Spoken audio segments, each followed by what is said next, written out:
place at the moment, and they're about 9 seconds behind second place. And then back a bit further to Melbourne University's Lockie Phillips and Hamish Payne. In this, the race for lanes in the under-23 lightweight men's coxless pairs.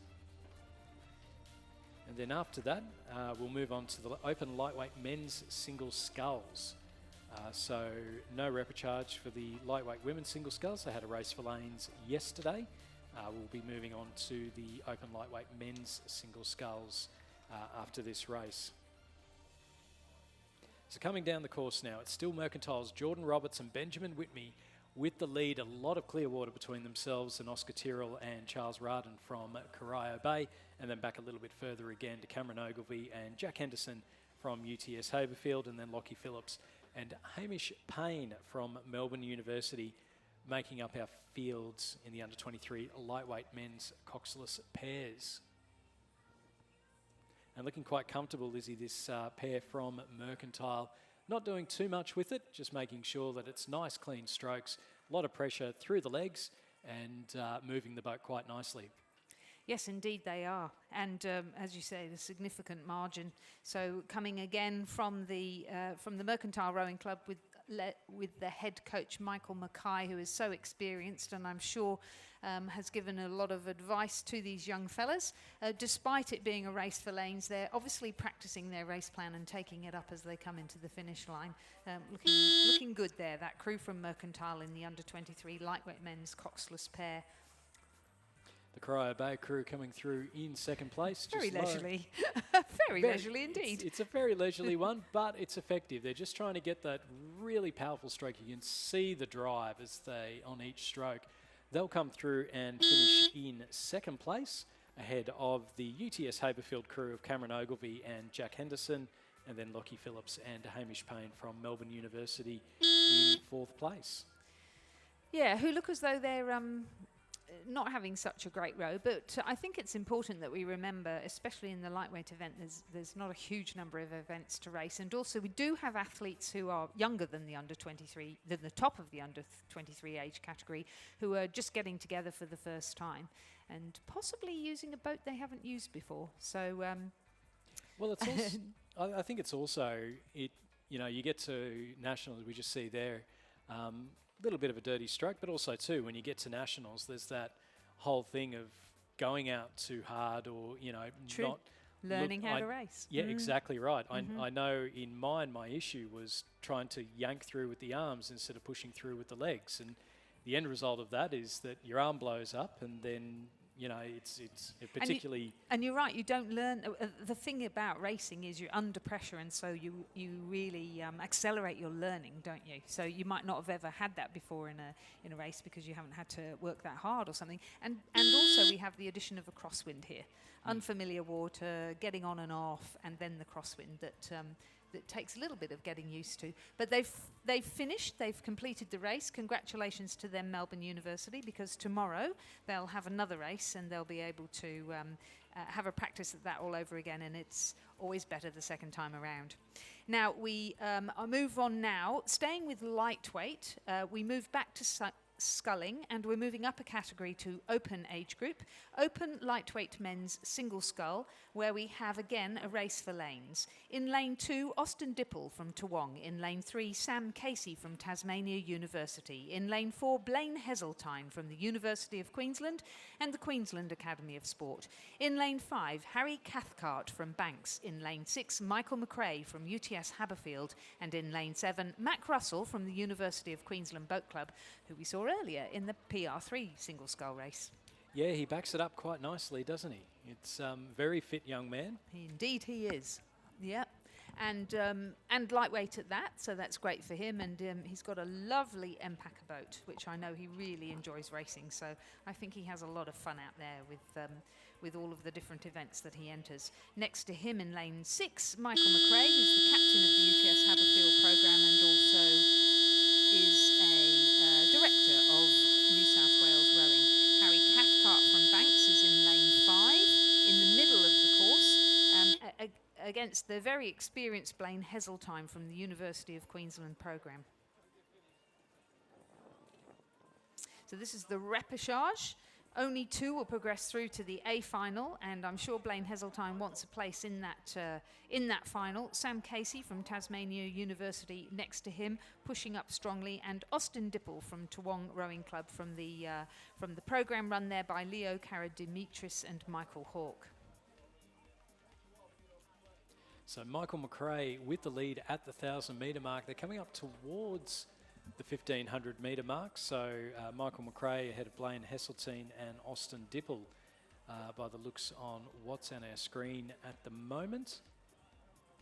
Yeah, Michael McRae, quite a talented lightweight sculler, but as I say, he's captain of the club and director of the New South Wales program, which is a lot to juggle, along with studying law, I believe he's doing, and then also rowing as a lightweight rower as well, watching your food. So he's got a lot on his plate. All these high achievers we have in rowing. Oh, for goodness sake. It's just absolutely, it puts the rest of us to shame, doesn't it? What do you do? I do X, Y, Z, A, B, C, D, E, F, G. Being able to balance it all out. But no, very high achievers and very high achieving at the moment with the race. Michael McRae in the lead at the moment in the open lightweight men's single scull ahead of Blaine Heseltine. A 5-second gap between first and second. Only the top 2 going through to the A final, with the rest going through to the B final. So we've got a bit of a gap between second and third place. Third place Austin Dipple from Toowong Rowing Club ahead of Sam Casey from Tasmania University. Then back a little bit further to Harry Cathcart from Banks, and then Mac Russell from the University of Queensland. And it's worthwhile pointing out there isn't, in the paras, there isn't actually a lightweight category. True. And I think I've had people ask me the question, and I guess the response that I've given is that the para category can include people who are amputees or things like that. So obviously that then throws it off. If you're missing a leg, then... You'd take it off to race, would you? Yeah. I did have a cox who had a prosthetic leg, and he would take that off to race so that he was lighter. So back in the day, long time ago now. But yeah, you're right. And I think also the other thing is strength and depth, and that's one of the ongoing discussions about lightweight rowing, which is, do you have enough lightweights in order to make it worthwhile holding the event? And so sadly, looking at that lightweight women's under 23 pair just now, where you have only 1 crew entered, that's the problem. So if you have lightweights, and if you have an impairment that allows you to race para, then we'd really encourage you to race so that we keep these categories alive and well and competitive. Absolutely. Well, we'll see the lightweights in the men's in the Penrith Cup, in the lightweight fours in the interstate. That will be good. Looking and then forward the to that. lightweight quad event as well. Yes. Tasmania dominating that in recent times, and they'll be tough to beat again. They will indeed. And I'm sure, well, Michael McRae is in the Penrith Cup for New South Wales, and he's taking out now this repechage in the open lightweight men's single scull. And I'm sure Blaine Heseltine will be in the Queensland Penrith Cup crew. That's the lightweight men's coxless 4 in the interstate regatta that will be raced on Sunday, and he will place second. So they are the 2 through to the A final. First of our qualifiers for the B final will be Austin Dipple from Toowong Rowing Club. Just having a look out to his left and going through over the line ahead of Tasmania University's Sam Casey, and then back a little bit further to Harry Cathcart from Banks Rowing Club, and then Mac Russell from the University of Queensland. So a win in qualification for the A final for Michael McRae from UTS Haberfield.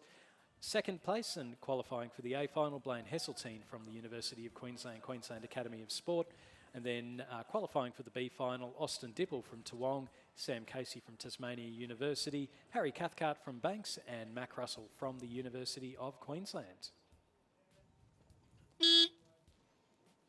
And then it looks like we might just have a little bit of a gap in the program. The second repechage for the open lightweight men's single scull was cancelled, was combined into the first repechage before we start heading back to the double sculls, Lizzie. And we saw yesterday some really good racing in the double sculls. It was very exciting, and there were some very close races. So that's one of the reasons why I held on to the results from yesterday, because I think it'll be really interesting to see how people do at under 17 level, where you've not raced before at a national championships. You get a chance to race again and to take all of those learnings into what you do today. So in rowing, one of the lessons that I've learnt over the years is you may lose the race, but don't lose the lesson. That's what I always say to myself. So there's always some nugget you can take from what appears to be a failure that is part of the success that you're going to have in the future. It's one of the building blocks. And, you know, we know so many athletes who are truly successful who say that the success is a result of all of the failures, which they don't regard as failures. They simply regard them as learning opportunities. Something that really resonated with me also was something John Keogh said at the beginning of our time trial series in New South Wales, which was every time you get a chance to go out and race, use it. Don't waste it. So here we go, the under-17 women's doubles. These are the crews that didn't make it through directly into the semi-final from racing yesterday. They get a chance to race again. In lane 1, we have Bairnsdale and Ballarat City, the crew of India Ross and Lily Rose Hall crews. In lane 2, Canberra Girls Grammar School, Samantha Burns and Olivia Crawford. In lane 3, Corowa Anglican Girls with Hannah Curtin and Abby Sharrock. In lane 4, Buckingham from Tasmania, Holly Teal and Elizabeth Ralph. In lane 5 from Canberra Girls Grammar School, Alex Perry Dalton and Eliza Lilly. In lane 6 from Rockhampton Grammar School, Asher Stewart and Georgia Brennan. And in lane 7 from Radford College in the ACT, Audrey Potter and Bonnie Hardy. There's a few ACT ones in this event. We've got the couple of Canberra Girls Grammar crews and then also Radford College. So it's a little bit of a mix-up. And then we've got Barnsdale Composites, obviously down here in Victoria, Rockhampton Grammar up in Queensland, and then we've also got Buckingham and Corowa, whose states temporarily escape me. So Buckingham from Tasmania, and sorry, where do we say Corowa? It's from here in Victoria as well. Nice spread around the country.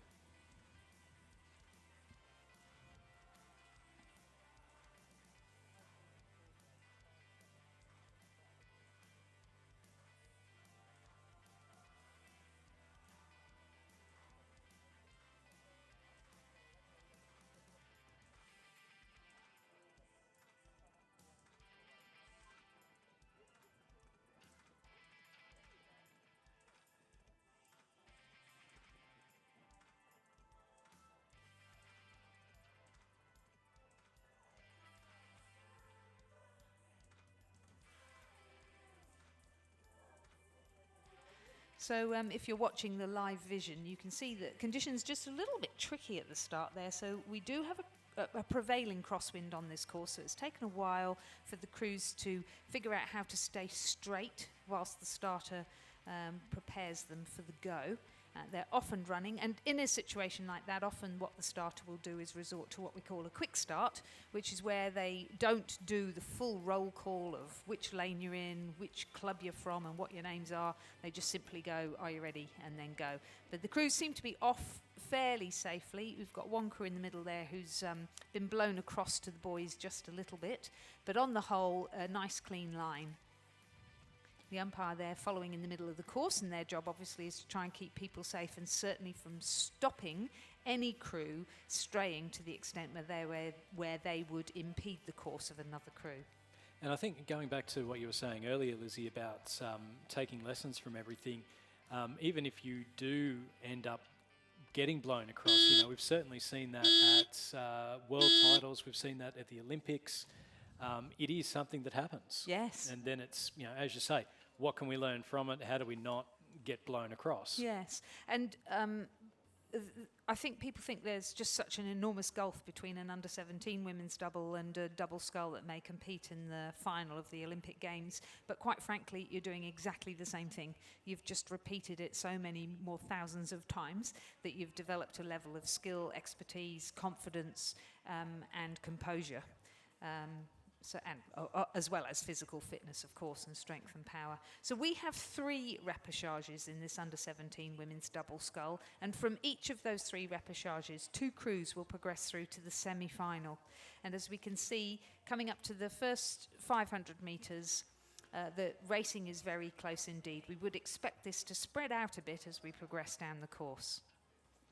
Yeah, it does look to be Rockhampton Grammar sitting rather nicely ahead of, in lane 6, ahead of Canberra Girls Grammar in lane 5. And then back over the other side of the course, the Barnsdale Composite and also the other Canberra Girls Grammar crews. So Rockhampton Grammar with the lead, 2 seconds ahead of Canberra Girls Grammar, then back then to Radford College, the second Canberra Girls Grammar crew, then Buckingham and the Bairnsdale Ballarat Composite. And then Corowa Anglican Girls sitting in 7th place at the moment. So it's a full field, all 7 lanes, which we haven't seen terribly often this... Certainly not today, but No. yeah, that's fantastic, isn't it? Really good. I cannot get over how many under-17 competitors there are at this national championships, and I think that bodes well for Australian rowing, quite frankly.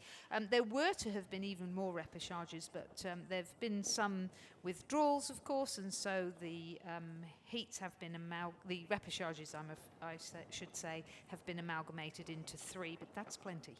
But I guess if you're under 17, there's a lovely little carrot coming up in about 10 years' time Oh, isn't of there the Brisbane just? Olympics. That's right. Everyone gets to go up and spend a bit of time. The eyes of the world on Brisbane, and I know as a Queensland born and bred boy, even though I live in Canberra, you think back to the 1980s where it was the big country town. And, to have it where it was Commonwealth Games, World Expo, G20 a few years ago, and now moving up to the Olympics and go, it's grown up. It's a real city now. Yeah, how fantastic.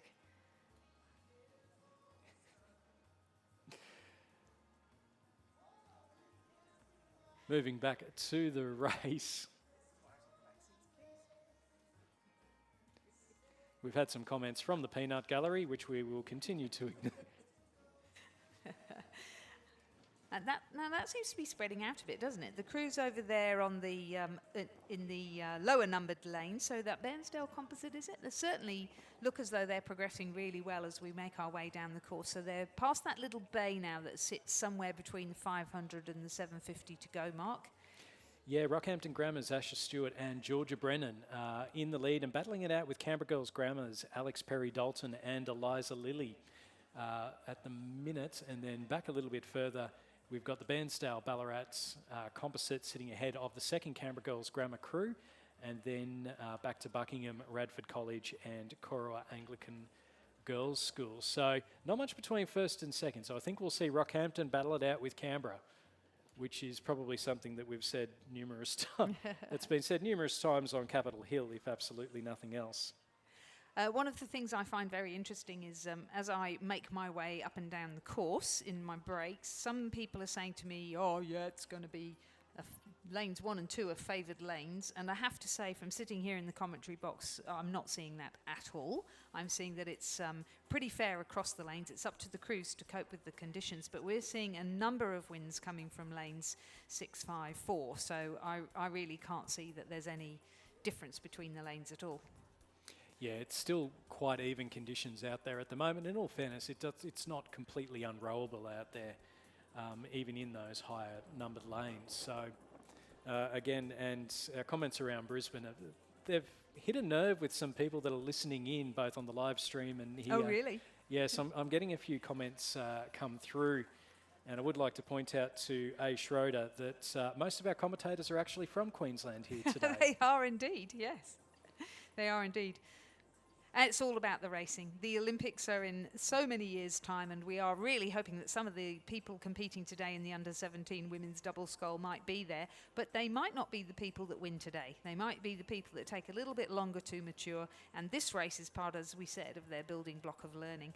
Certainly that Rockhampton Grammar has had a great run and a good fight against the Canberra Girls Grammar crew, but it looks as though Canberra Girls Grammar are actually pushing their way through. And similarly, on the far side of the course, that composite of India Ross from Ballarat City and Lily Rose Hall Kraus from Bairnsdale is doing very well indeed and really pushing to try and secure second place and get through into the semi-final. It may be that they've just, that it's going to be a little bit too late or a little bit too far, but they're certainly having a great battle themselves with the other Canberra Girls Grammar School crew of Samantha Burns and Olivia Crawford. And also Buckingham moving up quite nicely there in lane 4 as well, Holly Teal and Elizabeth Ralph. So there's about 11 seconds between second and third, but only, well, it's less than a second between third and fourth, and then under 2 seconds between fourth and fifth. So I think we're going to see. We know who the two are. It does look like we know who the two are. We should never say definitely. I think Stephen Bradbury will tell you all about that. Canberra Girls Grammar in lane 5. Alex Perry Dalton, Eliza Lilly leading Rockhampton Grammar's Asher Stewart and Georgia Brennan in second place. And then a bit of a gap. Bensdale, Ballarat City, India Ross and Lily Rose Hall Kraus sitting in third place at the moment, ahead of Buckingham's Holly Teal, Elizabeth Ralph, and then Canberra Girls Grammar's Samantha Burns and Olivia Crawford. And then back to Radford College's Audrey Potter, Bonnie Hardy, and then to Corowa Anglican Girls, Hannah Curtin and Abby Sharrock. Into the final stretch, and Canberra Girls Grammar with those very distinctive bright green ribbons in their hair. That's how you know they're coming down the course. Those crews, coached by Vance Kahn and Kaz Pipers, sitting quite nicely. Yeah, they've got a good rhythm, haven't they? They're rowing really strongly in the slight cross headwind.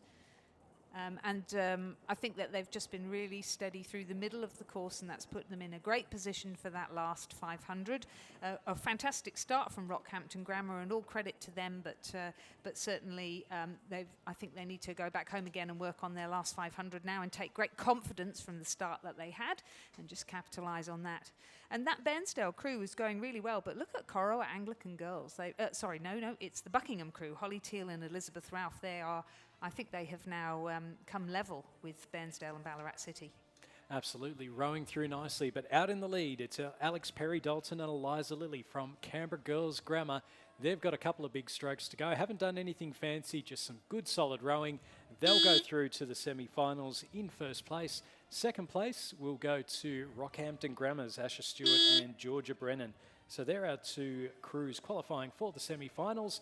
And then, as you mentioned, Lizzie Buckingham from Holly Teal and Elizabeth Ralph coming through in third place, ahead of the Barnsdale composite of India Ross and Lily Rose Hall Kraus. And then Canberra Girl Grammar's Samantha Burns and Olivia Crawford in fifth place, ahead of that was Radford College's Audrey Potter and Bonnie Hardy in sixth, and then Corowa Anglican Girls, Hannah Curtin and Abby Sharrock in seventh. So a win and qualification for Alex Perry-Dalton and Eliza Lilly from Canberra Girls Grammar, and second to Rockhampton Grammar's Asher Stewart and Georgia Brennan. Provisional time for that first repechage in the under-17 women's double scull is 8 minutes 46.89 seconds, and the margin between Canberra Girls Grammar and Rockhampton Grammar was 6 seconds. We move on to the second repechage of the under-17 women's double scull. In lane 1, we have Pymble Ladies College, Isabel Manta Santos and Fifi Hazelwood Lee. In lane 2, Rockhampton Grammar, Greta McCosker and Caroline Sparks. In lane 3, Mossman Rowing Club, Catherine Wilcock and Philippa Young. In lane 4, Trinity Lutheran School, Scarlett Wood and Ruby Hodges. In lane 5, Bairnsdale, Jessica Norman and Alex Hamilton. In lane 6, Albert Park College, Saska Payne and Hannah Speed. And in lane 7, Ascombe School for Girls from Sydney, Sabrina Koskar and Lucy Yabsley. So we mentioned Albert Park College before, a relatively new school on the programme. This morning they were very successful with their under-17 men's double scull, and then Nick Payne, who is a graduate of Albert Park College, doing so well in the single. And now here we have their under-17 women's double scull, coached by Olympian Virginia Lee, bronze medalist from the 1996 Olympics, but also an Olympian from the Sydney 2000 Olympics. So somebody who knows all about a home Olympics.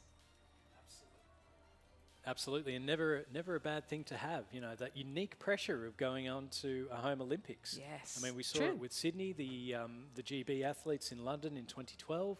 You know, you've got that extra bit of pressure to try and go through and to try and take those wins. So, and all the support of everybody in your country, yeah. And I think that certainly up in Brisbane, they'll be cheering very, very hard for the Australian crews. But again, it just brings that little bit of extra pressure.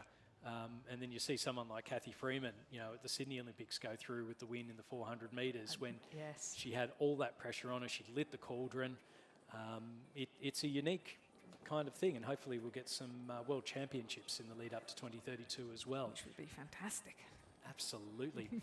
In the lead at the moment in repechage number 2 of the under-17 women's double sculls, it is Trinity Lutheran from Queensland, Scarlett Wood and Ruby Hodges with the lead, less than 2 seconds ahead of Mossman's Catherine Wilcock and Philippa Young. Sitting in third from Asham is Sabrina Koskar and Lucy Yabsley. In fourth place from Rockhampton Grammar are Greta McCosker and Carolyn Sparks. In 5th from Bairnsdale. In lane 5, Jessica Norman and Alex Hamilton. In 6th place in lane 1, Isabel Matasantos and Fifi Hazelwood Lee. And then the Albert Park College crew of Saskia Payne and Hannah Speed making up our field at the 1500 metre mark.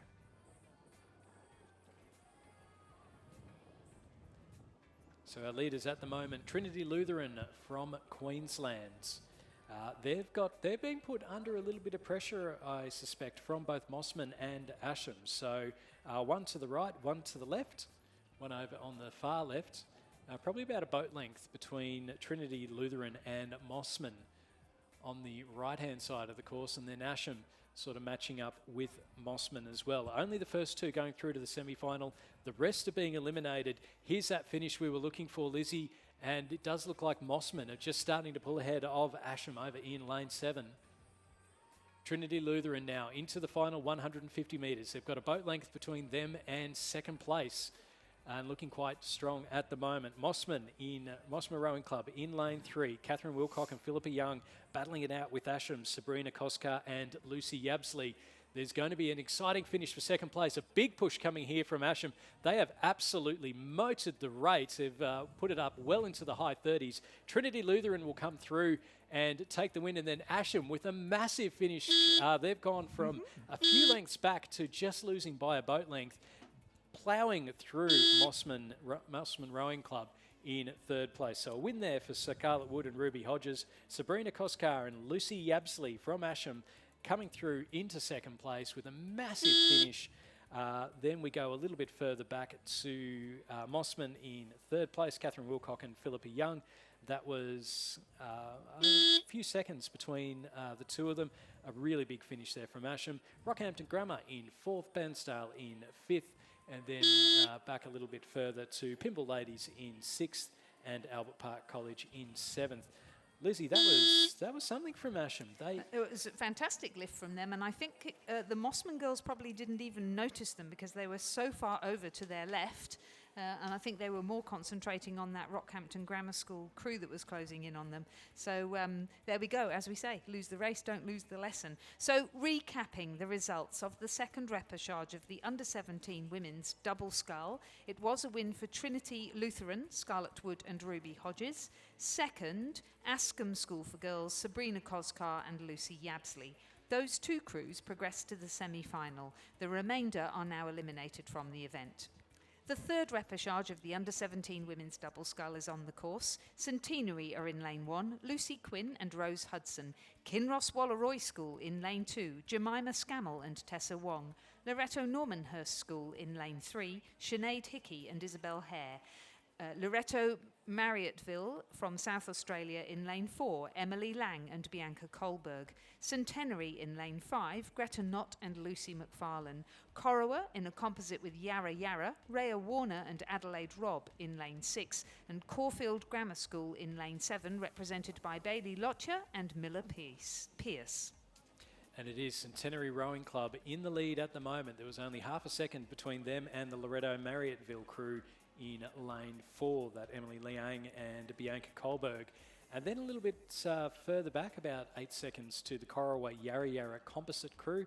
Kinross Walleroy in 4th, Loretto Normanhurst in 5th, Centenary in 6th and Caulfield Grammar in 7th. So Centenary Rowing Club, the crew of Greta Knott and Lucy McFarland in the lead past the 1,000 metre mark, coming up towards the 1,500 metre mark, and they've got a little bit ahead of Loretto Marriotteville, about 3/4 of a boat length between the two crews in the lead at the moment. So still plenty to row for. They want to make sure that they don't let anyone in. In third place is the Corowa Yarra Yarra composite crew, 8 seconds behind. So Centenary in lane 5 and Loretto Marriotteville looking quite comfortable to qualify for tomorrow's semi-finals. Loretto Normanhurst in 5th, Kinross Walleroy in 4th, and then back a little bit further to the other crews, the Caulfield Grammar, I think, Caulfield and Grammar, Centenary. and also Centenary in lane 1. So I know we have some viewers, and I've been told this by some people watching and listening, that we have some viewers who don't know much about rowing. So just to explain, we had the heats yesterday. Some people directly qualified for the semi-final, and some crews are going through this second opportunity called a repechage. This repechage system does still seed the boats in terms of where they finished. So with this particular combination, that you would expect the faster boats to be in the middle of the field. So that's how it works with multi-lane racing, that the faster boats after the qualifying round would be in the middle of the course, and then it fans out to the slower boats at the side, and that's certainly what we're seeing today. So we have mentioned that Centenary are currently sitting in second place. Actually, they've taken first place now, and that is the Centenary crew that's in lane 5, Greta Knott and Lucy McFarlane. Because they placed further down in the pecking order of the finishing of their previous race, the other Centenary crew, Lucy Quinn and Rose Hudson, are in lane 1. So that's the second named Centenary crew that we mention. So Centenary 1, Greta Knott, Lucy McFarlane still in the lead, coming up towards the finish ahead of Loretto Marriotteville's Emily Lang and Bianca Kohlberg. Boat length between first and second, and then a little bit further back to the Corowa Yarra Yarra composite of Rhea Werner and Adelaide Robb. And then back a little bit further, nice little battle between Kinross and Loretto Normanhurst, and then back again to Centenary in lane 1 and Caulfield Grammar lane 7. But our heat winners will be Centenary Rowing Club's Greta Knott and Lucy McFarlane, finishing ahead of Loretto Marriotteville's Emily Lang and Bianca Kohlberg. Those two going through to the semi-finals. In third place, and unfortunately eliminated, Rhea Werner from Yarra Yarra and Adelaide Robb from Corowa Rowing Club.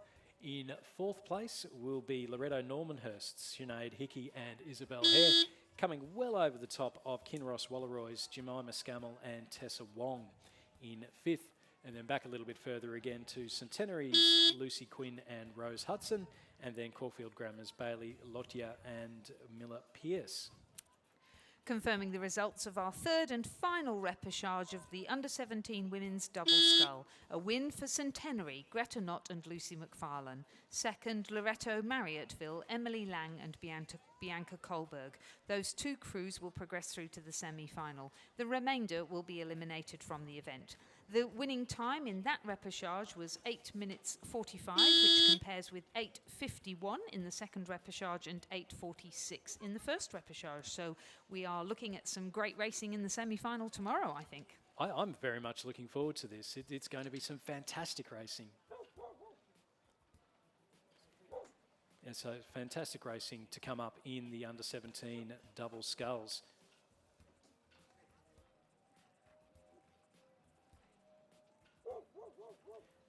So we just have a little bit of a gap in the program with a number of the repechages in the Under-17 Women's Double Sculls cancelled. So our next race coming through will be the Men's Under-17 Double Scull. Repechage 1 coming up starting at 2:20.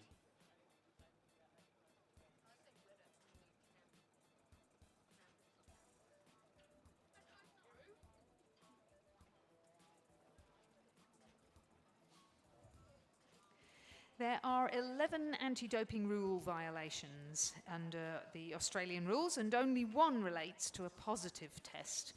However, all 11 rules are applicable to athletes, and 7 are also applicable to coaches, managers, and support people. You can find all the rules on the Sport Integrity app, which can be downloaded on the App Store or on Google Play. Rowing Australia is broadcasting live via its Facebook page and also linked via our website all week until the final race on Sunday. So hello to our interstate viewers. We also want to say a big thank you to Perfect Balance Rowing, who've donated a Swift single club, B-Scull, for the club that provides the most volunteers based on the percentage of club members here at the Rowing Championships of Australia. It's not too late to volunteer. We still have opportunities available, so you can help to try and win that Swift Scull for your club from Perfect Balance Rowing. Bont Rowing, one of our sponsors, continues to dedicate itself to producing anatomically correct rowing shoes. They are supplying athletes in over 23 national teams. Designed by rowers for rowers, Bont rowing shoes are built with a unique carbon fibre split sole for greater comfort, increased stability and maximum power transfer. And may I say, they look good too. Now in the boat park, don't forget to check out our traders and our boat builders to service your boats and provide spare parts. You will find Sykes, Croker Oars, Wintec, Rowfit and Perfect Balance Rowing all in the boat park.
Welcome back as we continue racing in the afternoon here of day 2 of the 2022 Australian Rowing Championship. A slight pause there in the program. Thank you to Lizzie Chapman and Stuart John for their work over the past couple of hours after lunch. And to introduce the crews in the next race for the first time of this regatta, welcome back to Chris McCarthy. Thanks, Richard. An absolute pleasure to be down here at Lake Ngambie. On our screens now is the start of race 178, the first of 2 repêchages or rather 3 repêchages for the under-17 men's double scull. In lane 2, Caulfield Grammar. In lane 3, Somerset College. In lane 4, Kinross Wallaroi. In lane 5, Hunter Valley Grammar. And in lane 6, Northern Beaches Secondary. And it does look like it is the crew there in lane 4 from Kinross Wallaroi in the centre of the course who looks to have gotten away best there, Richard. Yeah, it does indeed. Nicholas Tancred and Tom Day there of Kinross Wallaroi in lane 4, the centre lane. So 2 crews to go through here to the semi-finals from this first of, 3 repêchages. Another pretty big field here in the under-17 men's double scull. And there's been some great racing in the under-17 events so far, as we saw in the women's double scull repêchages just before that slight break in racing. So Kinross Wallaroi here with their boat, about a boat length in front there, maybe not quite that in fact, over Hunter Valley Grammar in lane 5, Max Blatchley and Hayden Williamson. And then it was Somerset College and very tight 4th and 5th Caulfield Grammar, and also Northern Beaches Secondary. Is your first trip to Ngambie, Chris, or you've had the pleasure of... This is my first trip to the Ngambie. It's with the exception of Barrington last year, it's only the 3rd other rowing venue I've actually ever been to after the Sydney International Regatta Centre. I mentioned to you earlier that in 2010, when Nationals was last year, I hadn't even really thought of the sport of rowing, so put things into perspective a little bit. So exactly, yes, makes some of us feel old anyway, but good to see you've made it down to Victoria's finest rowing facilities here, which certainly putting on a pretty good show as far as the conditions are concerned. So far, we are expecting a bit of wind in the next couple of days, which will make things slightly more interesting. But yeah, a little bit of a crosswind, I think, Wednesday, Thursday. And talking to some of the athletes, I think they're already thinking that those lanes on the far side of the course are rather coveted at this stage, and we might be seeing some redraws later in the week if it gets a bit hairier on the wind. Yeah, no, I suspect there may be a need for the alternate. We were speculating this morning with one of the crews, which was hanging well back in their repêchage, whether they were trying to get themselves into the outside lane, but not quite Peter sure. Anthony. That's right. Yes, they're learning from the best. Speaking of which, Kinross Wallaroi have had a pretty successful year in your part of the world, Chris, in Sydney, and they're doing a good job here in this double scull. They took out the women's 8s at the head of the river on the weekend, I understand, and a lot of their rowers went back to Orange with a big haul of medals. Yeah, absolutely. I think Stuart was mentioning yesterday, it's not many regattas that Kinross doesn't go home with a big haul of medals. It's definitely a very strong program, and I think when you're travelling 3 hours to race every single week, you do want to come down to Sydney and really prove yourselves. So they're absolutely making the best of it here in the repêchage of the under-17 men's double, just about 2/3 of a boat length over Hunter Valley Grammar at the 1,000 metre mark. Somerset College crossing in 3rd, Caulfield Grammar in 4th. It is top 2 through, so those top 2 qualifiers looking pretty safe there with about a 3.5 second margin there back from 2nd to 3rd. Caulfield Grammar in 4th, and the Northern Beaches Secondary combination in 5th place, rounding out the repêchage. Yeah, Kinross still not able to shake off the challenge of Hunter Valley Grammar, who they've certainly closed a bit in that second 500 metres. It's just under a second on the splits, at least, that we've seen here, 0.86 of a second, although it did look like it was closer to a boat length. But in any case, those two have largely cleared out on the remaining 3 combinations in this course. Somerset College from the Gold Coast in Queensland, Callum Miles and Jake Phillips, coached by Pierre Richards, who has returned to Queensland, had a few years in South Australia. Before that was involved as Director of Rowing in the All Hallows program in Brisbane, now coaching on the Gold Coast, the Somerset College combination there. And it was Caulfield Grammar from Melbourne who were in 4th place. It's Toby Flinkier and Curtis Wilkinson, and then Northern Beaches Secondary Lane 6, Jack Groves and William Robertson, coached by Isaac Shepherd and Kieran Kabelke. As they come up towards the 1,500 metre mark now, it does look as if Kinross now have put Clearwater on Hunter Valley Grammar and the rest of the field. So looking now likely to qualify fairly comfortably in top spot. They'll go through the next timing point shortly with a good lead of certainly, yes, well over a boat length now over Hunter Valley Grammar. So Kinross Walleroy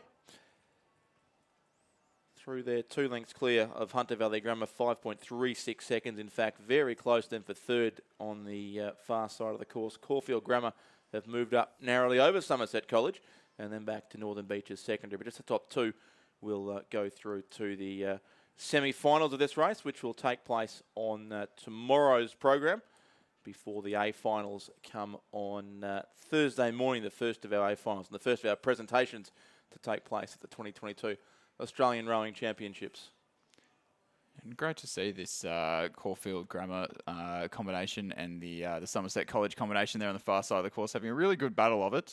They are unfortunately well out of contention, I think, to be progressing through to tomorrow's semi-final, but really just having a bit of a race for pride out there. And it does look like the crew there on the far side of the course from Somerset College, from Caulfield Grammar rather, that is making the most of it in this these closing stages of the race as they cross the 1,750 metre mark to round out the race. And still Kinross Walleroy sitting well comfortably out in front. Hunter Valley Grammar just maybe conserving their energy a little bit, but definitely not definitely wary of the little battle happening to their right hand side behind them. Yeah, those 2 crews in the outside lanes, or I guess the far southern lanes of the course, have been having a good battle right down the course, and certainly it does now seem Caulfield Grammar, the school from Melbourne, have gained the better of Somerset College, but if anything, maybe moving up late, Caulfield on Newcastle Grammar, who were close to Kinross Walleroy most of the way through the race, but dropped back now to about 2 lengths away. So they'll still go through Newcastle, Hunter Valley Grammar, that is, from Newcastle, but Kinross Walleroy will comfortably take the win in those always distinctive light blue boats. Just a couple of strokes to go, and it will be a win to Kinross Walleroy in the first repechage of the under-17 men's double scull. So Kinross first, second place will go to Hunter Valley Grammar. Third then on the far side will be Caulfield Grammar. Fourth, Somerset College.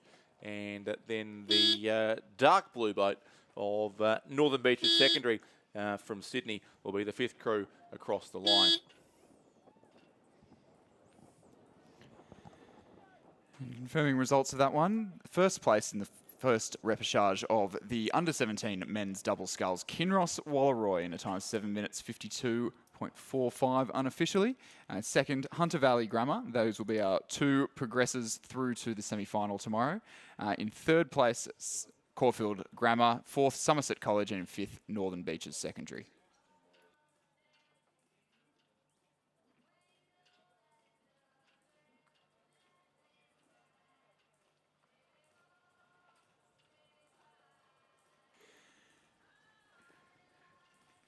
Coming down the course now, just storming towards the, storming past the 1,000 metre mark is race one, number 179, the second repechage of the men's under-17 double sculls. In lane 2, another crew from Caulfield Grammar. In lane 3, Radford College. In lane 4, Commercial. In lane 5, Cathedral from Townsville. In lane 6, Northern Beaches Secondary. And in lane 7, Centenary. So a few familiar names there. We've got Northern Beaches Secondary and Caulfield Grammar both appearing again in this second repechage. Yeah, plenty of chances in the under-17 men's double scull for those couple of schools looking ahead too. I can see Corua with 2 crews in the next repechage, and Centenary there once again, as are Radford College, in fact. So a number of schools and clubs have done well to get multiple crews so far through to this point. Now looking to proceed on to the semi-finals of this race. So in race 179, at halfway, it was Radford College from the ACT who led, ahead of the 3 Queensland crews next in order. Cathedral Townsville was second, Commercial third, and Centenary fourth. And the Northern Beaches Secondary crew from Sydney, and Caulfield Grammar on the, in fact, same lane as the last race, across in lane 2, but looking to be well back in 6th place in this race.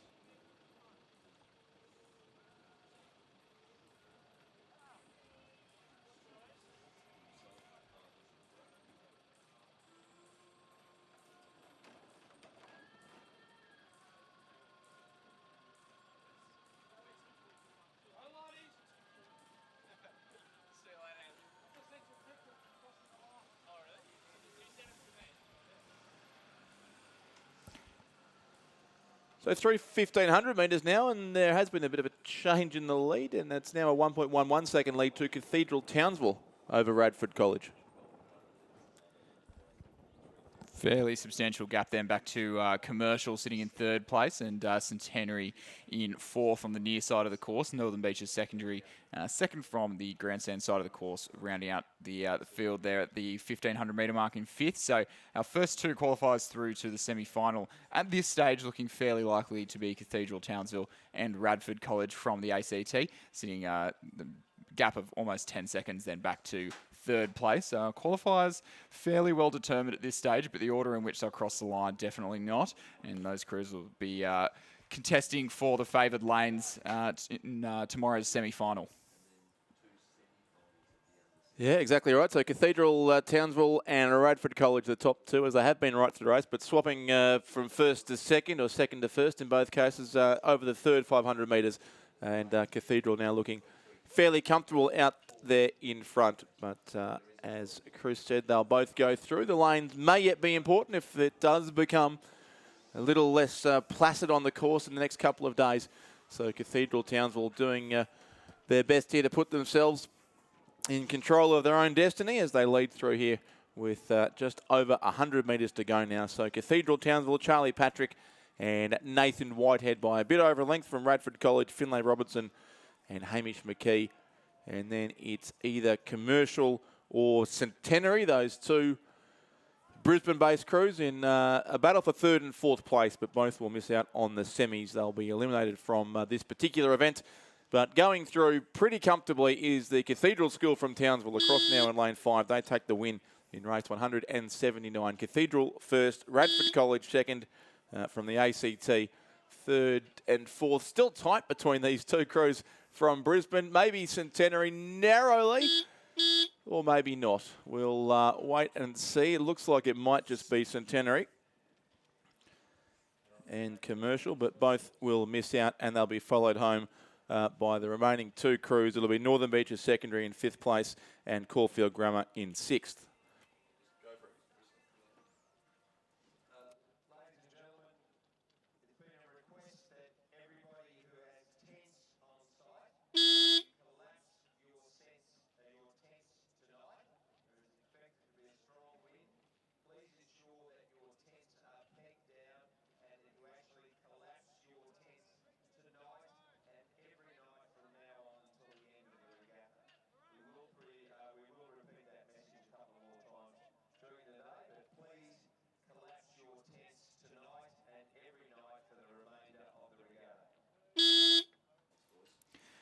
Just with our last crew crossing the line, we'll confirm the results of the second repechage of the under-17 men's double scull. In first place, Cathedral from Townsville. In second place, Radford College. Those two will be our qualifiers to the semi-finals tomorrow. In third place, Centenary. In fourth, Commercial. In fifth, Northern Beaches Secondary. And in sixth, Caulfield Grammar. Now returning back down to the course, just approaching the 1,000-metre mark at this stage in the race. It's the third and final repechage of the men's under-17 double sculls, race number 180 on your program. In lane number 2, a composite crew between Christian Brothers and St. Augustine's. In lane number 3, Radford College. In lane number 4, Centenary. And in lane number 5 and lane 6, crews from Corowa.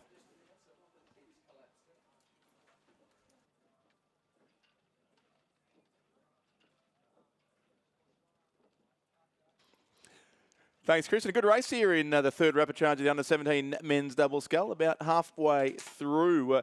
Now, Christian Brothers St. Augustine's, who are it's a Sydney Schools composite crew there in lane 2, is it, Chris? St. Augustine certainly from Sydney, and Christian Brothers as well.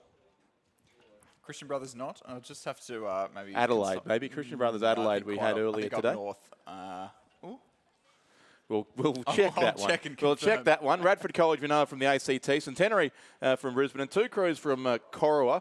Corowa town in New South Wales, but far more connected with rowing in Victoria, as they are just across the Murray River. So tending to race in the Victorian regards with great success too in recent weeks. I've seen a number of Corowa rowers and scullers achieve great results at the state championships and also the head of the schoolgirls last weekend. They're sitting in lanes 5 and 6, the two Corowa crews, probably 4th and 5th, but not a great deal between them either. So the composite crew, Christian Brothers and St Augustine's, would lead the race as they come up towards the 1,500 metre mark now. So they are coming across pretty much in lane order here. At least that was as they went to the last timing point. Christian Brothers, St Augustine's leading from either Centenary or Radford College. Interest there in the race for second and third, certainly, as they close in on the final quarter of the race.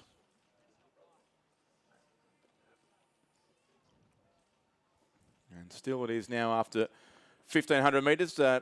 Joel Cunningham from St Augustine's and Cooper Hoskin of Christian Brothers, our leading crew there by over 2 lengths now, 6.73 seconds from Centenary, still edging out Radford College. Then the red boat, or the two Corowa crews, the first, the Better Place crew in the red boat there is the lane 5 combination, Spencer Holland and Brodie Julian, and then lane 6, Eric Hogan and Lockie Hogan, the two Corowa crews, but looking to be out of contention there with the pace on the other side of the course. Christian Brothers St Augustine's leading the race, and still tight between Centenary and Radford in the all-important race for second and third.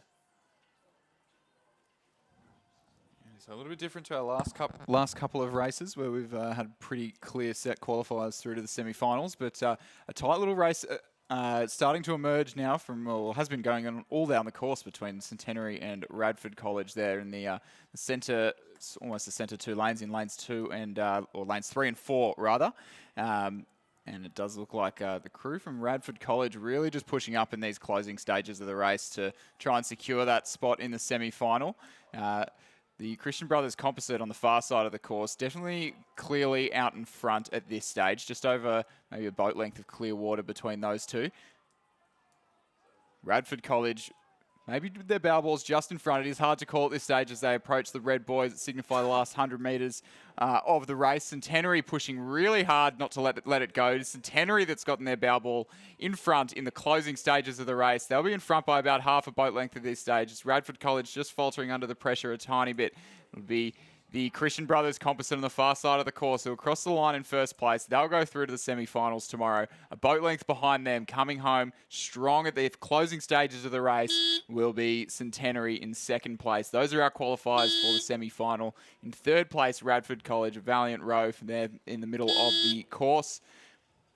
Corowa crew in lane number 5, crossing the line in 5th place, or 4th place rather, and the Corowa crew in lane 6 in 5th place. Yeah, thanks, Chris. We do think that is Christian Brothers Adelaide there, the composite crew in lane 2. So St Augustine's from Sydney, Christian Brothers College from Adelaide, the race winners, and Centenary in second place, the two qualifiers through to the semi-finals of the under-17 men's double scull from race 180, the third and final repechage.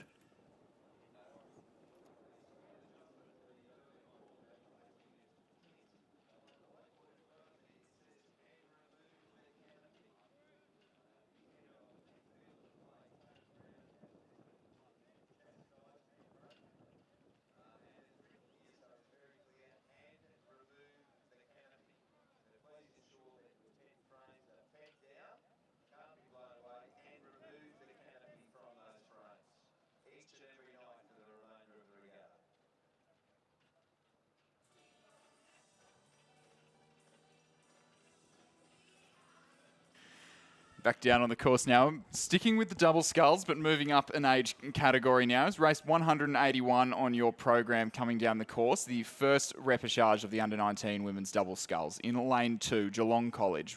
In lane 3, Mersey. In lane 4, North Esk Composite. In lane 5, a Bundaberg Composite with Torrens. In lane 6, Yarra Yarra. And in lane 7, Centenary.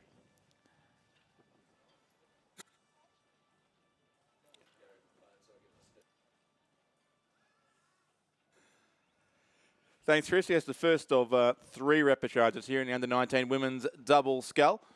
And it was being led by the Mersey combination from Northern Tasmania, from Devonport. In lane 3, Ellis Balding and Catherine Greenhill, coached by David Tippett. That's the crew one across from the far side of the course, leading likely from another Tasmanian combination right next to them in lane 4, Jessica Welsh of the Kentish Rowing Club and Layla Hucker of North Esk Rowing Club in Launceston, and Kentish Rowing Club, I think, located where we were last year at Lake Barrington. Yeah, just down the road. A very nice part of the world we got the chance to visit, thanks to this regatta being held there 12 months ago. I mean, nothing against Ngambie, but it doesn't quite match the scenery of Lake Barrington, does it? The promised land and the yes, lower crackpot. Some of the place names around there are difficult to forget. So yes, it's a different landscape this year, but plenty to see around this part of Victoria as well, particularly if you like your red wine, Chris. There's,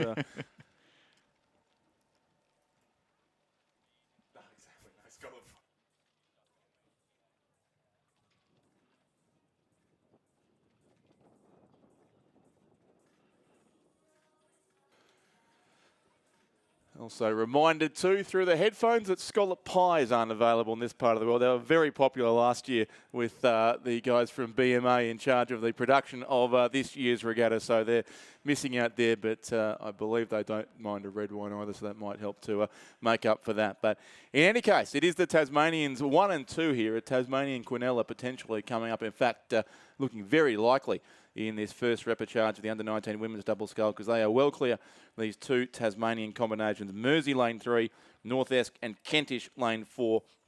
And then it would be a 2-state composite combination, Bundaberg and Torrens. Asia Heaps of Bundaberg, Louisa Wagner of Torrens in 3rd place, but some 14.5 seconds behind the leading 2 crews from Mersey and North Esk Kentish. It would be Yarra Yarra next, Annika Siritic and Ruby Gray. The Geelong College in 5th place, Ellie Campbell and Lulu McEwen.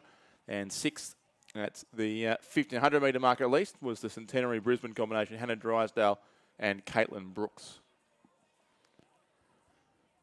So the Mersey combination leads the field now through the 1,750 metre mark on into the final section of this race. And once again, with a commanding lead, North Esk and Kentish, Jessica Welsh and Layla Hucker there, clear in 2nd place.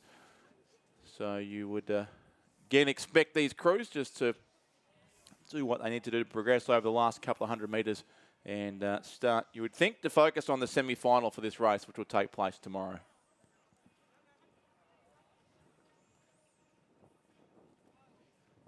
About to pass the presentation pontoon, where we'll see the medals start to be handed out from Thursday morning. Some preparations already underway there in the presentation area on the beach in front of us. That's what we call the beach in Victoria, Chris, what you can see there out the window.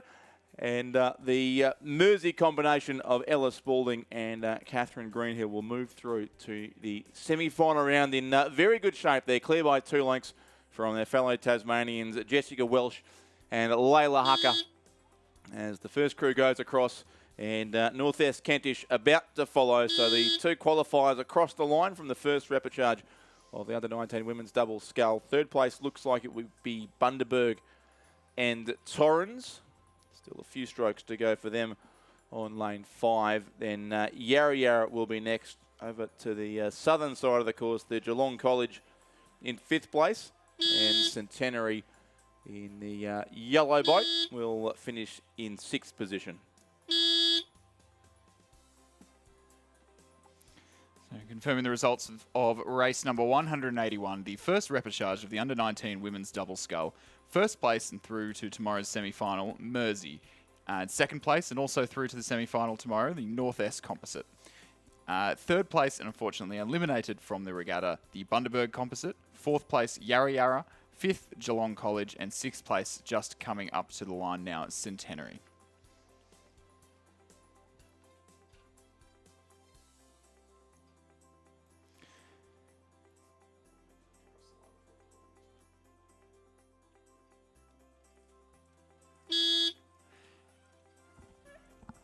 And back on your screen now, just approaching the 1,000-metre mark is race number 182, the second repechage of the under-19 women's double scull in lane number 3. So lane number 2, ANU Torrens has scratched.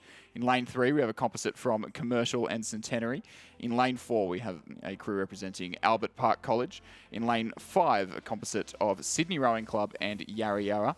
And in lane 6, Mercantile. And in lane 7, Ballarat City.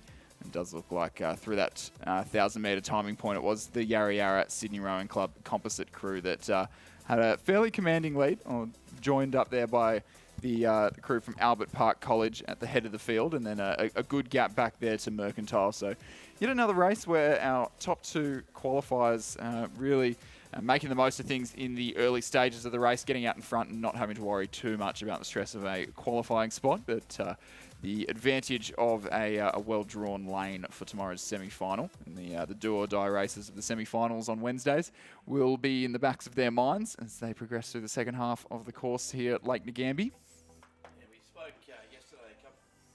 We spoke yesterday about the semi-finals a couple of times, Chris. They often can be some of the most exciting races of the regatta when you've got 6 or 7 crews racing for 3 spots into the A final. So we've got that to look forward to on tomorrow morning's program, the first of our semi-finals of this regatta as well. Yeah, definitely. It's definitely the Wednesday's definitely the day where if it's your first national championships, I think it's the day where you really learn how cutthroat the racing is here and how much everyone else really wants it. I can say from experience, my first semi-final in under 21 lightweight single was a little bit of a wake-up call to what rowing out of school was really like. And I'm sure some of these athletes will go through the same thing tomorrow, but hopefully the wind isn't playing too much of a factor in that experience. No, we are certainly expecting some wind to come up overnight. Those at the venue will have heard the warnings about dealing with your tents appropriately overnight so that they don't blow away. But hopefully by tomorrow morning things may have calmed down here on the course so we can have another fair day of racing, which is what it's all about as well. We can deal with a bit of wind, but we do need conditions to be as fair as possible to ensure even chances for all crews, especially in those semi-final races. Now, through 1,500 metres in the under-19 women's double scull, and it does continue to be our leading crew, the 2-state composite combination, Ella Huber from the Sydney Rowing Club and Zara Kafori from Yarra Yarra in Melbourne, who's certainly been very busy in the single scull events so far today, and they lead this and lead it well by 7.47 seconds over Albert Park College in second place. That is Tish Speed and Eva Levashova, the crew coached by Virginia Lee, and they were the winners of the Head of the Schoolgirls double scull title on the Barwon River in Geelong a bit over a week ago. So certainly the best school double scull in Victoria, but trailing still here from the composite club crew from the Sydney and Yarra Yarra rowing clubs.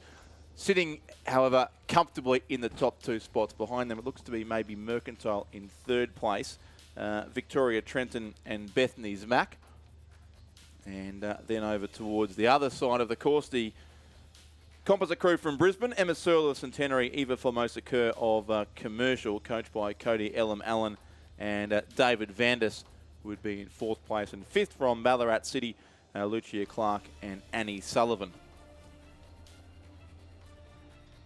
About 130 metres to go for our race leaders, who do look very much in control of proceedings here. Not too much rushing required here in the closing strokes of this combination. Ella Huber from Sydney Rowing Club there in the sky blue colours in the bow seat, and the red of Yarra Yarra. Zara Kafuri sitting in the stroke seat of that crew, coached by David Okett. The Yarra Yarra Sydney composite crew and the Virginia Lee coached Albert Park College combination. Very comfortable in second place too. Tish Speed and Eva Levashova there for Albert Park. So it's Sydney Yarra Yarra across the line in first place. They are through to the semi-finals of the under-19 women's double scull. And then in second place, comfortably, it will be Albert Park College. So they are our 2 qualifiers from this race. Third will be Mercantile, 4th Commercial Centenary, and 5th then Ballarat City in the second repechage of the 3 required in the under-19 women's double scull.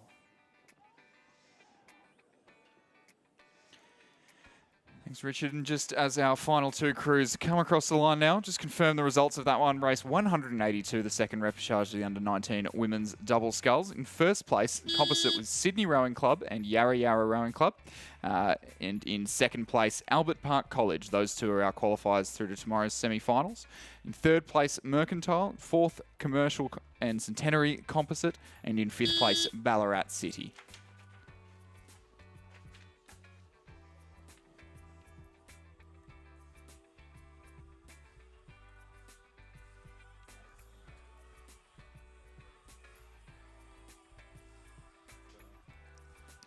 Back down on the course now, just coming through the 1,000-metre mark as we speak. Is the third repechage of the under-19 women's double scull. The final repechage of this afternoon for this event. In lane number 2, Ballarat City. In lane 3, Pymble Ladies College. In lane 4, Caulfield Grammar. In lane 5, Mersey. In lane 6, Sacred Heart Geelong. And in lane 7, Gippsland Grammar.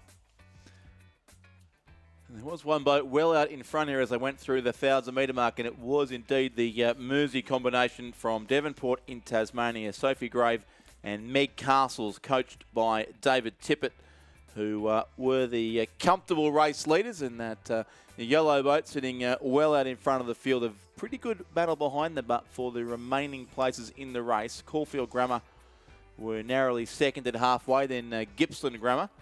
And Ballarat City as well there in lane 2. So 3 Victorian crews potentially vying for the second qualifying spot. Pymble Ladies were next. And then also Sacred Heart from Geelong in 6th position. In this third and final repechage of the under-19 women's double scull. But yes, certainly Mersey comfortably clear.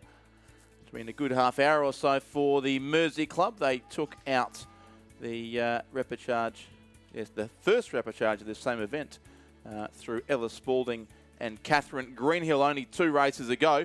And now looking very likely to make it 2 wins from 3 races here with the Mersey crew, but very comfortably clear of a good race for second, third and fourth. Caulfield Grammar still there in 4. Gippsland Grammar, who are closest to the northern side of the Judges Tower side of the course here, and also then Ballarat City right across on the other side of the course, the southern side on lane 2, involved in the race, certainly for second place with just 2 to move through to our semi-final. So 2 more semi-final spots on offer here in the under-19 women's double scull to be determined over the final 500 or so metres of this race as Mersey go through, and that lead has just grown and grown and grown, Chris, over the last 500 metres or so.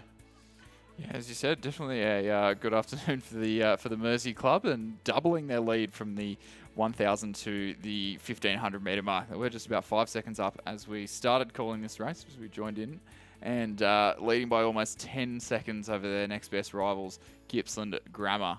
Good little race starting to emerge there for second place, rather. Or second and third, really. All those 3 crews, Gippsland Grammar, Caulfield Grammar and Ballarat City, all fairly tight across, trying to move up into that second qualifying spot in this last repechage of the under-19 women's double scull.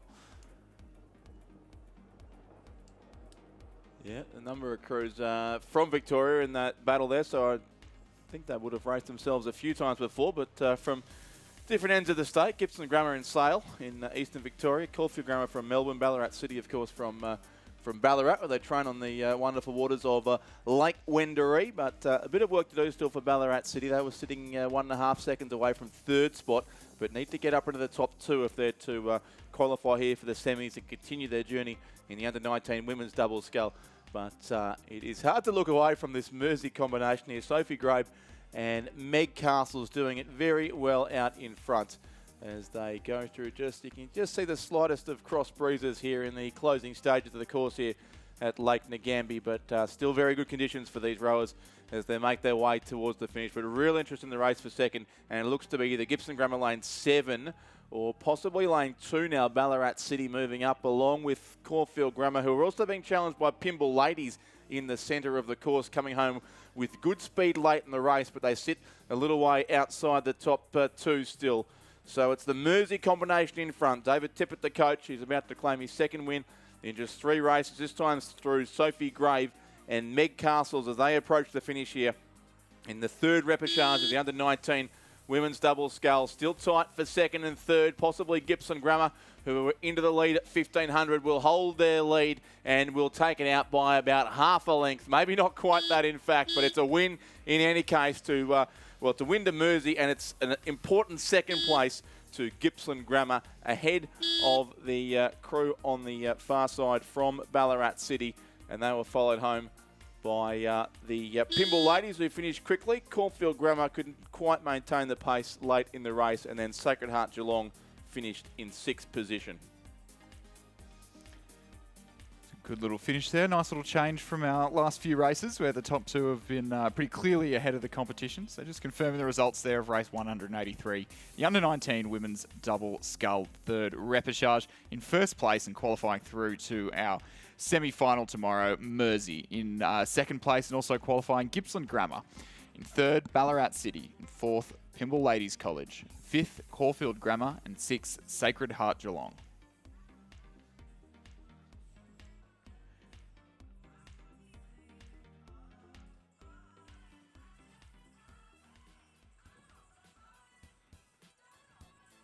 So we've just come to another pause in the program here, Chris, between races 183 and 184. But only about 9 minutes or so till we resume racing in the under-19 men's double scull. So we will rejoin you shortly with pictures from the start line as race 184 is soon to get underway.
to some Year 7 students here at Melba Copeland Secondary School about my rowing journey.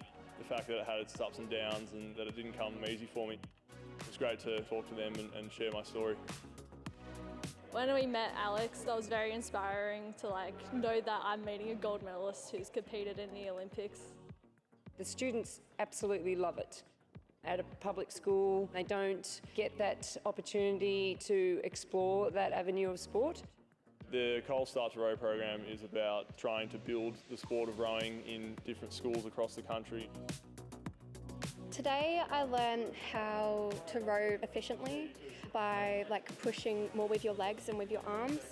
Pretty cool meeting him, getting my hat signed, getting to hold his medal, cheering my friends on with their rowing. They get so excited, and I think for them to see it in the flesh, they think that they can achieve that themselves.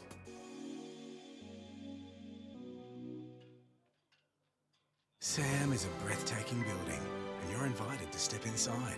Sam is experiences of awe and wonder. Sam is a soon-to-be-opened rooftop bar and a cafe with a view. Sam is the new home of Kaila Arts. Sam is a visitor centre and a gallery of gifts. Sam is a meeting place that unites us all through art, history and conversations. Sam is the Shepparton Art Museum. Our ground floor is open now.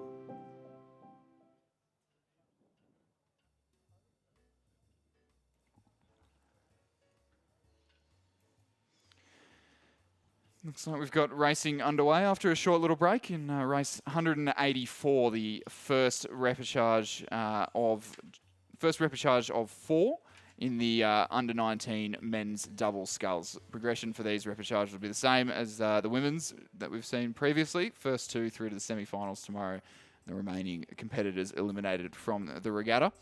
In lane 2, we have Rockhampton Grammar. In lane 3, Wendouree Ballarat. In lane 4, Nudgee College. In lane 5, Radford College. And in lane 6, St Peter's College.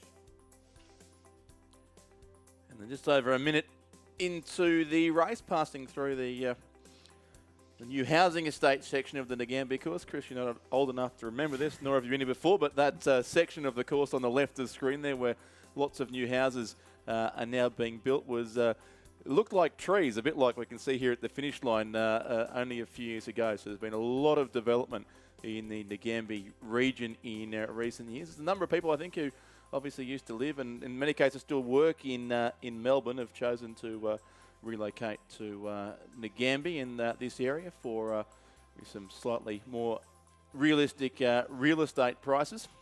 And in the brave new world, probably can live here and work from home and still pretend to be in Melbourne in any case. So lots changing in the Nagambie region at the moment.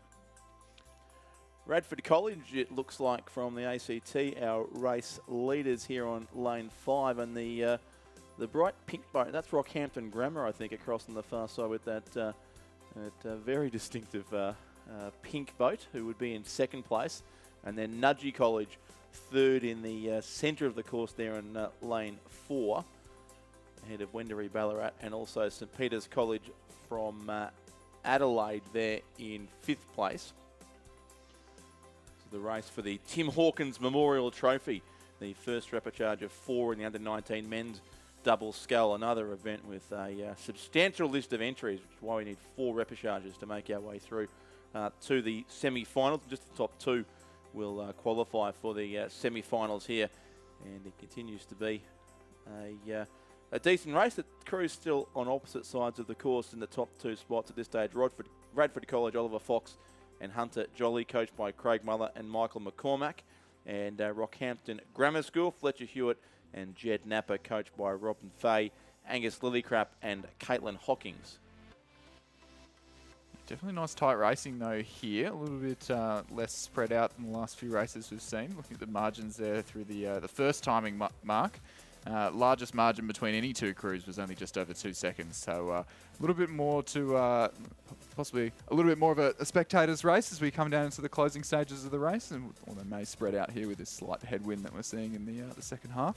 It may. The Rockhampton Grammar School has certainly dropped off the pace now. It's Nudgee College who've moved up into a clear second place, and they're not that far behind our race leaders now. So that's Harry Dixon and Griffin Shostakovsky from the very successful Nudgee College program up in Brisbane.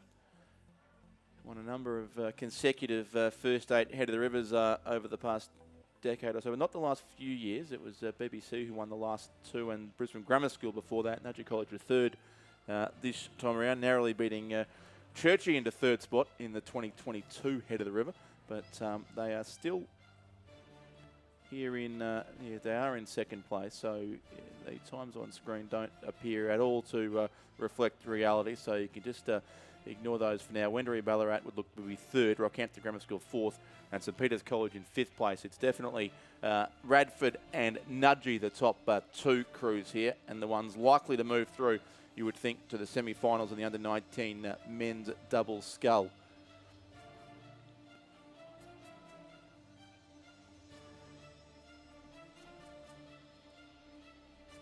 They'll soon be at 1,500 metres, and we'll get a clearer look then, I think, at the correct margins between these crews.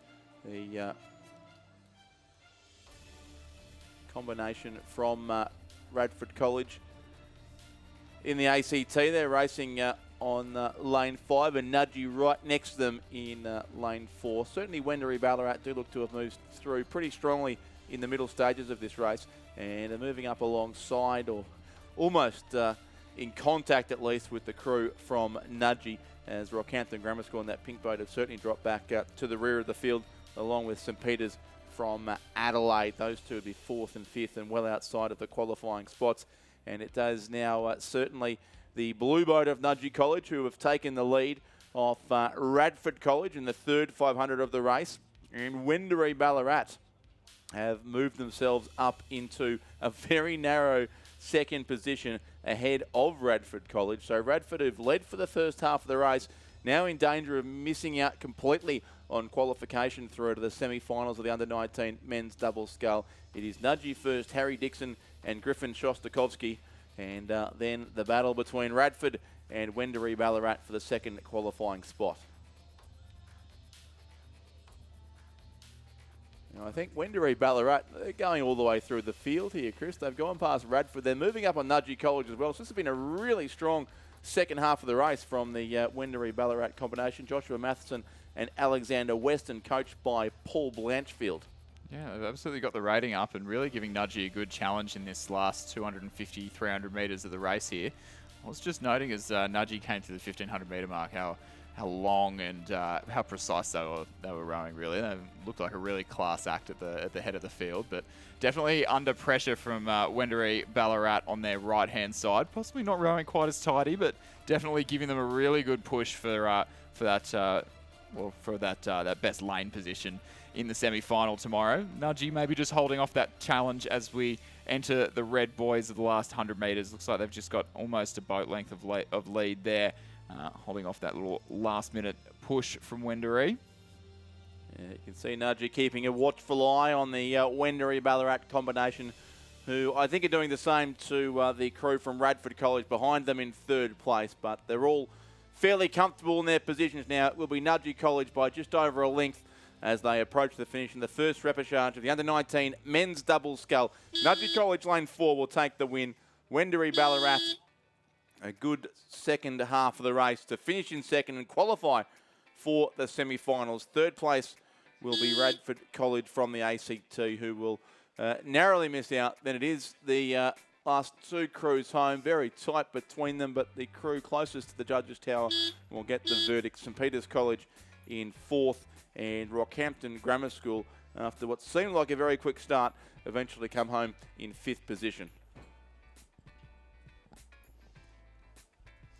Yeah, so just confirming the results of race 184, the first repechage of the under-19 men's double scull. In 1st place and through to tomorrow's semi-final, Nudgee College.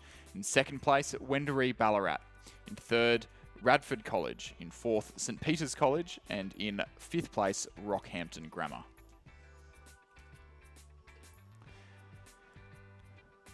Back down to the early stages of the course now for the 2nd repechage of the under-19 men's double scull.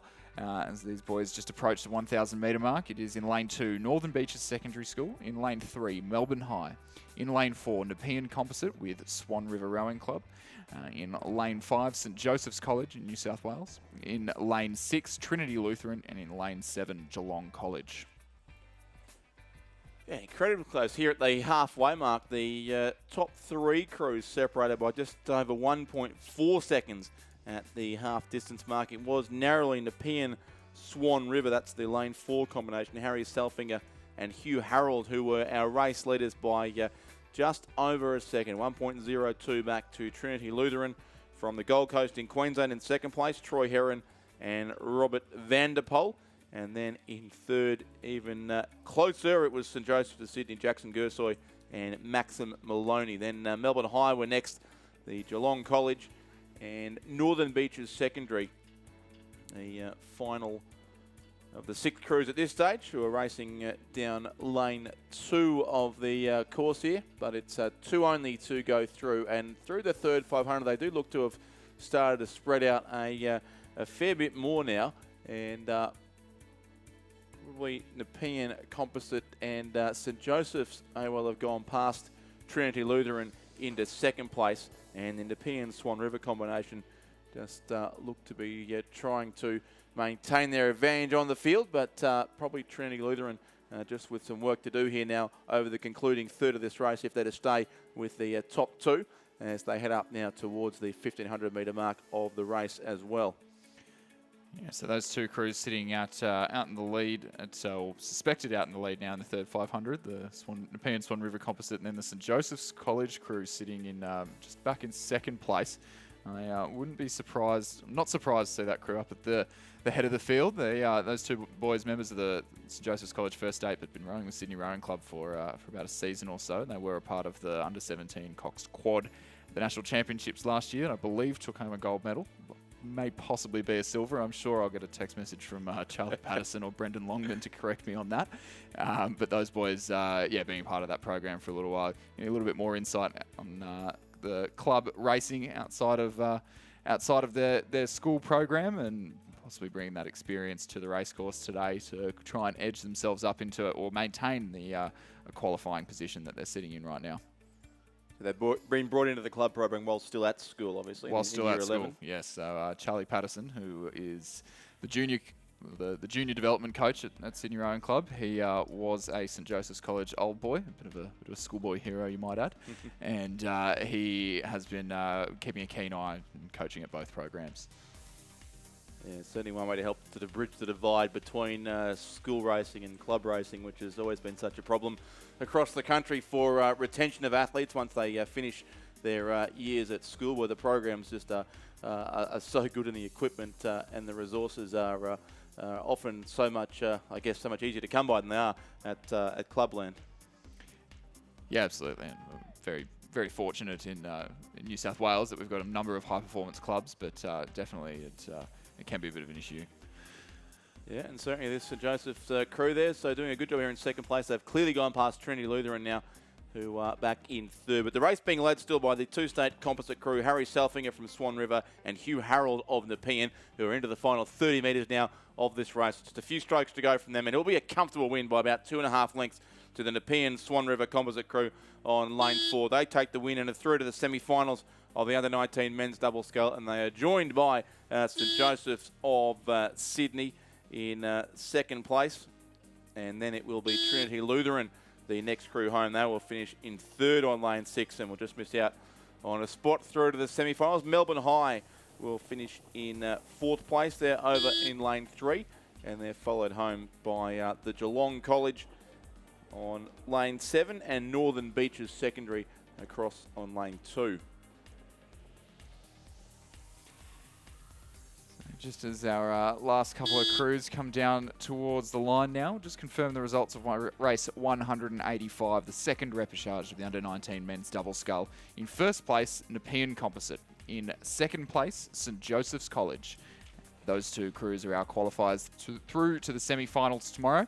In third place, Trinity Lutheran. In fourth, Melbourne High. In fifth, Geelong College. And just coming down to the last 100 metres now, the crew from Northern Beaches Secondary.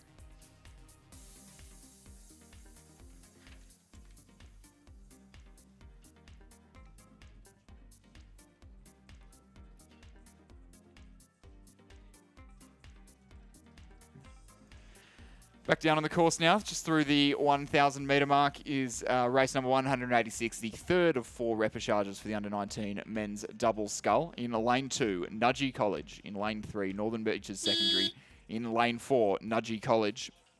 In lane 5, Newcastle Grammar. In lane 6 and lane 7, we have crews from Melbourne High.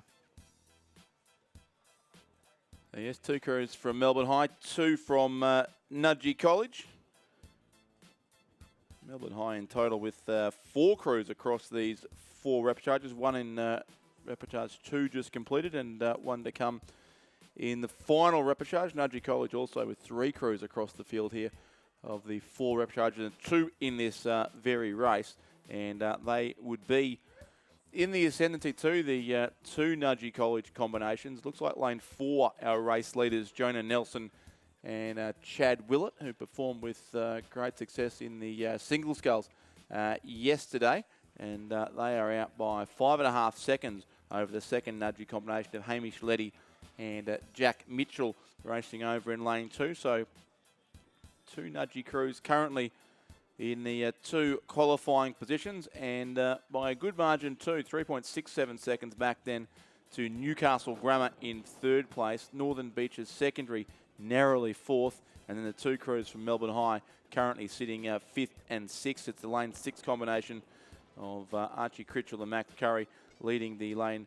In fact, it's the lane 6 combination from Melbourne High of Haruki Nishikawa and Goo Goo, which should be lane 6, looking at the wrong race there, and lane 7 in 6th place, Alex Katenko and Callum McGregor. But through the 1,500 metre mark now, and a big lead here to Nudgee College, reminiscent of that Mersey crew a few races ago that took out a very substantial win too in their repechage. So Nudgee won the first repechage here as well through Harry Dixon and Griffin Shostakovsky of the under-19 men's double scull, and are looking to make it 2 wins from 3 races here as well, with that combination of Jonah Nelson and Chad Willett very comfortably clear. Does look like that second Nudgee crew on the far side of the course, just sitting in 3rd at the 1,500 metre mark, really making a push on the Northern Beaches secondary crew to their left-hand side to try and make it a Nudgee College 1-2 in this repechage, to take both of those qualifying spots through to the semi-final. A little bit of a tussle there on the far side of the course. We'll get a little bit of a clearer view of in the next few strokes or so. It was 3/4 of a second between the two, but in Northern Beaches secondary moving up a couple of spots in the third 500 metres up to a clear second there at 1,500. They do look to be holding an advantage now, certainly over the Nudgee crew. So some work to do certainly for Hamish Leddy and Jack Mitchell. And Northern Beaches secondary from Sydney, obviously that school I imagine from the Northern Beaches area. From the Northern Beaches area, a secondary school. Believe it or not, it's a very creative name, but at least it's easier for us to work out where they're from than some of these school names that come up throughout the regatta. Yeah. And they will get second place here, I'd suggest. Northern Beaches secondary school. That's Sam Merry and Zane McGregor, the combination there, coached by Isaac Shepherd and Kieran Kabelke.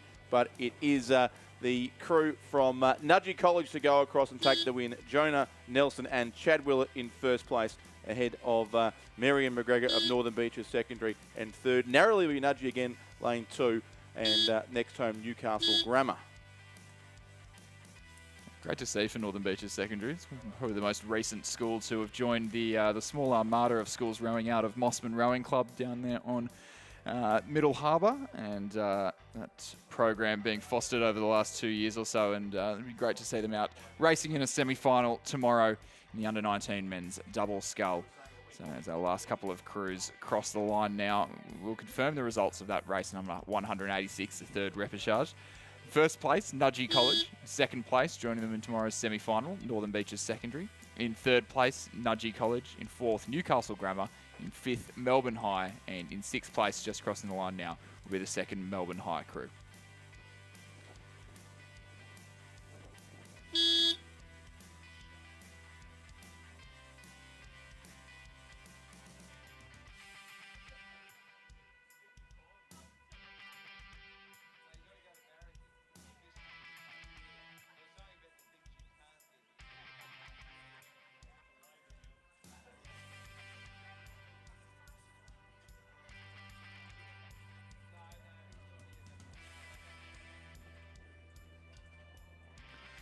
Back down on course now is the fourth and final repechage of the under-19 men's double sculls, race 187 in your program. In lane 2, Griffith Uni Surfers Paradise, composite with commercial. In lane 3, St Augustine's. In lane 4, Gippsland Grammar. In lane 5, the Southport School. In lane 6, Hawthorn. And in lane 7, Melbourne High. Race 187 being led at this stage by the crew from Gippsland Grammar in the centre of the course. By around about a length from the Southport School. And then St Augustine's of Sydney were in third spot narrowly. Hawthorn Rowing Club, Griffith University Surfers Paradise and Melbourne High lane 7 in sixth position.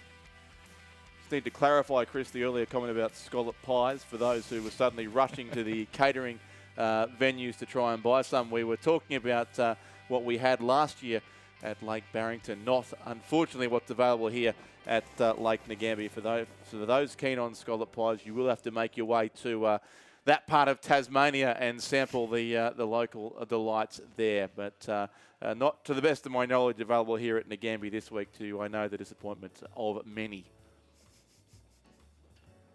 Now, meanwhile, we continue with this race, heading up towards the three-quarter mark now. This fourth and final repechage in the under-19 men's double scull. Gippsland Grammar would, or the Southport School may have got their boat in front now. In fact, they have indeed as they come up towards 1500. So it's Costa Karantzopoulos and Benjamin Shuttlewood of the Southport School, about half a length now ahead of Gippsland Grammar, Cameron Rule and Anthony Smith. So they continue to be the top two, but the order reverses, and it's almost 4 seconds on the timing of the difference between those two. It was under a length, so that might not quite be completely accurate, but it's the Southport School certainly from Gippsland Grammar. St Augustine's of Sydney still there in third place, and the Hawthorn Rowing Club from Melbourne continue in fourth place with Archie Critchell and Max Curry. The St Augustine's crew, Dougal McKenzie and Bo Nicholas. And then it was Griffith University Surfers Paradise commercial composite crew, Jack O'Toole of Commercial, Callum McClure of Griffith University, and from Melbourne High in lane 7, Mithan Subramanian Balanand and David Yudko. A race, well, three-way race you would think, for 2 spots in the semi-final. The last 2 spots in the semi-final of the under-19 men's double scull. It is the yellow boat there still of the Southport School, kind of matching the high-vis caps of the TSS rowers in that boat. And Gippsland Grammar alongside them, trying to hold off St Augustine's on the outside of the course. I think Stuart John warned us before to not write off a crew coached by an Ungamuck in the closing stages of a race, and they are certainly coming home well, the St Augustine's combination, and Gippsland Grammar, who are from Sale and Eastern Victoria, will have to respond here over the closing 100 metres of the race. So it's the Southport School clear by a length. They should be the next crew through to the semis of the under-19 men's double scull, but St Augustine's have just about hauled in Gippsland Grammar in the closing strokes. The race for second and third is very close as Gippsland come again and lift and try and hold off. It'll be the Southport School by a length, and maybe Gippsland Grammar will hold on, or will they not? The last stroke critical there, and the bows were just about going over the line, locked together. I'm not sure. Chris shakes his head. I'm calling Gippsland Grammar for that. The results are saying St Augustine's, but I think Gippsland Grammar might have just edged their bow ball into the semi-final on that one. They looked to have it until right at the end, but let's see. Those numbers, yes, are not right. They're saying 3.36 seconds. The margin, that's not accurate, but the Southport School won it, and Gippsland Grammar would have been in second for at least 995 metres of the race. It just remains to be seen if they have hung on or not over the closing strokes with St Augustine's of Sydney there. And then Hawthorn, Griffith University Surfers Paradise, and the crew from Melbourne High as well. So 4 good races there in the repechages of the under-19 men's double scull.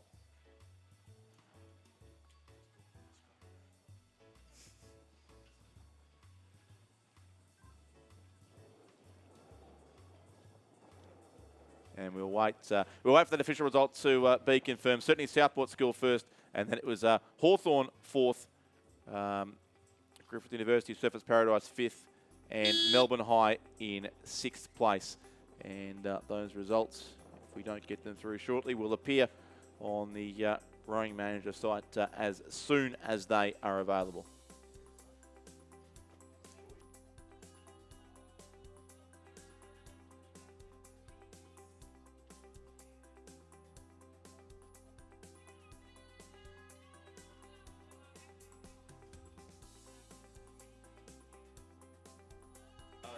And for confirmation of the results of race number 187, the repechage of the under-19 men's double sculls, no doubt about it, Southport School crossing the line in first place. As called, it was the crew from Gippsland Grammar crossed the line in second place to hold on to their spot in tomorrow's semi-final. I'd say if there was another 5 metres of course there, St Augustine's would have had that. St Augustine's in third place and unfortunately eliminated. Hawthorn Rowing Club in fourth. Griffith Uni Surfers Paradise Composite with Commercial in fifth, and Melbourne High crossing the line in sixth place there.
Welcome back. We're just about to resume racing once again with race 188, the first heat, the sole heat it seems. So a race for lanes here in the under-19 women's Coxless 4. And we thank Chris McCarthy for his work over the past hour or so, who's officially rejoining the commentary team, I think, tomorrow morning. But Chris dropped in to check out the course and was roped into an hour or so of commentary. So we'll see him again here tomorrow morning. And welcome back, Stuart John. Thanks, Richard. That sounds familiar. I had the same thing happen to me yesterday. It's dangerous to enter the venue. You never know what you may end up doing in this volunteer sport if you walk past the wrong room at the wrong time. I tell you what, it wouldn't be so bad if Ray didn't have his shepherd's hook out just to grab people. He's a very persuasive man, is our leader. That's right. Just watching on from a safe distance. But race number 188, heat number 1 of the under-19 women's Coxless 4s. In lane 2, it's an Arana Canberra Girls Grammar composite of Claudia Bridgewater, Caitlin Natty, Amelia Farrell and Paloma Padovan. They're coached by Kaz Pipers and Mike Brady. In lane 3 from UTS, Haberfield and Mossman, Paige Critchlow, Lillian Hyde, Grace Burke, Amelia Cooper. They're coached by Hallie Chapman and Katie Healy.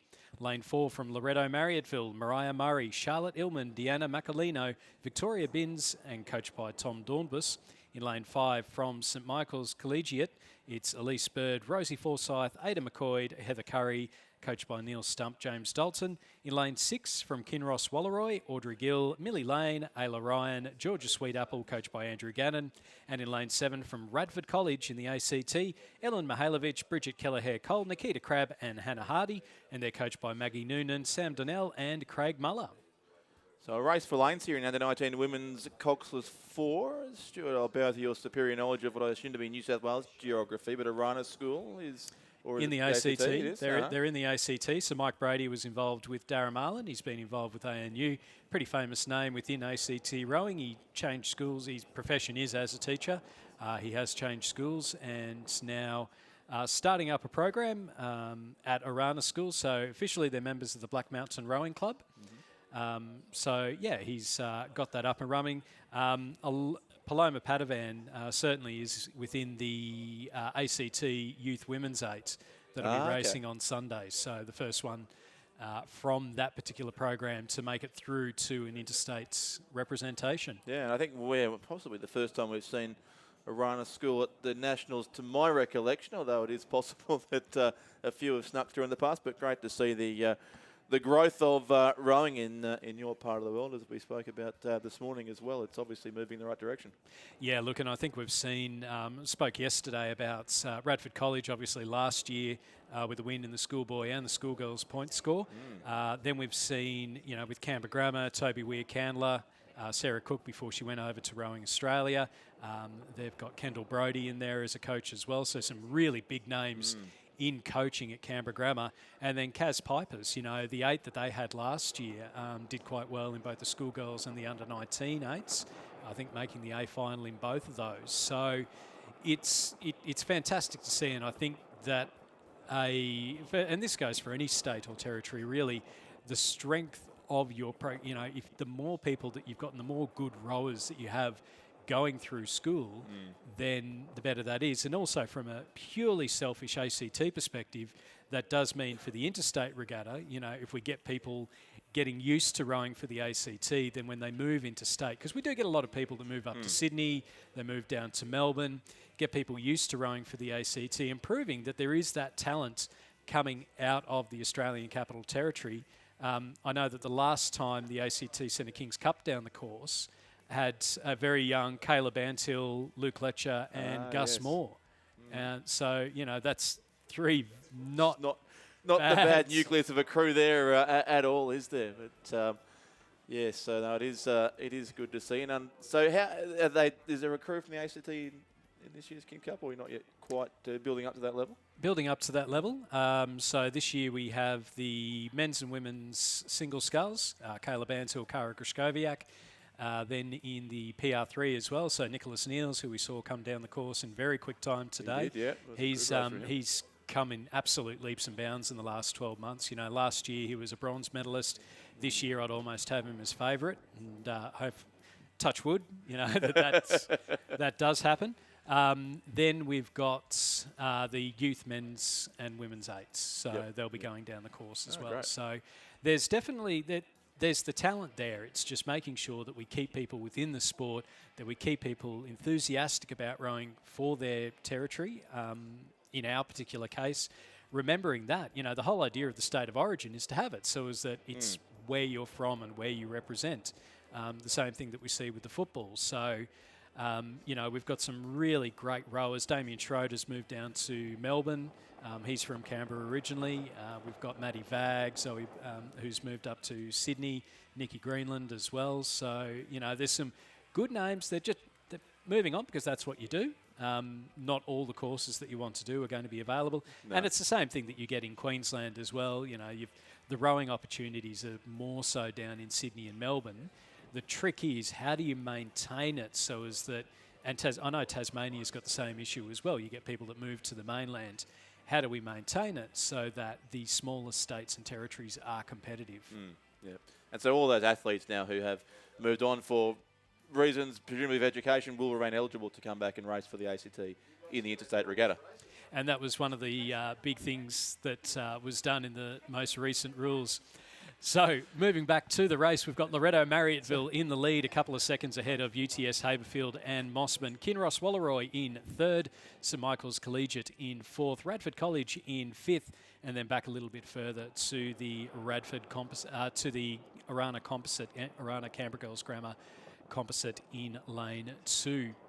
It is a race for lanes here in the under-19 women's Cox's 4. We've been accused of ignoring the action on the water, Stuart, but it was an interesting discussion on ACT rowing, but this does continue. It will be the same 6 crews who meet again in the final of the under-19 women's Cox's 4 in a couple of days' time. But it's a good race, Lizzie. I can understand why you're enjoying this one with...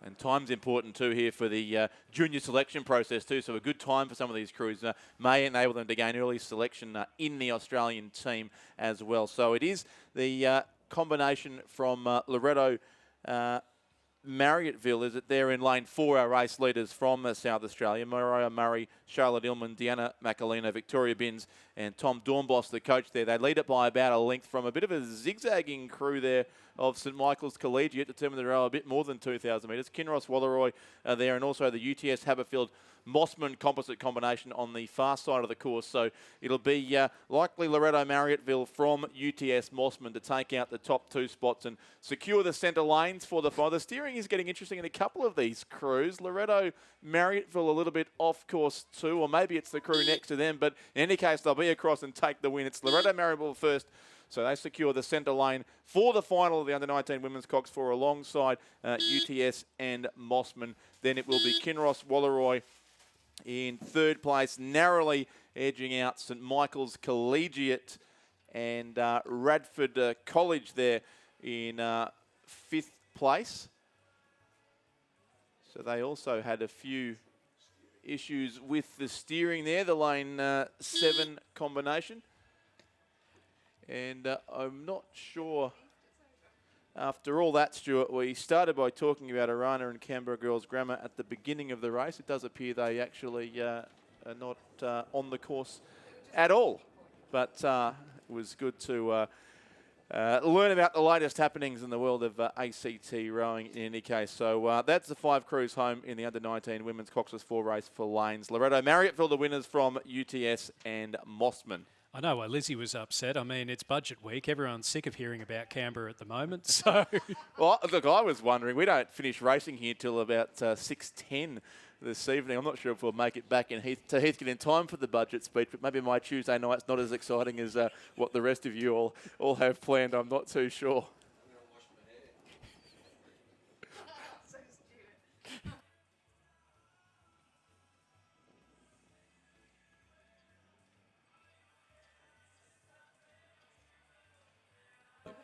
We're underway in race number 189.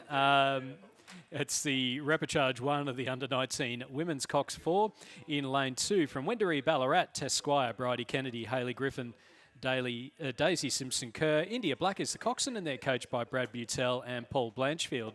In lane 3 from Loretto Ballarat, Zali Clark, Talia Whittle, Lana Dodd, Bridget Bales, and coxed by Sophie Boyd. In lane 4 from Queenwood, Heidi Boyd, Imogen Gray, Madeline Nicol, Chloe Driver, Lucy Anderson is the coxswain, and they're coached by Tess Dixon, Kieran Glynn, and Ray Boyle. In lane 5 from Caulfield Grammar, Emily Condren, Ella Bisa-Leong, Emma Wills, Olive Pascoe, and coxed by Ivy Jones. In lane 6 from the Wilderness School, Lily Marshall, Amelia Goss, Annalise Ruse, Millie Jackson, Olympia Andre is the coxswain, and they're coached by Amy Mailing. And in lane 7, I believe this might have been where our Canberra Girls Grammar crew got to. Claudia Bridgewater, Caitlin Natty, Amelia Farrell, Paloma Padovan from Arana, and coxed by Eliza Miller, and coached by Kaz Pipers and Mike Brady. As we have Lizzie Chapman joining us. I'm sorry, I told you up the garden path there before. And I'm sorry for all the heckling from the side. You're absolutely right, though, about that Arana Canberra Girls Grammar composite. It is the same names in the crew, and so that's clearly they were entered in both the coxless and the coxed for, and they have chosen since it was a race for lanes, I suspect they might have the option of either racing in there or not, and chose not to. So provided the finals are spaced apart, they might still be able to race in both finals. They've got to get into the final first, though, and they've got off to, sadly, a fairly slow start in repechage 1 of the under-19 women's coxed fours. However, steering's good, and they're gradually making their way back up to the course. Wilderness School beside them in lane 6, having a good solid row, but slightly behind Caulfield Grammar, who are in lane 3. Across to Loretto Ballarat, and they have fallen Wendouree Ballarat have fallen behind the Loretto Ballarat and no, it is Loretto that are behind, and it's Wendouree Ballarat and Queenwood who are in the lead. Queenwood looking like they're having a much better row here in the repechage than they did in the first heat, where they led, had a great row, but unfortunately allowed another crew to row through them. So they, as we talked about earlier, Stuart, lose the race but don't lose the lesson. So it looks like they've got out to an early lead this time again. And this time they really need to keep the pressure on all the way through, right through to the finish, and be really wily about how they race. Yeah, absolutely. The first two going through to the final in this first repechage for the under-19 women's coxed 4.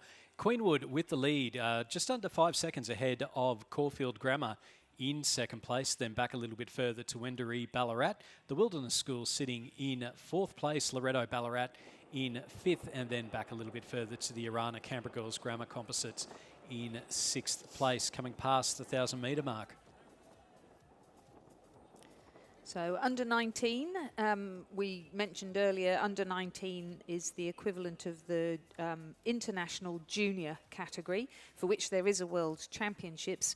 And as we've mentioned a couple of times, the National Rowing Championships here is part of the selection process for our Australian junior team. Now, what coaches and clubs and athletes can do is nominate themselves for early selection. And so these races are pretty important if girls are thinking that they might want to be considered for that early selection. So we have national team selectors here watching the racing, watching the athletes, making their assessment of the calibre of the crew. The speed that they do, given the wind conditions, is pretty important. And so for a number of these athletes, this will be the first time that they've put themselves into that sort of pressure cooker situation where the performance in every race really does matter. And coming up now towards the 1,500-metre mark, and we do still have Queenwood in the lead ahead of Caulfield Grammar, Wendouree Ballarat, Wilderness, Loretto Ballarat, and the Arana Canberra Girls Grammar crew. And Queenwood just really looking nice and controlled at the moment. They're not rating too highly, but everything just seems to be in control. It's very efficient. It is, and I think they've progressed enormously since we saw them race in Barrington last year. This is the crew of Heidi Boyd in the bow seat, Imogen Gray in the 2 seat, Madeline Nicol in the 3 seat, and Chloe Driver in the stroke seat. Their cox is Lucy Anderson. They are coached by Tess Dixon, Kieran Glynn, and Ray Boyle. But as yesterday, they're still under pressure from that, this time from that crew from Caulfield Grammar, who had 5 seconds behind them. But this was the danger point in the race yesterday. They got into the last 250 and just stayed at the same rate and allowed the other crew to row through them. So we'll be watching them closely to see whether today they can put into operation their race plan of actually stepping up a little gear in that last 250 and just making sure they stay ahead. Now, is this one of those ones where having a stern-loaded Cox, puts you as a front runner, does that put you at a little bit of a disadvantage because it's a lot harder to be able to look back over your left or right shoulder to see where you are compared to everyone else. That's whereas right. the bow-loaded Cox, obviously, you can just see everyone. Precisely. And we know we've got good opposition in this field here. We've got this crew from Caulfield Grammar who performed well yesterday, but we've seen some outstanding performances from some of the Wendouree, Ballarat crews, and the one that's in this race now, Tess Squire, Bridie Kennedy, Hayley Griffin and Daisy Simpson-Kerr, coxed by India Black, coached by Brad Butel and Paul Blanchfield. They have just looked really strong throughout the entire race. Only 2 of these crews will progress to the final. Only 2 of these crews will progress through to the final, and the remainder will be eliminated. And Wendouree Ballarat look like they really are hungry for a spot in the under-19 women's Coxed 4 final. Coming up towards the last 150 metres, it is still Queenwood out in front, looking strong for their lead. And they've definitely taken the rate of striking up, so their coaches will be very happy with them. Absolutely. Second place at the moment is Caulfield Grammar. They're being pushed by Wendouree Ballarat over there in lane 2.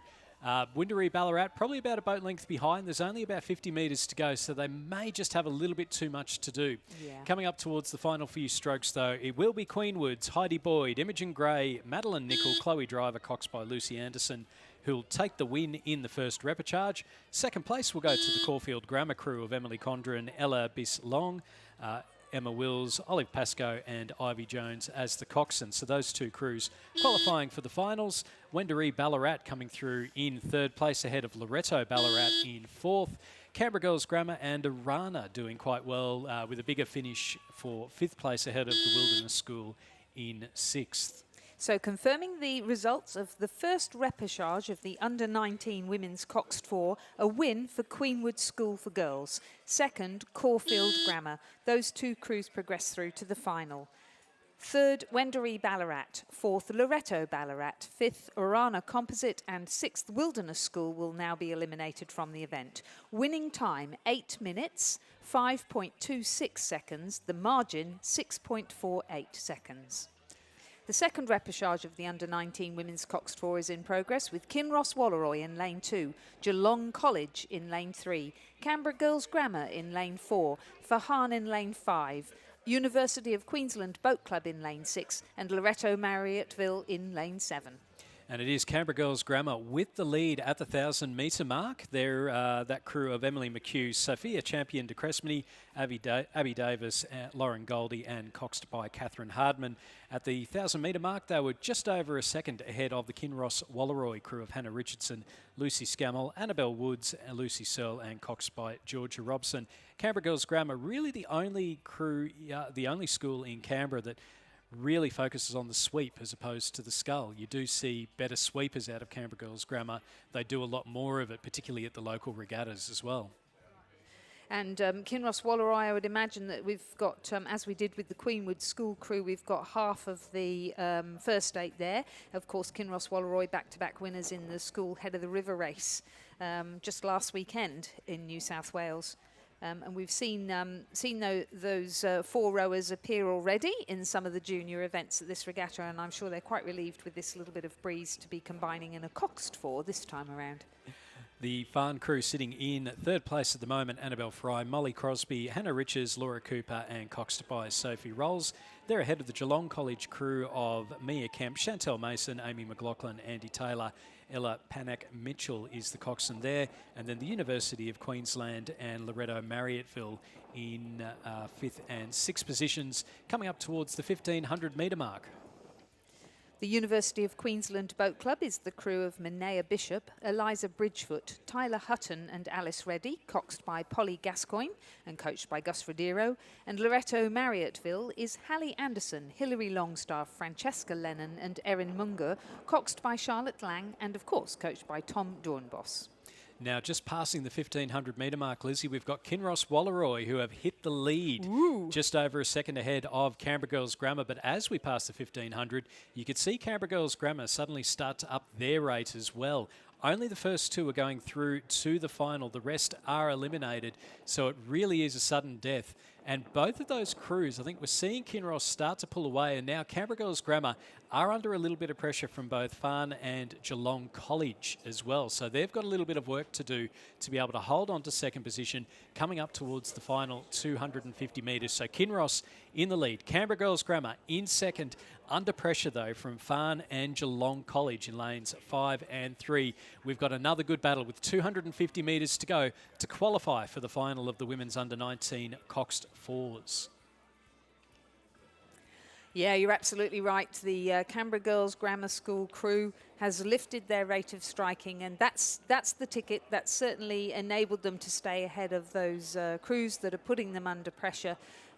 As they come into the final stages of this racing course, it's a little bit breezy, so the Cox having to work hard to keep them in the middle of the lane, as well as exhorting them really to raise their effort and really try and push back hard against the Kinross Wallaroi School crew. But that Kinross Wallaroi School crew, I've seen them train throughout the season. They've done quite a bit over at the Sydney International Regatta Centre, and you can see that they've got a tandem in the middle of the crew, which is a really effective way of rigging a four, and really powerful in there and long and steady in their strokes, and that gets them across the line in first position to make their way into the final of the under-19 women's Coxed Four.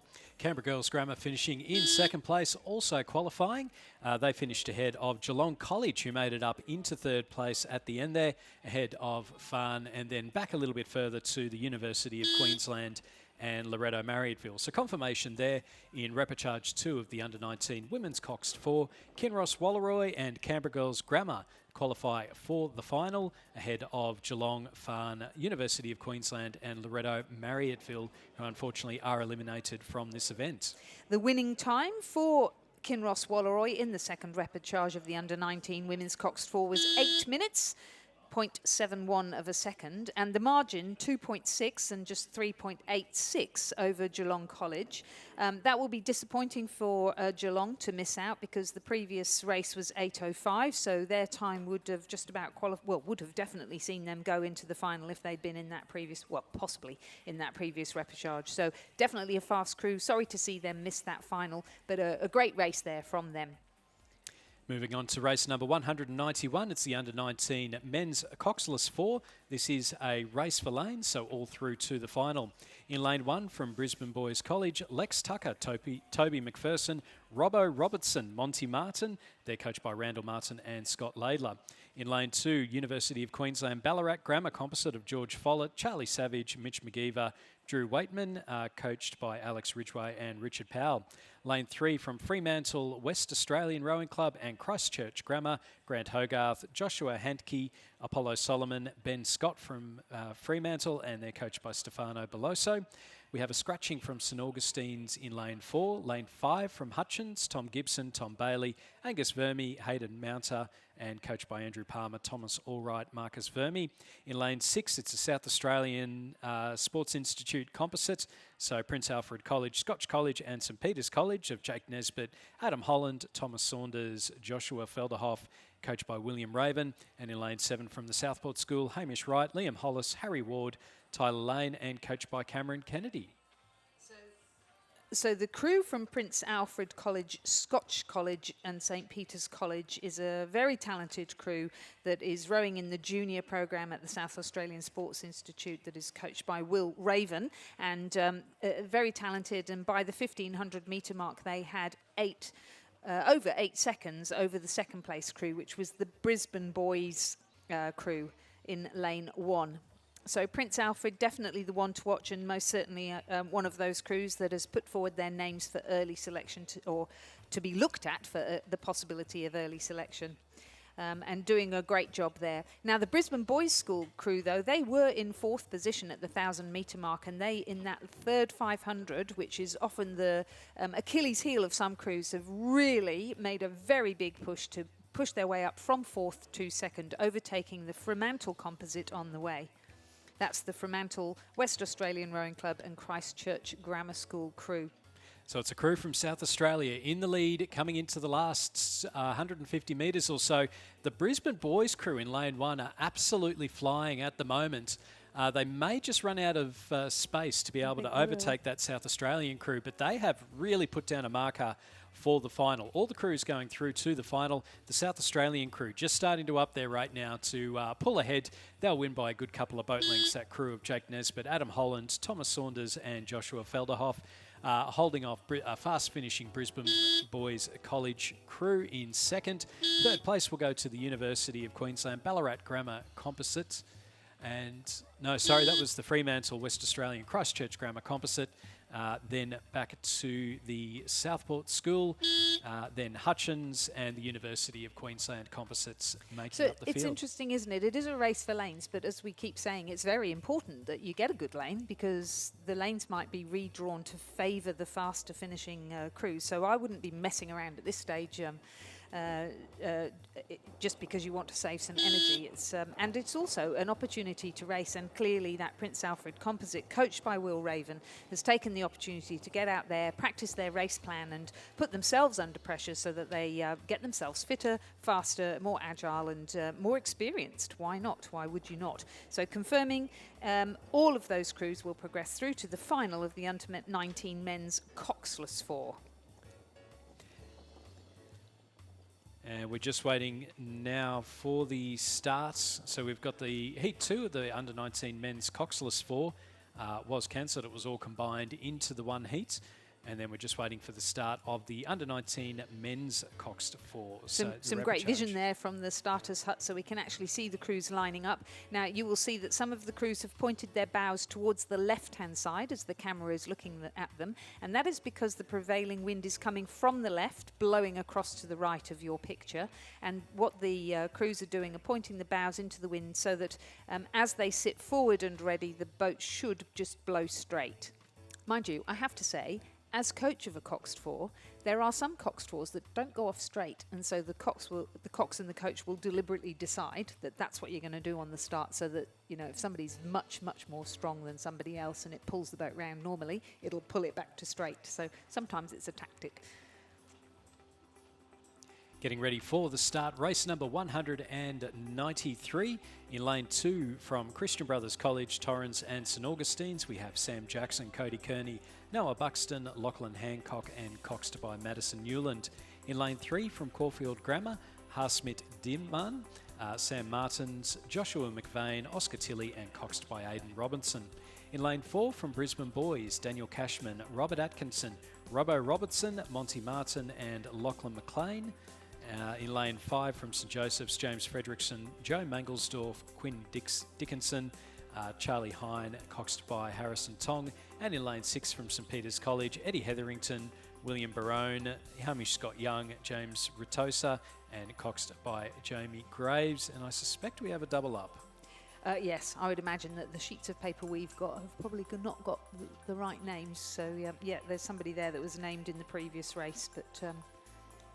or is it just... Yeah, so I'm sure we've probably just got out-of-date starters sheets. Just goes to show how much pressure there is if you're racing in a Coxless 4 and a Coxed 4 when they're put next to each other on the programme. So the crews are off and running. For those who are new to rowing, you'll see they're taking quite short strokes at the beginning of the race, and that's because particularly in a Coxed 4, you're trying to get a boat from stationary to up and running at maximum speed in as quickly as you possibly can. And and the most effective muscle group in rowing is really the legs, big strong muscles. And so what they're doing there is using less of the body and using more of the legs. So sitting very upright, not much body swing, and just really getting the blade in the water and then levering against that blade that's in the water, using leg power.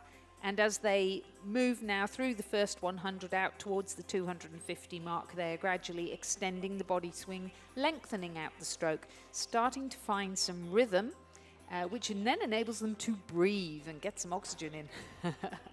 Otherwise, it's really painful. It can be really painful. Now, do you, Lizzie, have a particular pattern that you coach your crews to use at the starts? I think that's something that you work out with the crew, but certainly it really does depend on the athletes. My personal preference is to start off at about half slide, do a couple of half slide strokes, then 3/4, then full slide but with no body swing, and then lengthening out once you get to about the 12th to 15th stroke. And I personally love a really good rhythm call. So rhythm in 3, in 2, in 1, now, and then really think about driving the legs down, holding the legs down and letting the hands come away and really establish some length and rock over. But certainly the crew that I coached there at the Paralympic Games, they had much more of a transition into race rhythm. So very different from what I personally would want to do. But it is something you kind of, like any group of people, and don't you learn this in rowing, every group is different. So you learn how to work as a team and figure things out to be the most effective you can be as a team with that particular cohort of individuals. As they pass the 500 metre mark in race number 193, the first repechage of the men's Cox Fours, it is Brisbane Boys College that have the lead at the moment. They were 3 seconds ahead at the 500 metre mark, so a blistering start for them ahead of Caulfield Grammar in second. Then not much between Caulfield Grammar and St Joseph's New South Wales in third, and then back a little bit further to the Christian Brothers Torrens St Augustine's Composite in fourth, and then St Peter's College from South Australia sitting in fifth place through the 500 metres, and just a very strong start from that Brisbane Boys crew. Yes, so here's Richard Dorstein, because I was just going to say, so Brisbane Boys, Richard are fond of all knowledge when it comes to Queensland rowing, and I was just wondering if they were half of the first eight, probably. So certainly a very strong start from them. Yes, so we think they probably are, and certainly well drilled, and they're managing to hang on to that early lead, rowing strongly, accurately, and with pretty decisive leg drive there. Amazingly uniform with their bodies. It's the accuracy, isn't it, Lizzie, that's one of the most important things, because if you're not getting those blades into the water correctly, or if you're trying to drive a little bit too early before they come in, then you do find yourself, you're missing out on half your power. And particularly in a Cox Four, you're carrying, it's not a significant weight, but it's obviously a little bit more than you would have in a Coxless Four, so it's very important, yes, to now we do notice here that some of these Cox Fours have got the Cox sitting at what a punter would call the back of the crew, so sitting at the stern end of the boat. They can see the guys and they can actually virtually coach them as they're rowing down the course, and other boats have the Cox lying down in the bows. So an interesting question that you were asking earlier, would it make a difference in a tight finish where the person who's sitting in the stern of the boat can actually see everything that's going on in front and beside them, whereas the person lying down in the bows less so? Maybe we need to interview a Cox up here and ask somebody like Kendall Brodie or Will Raven. Well, if we can get Jurek Hasselgrove up here again. Mr. Multitasker. I'm sure there's no doubt that he'll be back up here at some point. So we do have Brisbane Boys College in the lead at the moment in the first repechage of the under-19 men's Cox Four. First and second in this one, going through to the final. So Brisbane Boys in the lead ahead of St Joseph's New South Wales in second place. Only a second between second and third at the moment. So Caulfield Grammar from Victoria not out of the running at the moment to try and get through to the final, although they were sitting in second at the 500 metre mark, now drop back to third position, and I rather suspect they might be dropping off a little bit further again. It's been a good row, particularly in this middle section from St Joseph's New South Wales, that crew of James Frederickson, Joe Mangelsdorf, Quinn Dickinson, Charlie Hine, and coxed by Harrison Tong. Now just starting to pull away quite nicely from Caulfield Grammar, but Brisbane Boys still in the lead with 500 metres to go. Yeah, and this is pretty impressive, isn't it? I was just thinking they're They're already through to the final in the Coxless 4, but they placed second in that preliminary race. And here they are looking very strong contenders indeed for the final of the Coxed 4. And then there's a third crew, which is probably the other half of the first 8, that's won back-to-back Head of the Rivers in the second repechage. So great programme there under the leadership of, I believe, Zoltan Shepherd, with Randall Martins, Scott Laidler and John Pettigrew all coaching them. So Brisbane boys in the lead into the last 200 metres or so and looking very strong. They're ahead of St Joseph's, New South Wales, who have pulled out quite nicely from Caulfield Grammar in third place. So they're only our first 2 crews in this first repechage going through to the final, and it does look to be Brisbane boys and St Joseph's, New South Wales. They're ahead of Caulfield Grammar, and then we have the Christian Brothers, Torrens, St Augustine's College Composite in lane 2, battling it out with St Peter's College in lane 6 in that battle for 4th and 5th positions. But now into the last 50 metres or so, and it's going to be a very, very comfortable win for Brisbane boys. Daniel Cashman, Robert Atkinson, Robbo Robertson, Monty Martin and coxed by Lachlan McLean. They'll come through and take the win. In second place will be the crew from St Joseph's, New South Wales.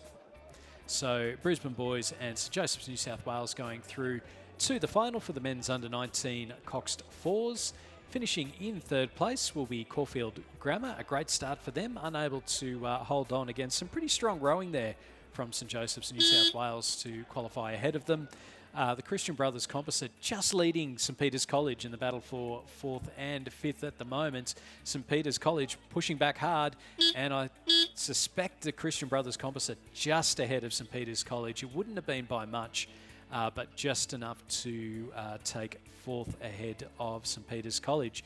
Confirming the results of the first repechage of the under-19 men's Coxed 4. First, Brisbane boys. Second, St Joseph's, New South Wales. Those 2 crews will progress through to the final.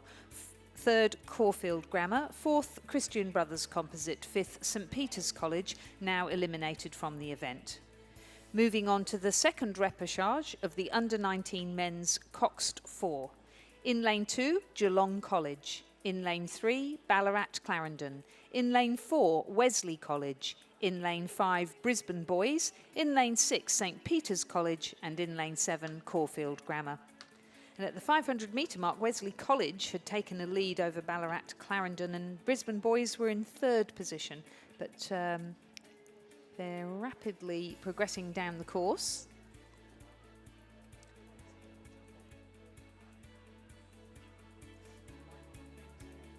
So into the 1,000 metre mark, it's Wesley College with the lead, 2.5 seconds ahead of Brisbane Boys, and then only half a second between second and third, the Ballarat Clarendon crew. Yeah, there's been a swap in positions, haven't there? Brisbane Boys, we were talking about them earlier, and they've obviously pushed their way from third up to second, which is good.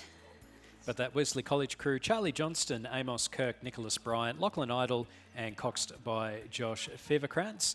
And then Brisbane Boys, Xavier Rubens, Joseph Tyne, Mitchell Owen, Liam Crook, Bo Palmer is the coxswain, and they're coached by John Pettigrew and Zoltan Shepherd. They're our 2 leaders at the moment. But again, Ballarat, well... Yeah, well, the Ballarat Clarendon crews continue to impress, don't they? This is the crew of Jock Quartermain, Lachlan Clark, Jasper Nyhoff and Nelson Troon, coxed by Bonnie Polton and coached by Ian Peel. So still definitely in there with a chance. St Peter's College from South Australia, who I believe, who are probably half of the first 8 for them too. Edward Chipperfield, Fraser Balnaves, Max Henry and William Howard, coxed by Philippe Scalzi, coached by James McRae, Olympian, and Angus Scanlon.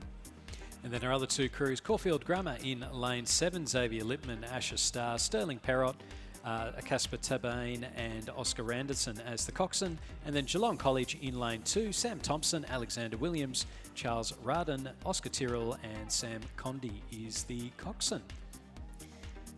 It's Wesley College. They continue to lead by about a length. And Brisbane Boys and Ballarat Clarendon are having a nice little battle in for second place. So Brisbane Boys by about a bow number in second place. We've only got the first 2 going through to the final. Wesley College have the lead they're looking good. But who out of Brisbane Boys in lane 5 and Ballarat Clarendon in lane 3 are going to join them in the final? Can Brisbane Boys join their classmates? Yes, can they? Or will the Victorian crew, which I'm sure is being cheered on from the towpath, succeed in pushing past Brisbane Boys? As they coming down now to the last 250, and they're really pushing back, aren't they? Also against Wesley College, so a great battle going on there. I don't think we can count out any of these crews for either getting through or not getting through. We all know anything can happen. Absolutely. We're into the last 250 metres now. It's repechage 2 of the under-19 men's Cox Fours. First and second going through to the final. Wesley College have the lead at the moment in lane 4. Pushing them hard, though, are Ballarat Clarendon in lane 3 and Brisbane Boys in lane 5. It's still Wesley College with the lead. We're into the last 150 metres. There's a boat length between Wesley College and Ballarat Clarendon, with Brisbane Boys ever so slightly behind them. Into the Red Boys now. Who's going to come through? Only the top 2 go through to the final. The other crew is eliminated. Into the final 100 metres or so. It's still Wesley College with the lead. Brisbane Boys starting to push hard. We're having a push, though, from Ballarat Clarendon. They're on their home turf. Are they able to hold on? Wesley College will come through and take the win. They're a boat length ahead of our other 2 crews, and it will be Brisbane Boys at the death. Brisbane Boys joining Wesley College and joining their classmates from the first repechage. They finished about a bow number ahead of Ballarat Clarendon. Wesley College with the win. Brisbane Boys in second place. Half a second between second and third. Ballarat Clarendon missing out on the final by a bow number. Oh, but they should be so proud of themselves. I know that's not very... that's cold comfort, I should say, but an excellent finish. Geelong College finishing in 4th, St Peter's College in 5th, Caulfield Grammar in 6th. An excellent battle having gone on between those 3 crews as well, but confirming the results of repechage number 2 in the under-19 men's Cox 4 event. It is Wesley College, Victoria, and Brisbane Boys College who will progress through to the final, eliminating Ballarat Clarendon from the event. The time for that repechage was 7 minutes, 0.71 of a second provisionally, and that compares with 6:57.56, so virtually 6:58 in the previous repechage. So we now know who is into the final in the under-19 men's Cox 4, so we'll move up to the under-21 age category. We'll go back to sculling, and we have the repechage of the under-21 women's double scull. In lane 2 from Toowong, it's Gabrielle Geldard and Jemima Powell, coached by James Doring and Michael Hawke. In lane 3 from North Esk, Amy Florence and Lindsay Calvert, coached by Brendan Long and Trevor Barrett. Lane 4 from Sydney, Liesl Page and Laura Seifer, coached by Lachlan Carter, Brendan Longman and Donovan Seck. In lane 5 from Toowong and Griffith University, Surfers Paradise, Olivia Georgopoulos and Sophie Gerber, and they're coached by Andrew Gerber and Lincoln Handley. In lane 6 from Toowong, Lily Fisher and Pia Malouf, coached by James Doring and Michael Hawke.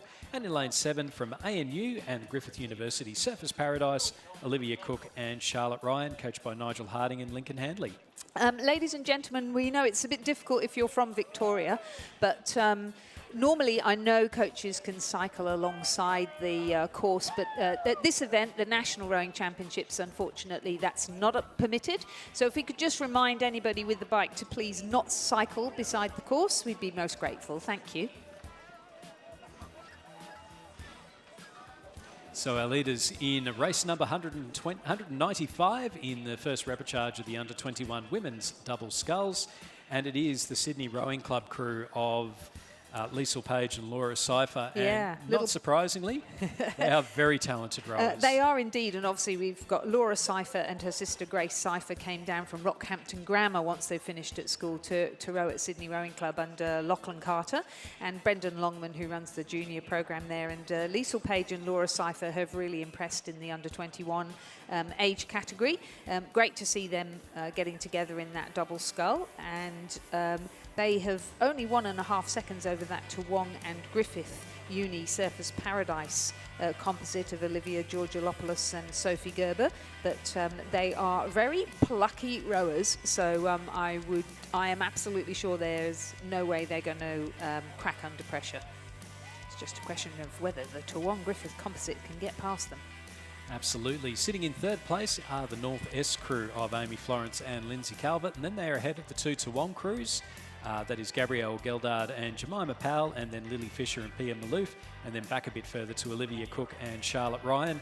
We did see Charlotte Ryan earlier on today. An absolutely fantastic finish in the single scull in the lightweight under 21 women's single scull. So might just have taken a little bit out of her. Yes, it could well have done. It's really hard, isn't it? But then again, that's what you train for. I always think you come to events like this and you go, that's right, that's why I have to train so hard. Absolutely. And it's always, it's good too, because you get the athletes to come to their first nationals, and then the next time they go, okay, well, this is what I need to do, because all of a sudden you're not in a small pond. You're all of a sudden in a very big pond, right. And you really, okay, this is what I need. Broadly. Yes. Exactly right. Yes. So this Toowong Griffith crew, they were the fastest off the start, and then we saw Paige and Cypher row through them at around the 500 metre mark. Paige and Cypher from Sydney Rowing Club continue to lead at the 1500 metre mark, and they've extended their lead just to almost 3 seconds, so about a length. But the important thing is that they are extending their lead. So North Esk continue to sit in third position, just another length behind them. From this repechage, only 2 crews will progress through to the final. So at the moment, that's looking like Sydney Rowing Club and this composite of Toowong and Griffith. But North Esk are really starting to put them under a little bit of pressure. We're into the last 200 metres or so, and North Esk, Amy Florence and Lindsay Calvert are really starting to up their rate and put a bit of run on the boat ahead of the Toowong Griffith University Surfers Paradise crew, Olivia Georgopoulos and Sophie Gerber. We're up for another, it's a double scull, and it's another exciting finish, Lizzie. Into the last 100 metres or so, Sydney Rowing Club, Liesl Page and Laura Cypher. They have the lead, and they are looking very good. Amy Florence and Lindsay Calvert from North Esk have moved ahead into second place. They're starting to pull away from the Toowong Griffith University Surfers Paradise composite. And haven't they timed that beautifully? They really have. They have absolutely motored. Sydney Rowing Club with the win. Second place going to North Esk, and then third to Toowong Griffith University Surfers Paradise. That was, again, a fantastic finish. We're seeing some very well-timed finishes here. Some people that have learnt their racecraft and are absolutely putting the foot down where it's needed. Good coaching there from Brendan Long and Trevor Barrett. Anybody would think they've done this before. Fourth position there, the crew from Toowong on the far side of Gabrielle Geldard and Jemima Powell, coached by James Doring and Michael Hawke. And they were quite some distance ahead of our final 2 crews, which is the ANU and Griffith Uni Surfers Paradise composite of Olivia Cook and Charlotte Ryan. They will place 5th, and 6th, the final Toowong crew of Lily Fisher and Pia Malouf. So confirming then the results of repechage number 1 in the under-21 women's double scull. Through to the final are Sydney Rowing Club's Liesl Page and Laura Cypher, and North Esk, Amy Florence and Lindsay Calvert. The provisional time, 7 minutes, 57.14 seconds. The margin, 3.8. Moving on to race 196, it's the second repechage of the under-21 women's double scull. First and second to go through to the final. In lane 2 from Buckingham, Anika Schrader and Charlotte Ralph. In lane 3 from Mersey, Lydia Tippett and Prudence Tippett, coached by David Tippett and Merv Tippett. There seems to be a family thing going on there. In lane 4 from Adelaide University and the South Australian Sports Institute, Isabel Watson and Sophie Barr. In lane 5 from Griffith University, Surfers Paradise and Brisbane and GPS, Hannah Kenway and Danica Free. In lane 6 from Melbourne University, Meg Cartwright and Livia Rosea. And in lane 7 from ANU and Mercantile, Amy Baker and Lizzie Gregory. So at the 500 metre mark, it was the Griffith Uni Surfers Paradise composite of Hannah Kenway and Danica Free, who had taken quite a considerable lead over what is a very good crew, really, Isabel Watson and Sophie Barr from Adelaide University. 6.39 seconds at 1,000 metres, continuing to lead, so extending their lead out. And in third position through the 500 and into the 1,000 metre mark is that crew from Melbourne University of Meg Cartwright and Livia Rosaya. Rosea, yes, Rosea. Mitch Nelson and Ed Fuller are the coaches there at Melbourne University Boat Club, and I must say that whole squad of girls continues to impress. Watson and Barr, quite talented in the Adelaide University South Australian Sports Institute talent program that is coached by Christine McLaren. But it's Danica Free. She's impressed in the single, and now she's impressing in the double in this repechage. Clearly determined to get her way into the final with Hannah Kenway from Brisbane and GPS, coached by her dad, Duncan Free, and by Peter Howard. Now, just a question for you, Lizzie. Is Griffith University Surfers Paradise and Brisbane and GPS the longest composite crew that you could have in a double? It feels like it, yes. It's a hell of a Scrabble hand. But it's worth it because they've extended their lead at the 1,500 metre mark to 7.89 seconds. So that's a further second and a bit, so another half a length by the 1,500 metre mark, and they are progressing really nicely now in that final 500, looking for a place in the final of the under-21 women's double scull. Watson and Barr from Adelaide University Boat Club and the South Australian Sports Institute continue to sit in second position. They now have a 4.2 second lead over the Melbourne University crew of Cartwright and Rosea. Mersey, Tippett and Tippett currently sitting in fourth. The ANU Mercantile composite of Baker and Gregory pushing them hard, but still in fifth at this point. And then the Buckingham crew of Annika Schrader and Charlotte Ralph complete our field of 6 crews. So the Griffith University Surfers Paradise, Brisbane and GPS composite, Hannah Kenway, Danica Free, they've led from start to finish, and we can just see them. They've dropped their rate down a bit, just focusing on that big leg drive, making sure they're still getting a lot of boat run. Now again, the battle for second place in a double scull. We've got Adelaide University, South Australian Sports Institute, Isabel Watson, Sophie Barr, and then the Melbourne University, Meg Cartwright and Livia Rosea. Both battling it out, although it does look like the Adelaide University crew have just started to time their run nicely, sitting in second place and pulling away by about a boat length ahead of Melbourne University. Back a little bit further to Mercy in fourth place, and then the ANU Mercantile composite in fifth and Buckingham in sixth. Into the last 50 metres or so, and Hannah Kenway from Brisbane and GPS, Danica Free from Griffith University Surfers Paradise. They are going to do this, and they are going to do this very, very comfortably. They'll come through, they'll take the win and go through to the final of the Under-21 Women's Double Scull. Joining them in the final and qualifying in second place will be the Adelaide University's Isabel Watson and Sophie Barr. They've qualified just ahead of Meg Cartwright and Livia Rosea from Melbourne University. They're in third place.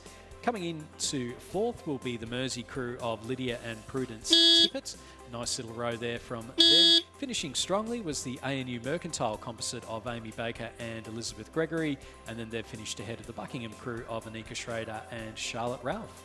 So confirming the results of the second repechage of the Under-21 Women's Double Scull, a win for the Griffith Uni Surfers Paradise, Brisbane and GPS composite of Hannah Kenway and Danica Free. Second, Adelaide University Boat Club Sassy crew of Isabel Watson and Sophie Barr. Those 2 crews progress through to the A final. The remainder are eliminated from the event. The provisional time for that repechage was 7 minutes 56 seconds, which compares with 7:57.14 in the previous repechage. The margin, however, was 7:39, and the previous repechage was 3.8. So Griffith Uni Surfers Paradise, that's another member of the Free family, looking really good for a placing in the final of the Under-21 Women's Double Scull. We move now on to the Under-21 Men's Double Scull, where we have 2 repechages. The first is in progress with the composite of Joshua Sparks from Rockhampton Grammar and Mitchell Bridge from Toowong in lane 2. Canberra Rowing Club and the ACT High Performance Programme, Ethan Toscan and Raphael Priest in lane 3. Townsville James Cook University, the crew of Riley Williams and Zachary Skip, is in lane 4. In lane 5, the leaders, Roden Martin from Toowong with Samuel Mounter from Tasmania University in lane 5. Ballarat City's William Gilbert and William McKechnie in lane 6. And from Sydney Rowing Club, Gabriel Carmody and William Bogue. So the first 3 going through to the semi-final in the men's Under-21 Double Scull. The first of the repechages, and then we've got another repechage after that before we move on to the Under-21 Women's Coxed Fours. A couple of heats going on there as we head towards the latter part of day 2 of the 2022 Australian Rowing Championships, being held down here at Lake Ngambie in Victoria. And it is a great job that they've done to be able to get this up and running on very, very late notice after the flooding in Sydney. It's fantastic, isn't it? It just never ceases to amaze me how amazing the rowing community is, or the sporting community across Australia, really. But you're absolutely right. It's stunning. It's stunning. It's such a great event. Everything's just been lifted, transplanted, and here we are having a fine time and watching some amazing racing too. And we've got the best seats in the house, of We course. certainly do. Getting out, looking out over the finish line, and we've seen some really good finishing as well, particularly in the double sculls. I think they're now my new favourite event to watch. I was going to say, you seem like you're really enjoying them. This one's particularly good. I mean, we saw the Tasmania University Toowong Composite go off fast off the start, and they're continuing to lead. But Sydney Rowing Club's Carmody and Bogue, who are pretty experienced, were pretty fast off the start, but then they got overtaken by the Canberra ACT crew of Ethan Toscan and Raphael Priest. And I know you were talking about Ethan Toscan before, so he's putting up a good showing in the double like he did in the single. Absolutely, and Ethan, I say only a lightweight rower. He is a lightweight rower, so he is sort of rowing up in his class, but him and Raph Priest, back in the day, they were Radford College and Canberra Grammar School, and now they're both rowing together for Canberra Rowing Club and also for the ACT Academy of Sport. And I think that's the wonderful thing once you come out of your school rowing. Some people have rowed at clubs already, but some people have only done school rowing and then get to the club and get to row with people that were their arch rivals before. And it's so much fun when you row with other people who are good and like-minded, and that's where it becomes even more fun in rowing, I think. Looking like a very good composite there for Rodan Martin from Toowong and Samuel Mounter from Tasmania University. They continue to lead, but they really are under pressure from that Canberra crew of Ethan Toscan and Raphael Priest, aren't they? Yeah, Ethan Toscan, Raph Priest really putting on a big show towards the finish there, putting in a lot of boat speed, not necessarily overrating, but certainly making sure they've got a bit of leg drive and putting that Tasmania University Toowong crew under pressure. They might make it too. Or I don't know. No, the heavyweights have spotted them, haven't they? Get out of here, lightweights, pushing away. You could see that bow, Rodan Martin looking out to his right and going, right, let's just give this a bit of a push. First place to Tasmania University Toowong Composite, second going to Canberra Rowing Club, third place there to Ballarat City's William Gilbert and William McKechnie, with fourth place going to Sydney Rowing Club's Gabrielle Carmody and William Bogue. Fifth place to Townsville JCU's Riley Williams and Zachary Skip, and then the Joshua Parks and Mitchell Bridge in sixth place for the repechage there. So confirmation, Tasmania University Toowong crew in first, and Canberra Rowing Club's Ethan Toscan, Raph Priest both going through to the final, as did Ballarat City's William Gilbert and William McKechnie, with the rest of the crews eliminated from the men's under-21 double sculls. The second repechage of the under-21 men's double scull is now in progress, with Toowong in lane 2, Moss Murphy and Sam Parry. Mercantile in lane 3, Hamish Nicol and Jackson Morrish. West Australian Rowing Club in lane 4, Aria Almasi and Blake Wyatt. New Norfolk Rowing Club in lane 5, Aidan Midson and Thomas Morgan. And UTS Haberfield Griffith Unisurface Paradise Composite in lane 6, Ben Horsnell and Tate van Heemst.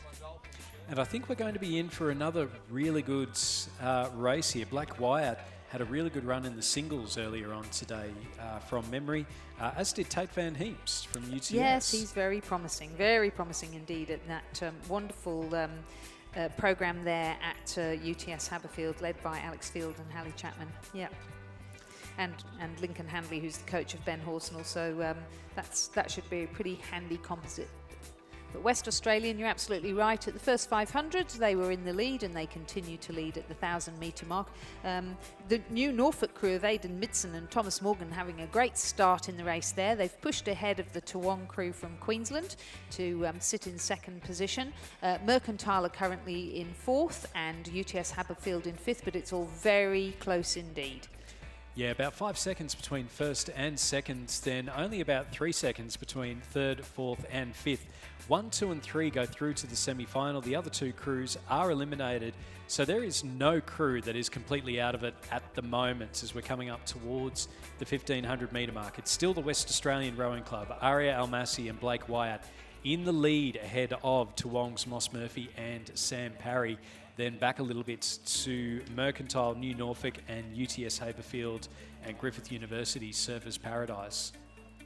So the West Australian Rowing Club into the 1500 metre mark. They've got 4 seconds ahead of Toowong Rowing Club, and then another 3 seconds back to Mercantile, who have just started to stretch it out a little bit in that last 500 metres. We've seen New Norfolk really drop off the pace though. They are now sitting in 4th place, 1.25 seconds behind third, and then the UTS Haberfield and Griffith University Surfers Paradise crew sitting in 5th place at the moment, but still only a couple of seconds, 500 metres to go.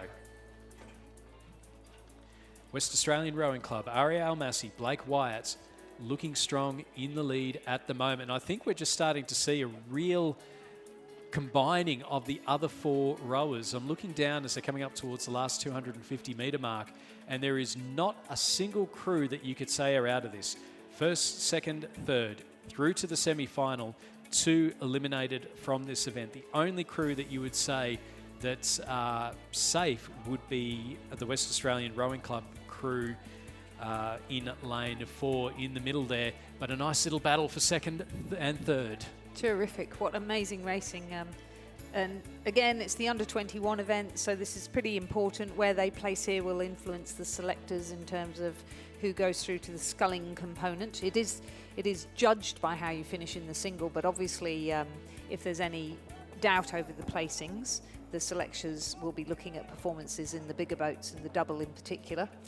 West Australian Rowing Club with a boat length ahead of Toowong Rowing Club have just started to pull away.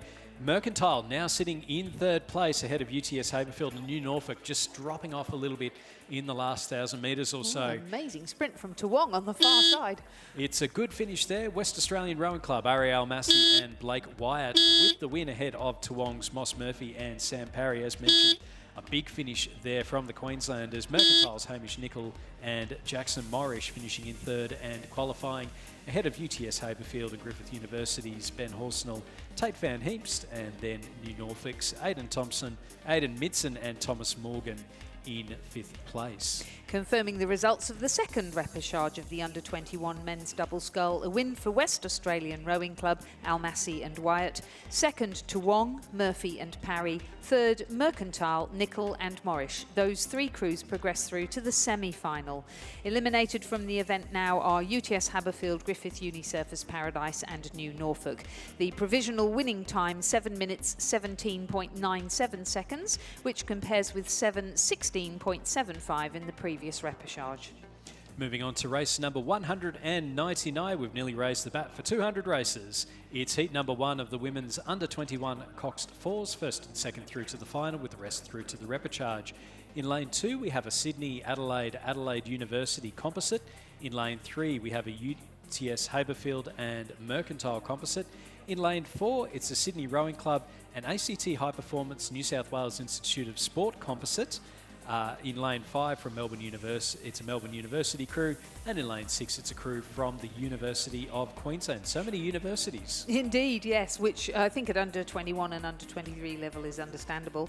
At the 500 metre mark, it is that crew in lane 4 in the middle of the course that has taken the lead. Evie Thompson from Sydney Rowing Club is in the bow seat. Star Rose Miller from Sydney Rowing, ACT I think, she is in the 2 seat. Isabel Scammell, known as Bella, is in the 3 seat, and Caitlin McManus Barrett is in the stroke seat. Hannah Cowap is the cox, so most of it is Sydney Rowing Club. Coaches Lachlan Carter and Donovan Seck. I believe Caitlin McManus Barrett is training in Canberra. She does. She's at university at ANU, isn't she? So she's trains there as part of Nigel's women's program, but then comes back to Sydney Rowing Club for her racing. And yes, she's part of the ACT High Performance program, isn't she? Where Bella Scammell and Evie Thompson are both NSWIS athletes. And Hannah Cowap, she is the cox of the, for the 4th year running, she is the cox of the New South Wales Youth 8, and she was the cox of the Junior Women's 4 that won a silver medal, coached by Lachlan Carter back in 2018.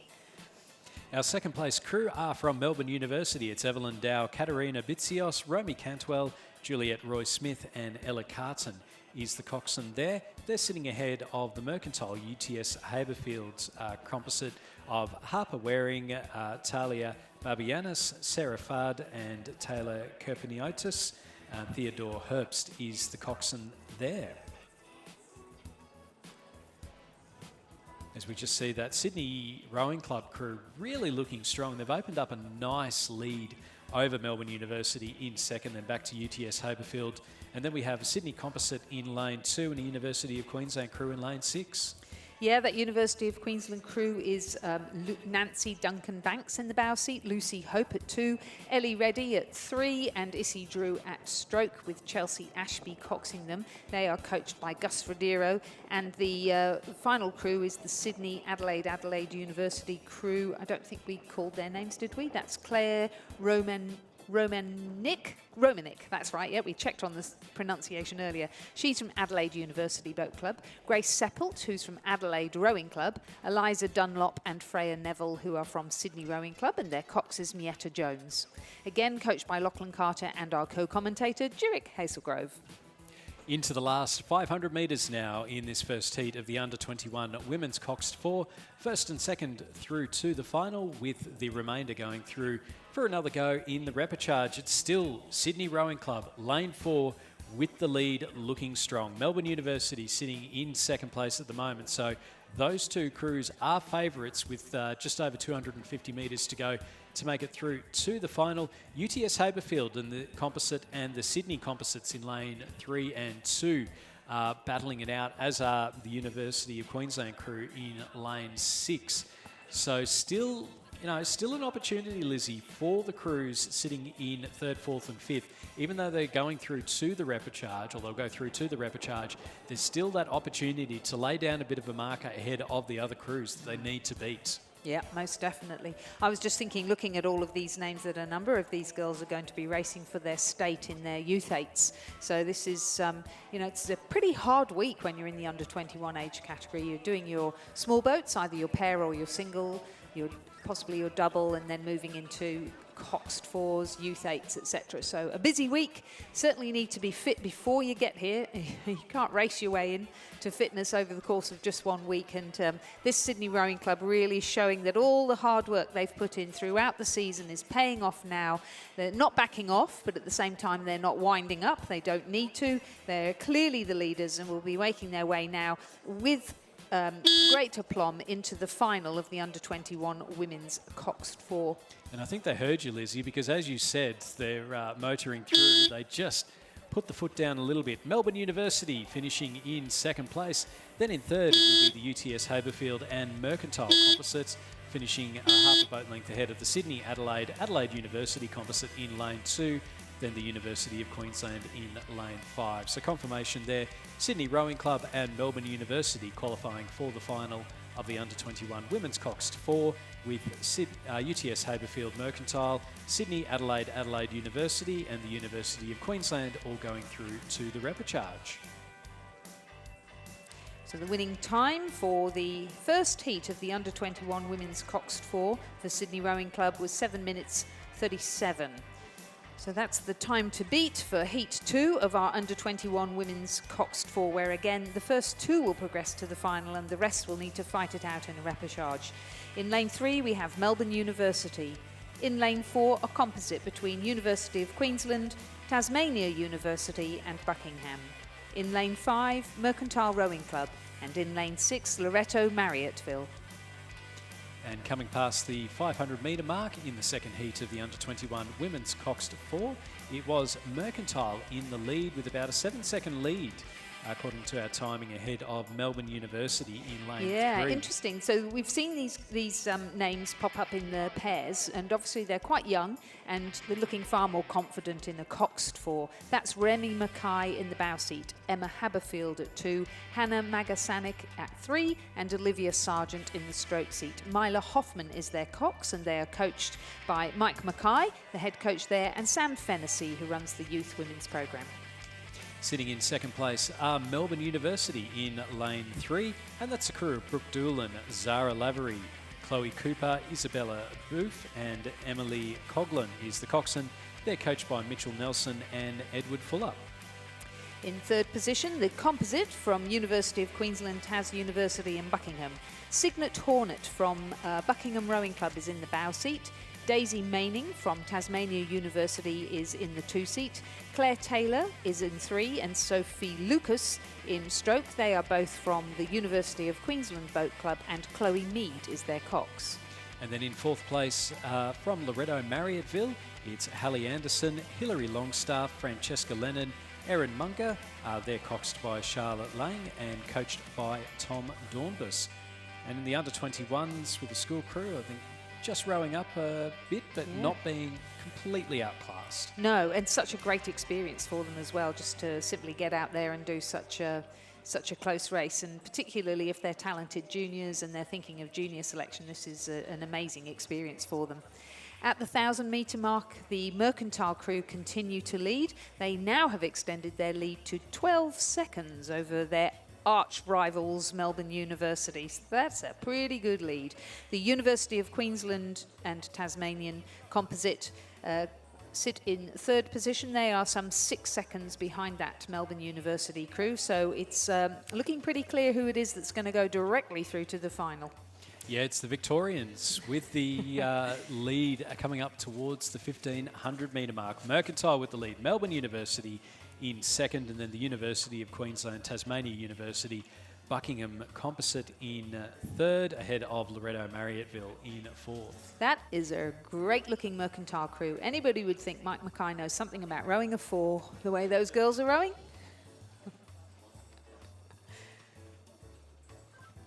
Congratulations. And Sam Fennessy, who I believe is also, coaches the youth girls there at Mercantile, and I think coached the youth women's 8 for Victoria last year. Just some great rowing there, really long and strong. And we saw Jessica Gallagher earlier on in the PR3 women's singles. She trains with that squad too, as does Alex Viney and Alex Vullerman, who are the other PR3 rowers in the national team squad. So a really good women's squad there at Mercantile.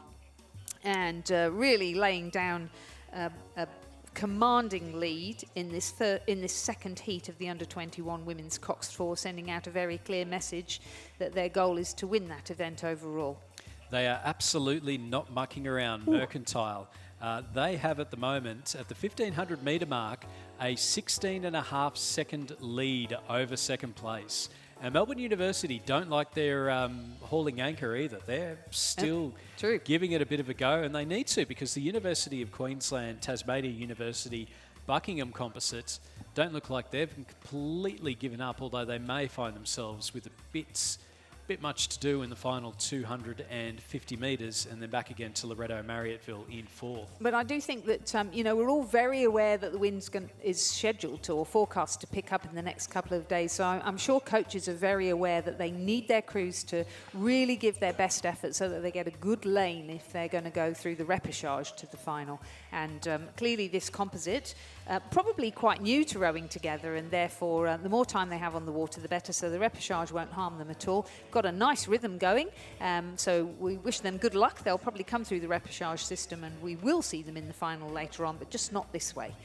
Mercantile, couple of big strokes left to go, and they will come through and take a very comfortable lead. That is just nice work. That is just a very impressive boat. The way they were able to get that boat to move through the water, and you could see there with the margin. So Mercantile with the win. Melbourne University will come through in second place and get that second qualifying position for the final of the women's under-21 Cox 4 event. And then they've finished ahead of the University of Queensland, Tasmania University, Buckingham Composite crew, coming in third place ahead of Loretto Marriotteville in fourth. So Mercantile, Melbourne University progressing straight through to the final. And we see, we see our final crew approach the finish line. Just that second heat of the under-21 women's Coxed 4, won by Mercantile in a time of 7:53.97, which compares with 7:37 for the Sydney crew. So that final is going to be fast. Over to you, Razor.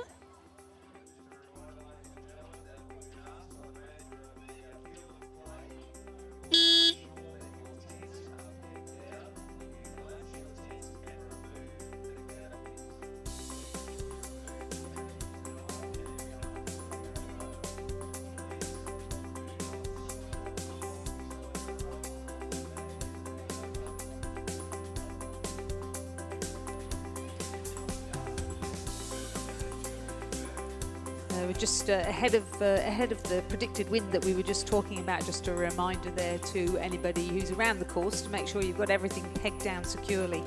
Now we look out over the course and we've got the first heat of the under-21 men's Coxed 4 in progress, with the crew from Sydney Rowing Club in lane 3, James Fredrickson, Tom Livingston, Angus Aitken and Tom Hart, coxed by Teresa Harris and coached by Don Check and Shane Mulvaney. Mercantile are in lane 4. Flynn Stimpson, Austin Reiner, Dom Federico and Joshua Bertolucci, coxed by Hayley Verbunt, coached by Mike Mackay and Brendan Scott. UTS Haberfield are in lane 5. Henry Blackwell, Max von Appen, Mackenzie Thompson and Charles Jewell, coxed by Aidan Hughes, coached by Alex Field, Elliot Shatcloth Bertinetti and Hallie Chapman. And completing our field, a second Mercantile crew in lane 6. Charlie Clark, Ed Findlay, Zach Crawley and Liam Burke, coxed by Jemima Howell, coached by Mike Mackay and Brendan Scott. And it is that first Mercantile crew in lane 4 with the lead coming into the last 150 metres. And again, they're one of those crews, they're just saving a little bit of petrol for later on in the regatta. They are quite comfortable in the lead ahead of UTS Haberfield in second place, about a boat length and a half between first and second, and then another boat length and a half to Sydney in third. So Mercantile will go through to the final of the under-21 men's Coxed 4s. UTS Haberfield in second place, also qualifying for the final. Sydney Rowing Club in third place will go through to the repechage, as will the second Mercantile crew in lane 6. Confirming the results of the first heat of the under-21 men's Coxed 4, a win for Mercantile. Second, UTS Haberfield. Those two crews will progress through to the final. Third, Sydney Rowing Club. Fourth, Mercantile. They will progress to the repechage. The provisional winning time for that under-21 men's Coxed 4 from Mercantile was 6:49.58. The margin over UTS Haberfield, 4.76. The margin over Sydney, a further 7.16. The second heat of the under-21 men's Coxed 4 is in progress, with Cand and the Queensland Academy of Sport crew of Daniel Horsley, Samuel Atherton, Jared Lord and Mitch Salisbury in lane 3. They are coxed by John O'Cook, coached by Scott Rowe. In lane 4, a composite of Griffith Uni Surfers Paradise and the University of Queensland. Edward Miles, Noah Roseman, Max Taylor and Mackenzie Branch, coxed by Hannah Scarborough, coached by Duncan Free and Michael Russell. In lane 5, Melbourne University Boat Club. Ben Simons, Tom Hearding, Joe Bryant and Felix Oliver, coxed by Sam Babbage and coached by Matt Ryan. And in lane 6, an West Australian Fremantle Rowing Club composite of Liam Davis, Alex Kachili, Liam Walker and Alex Baroni, coxed by Cooper Anspach. So I'm just reading Hannah Scarborough in that Queensland crew and thinking that's where she's gone, because she's a New South Wales cox. There we go. She's at university up there. Yeah, look, headed up to the sunshine and the nice weather and the good footy teams and all that kind of thing.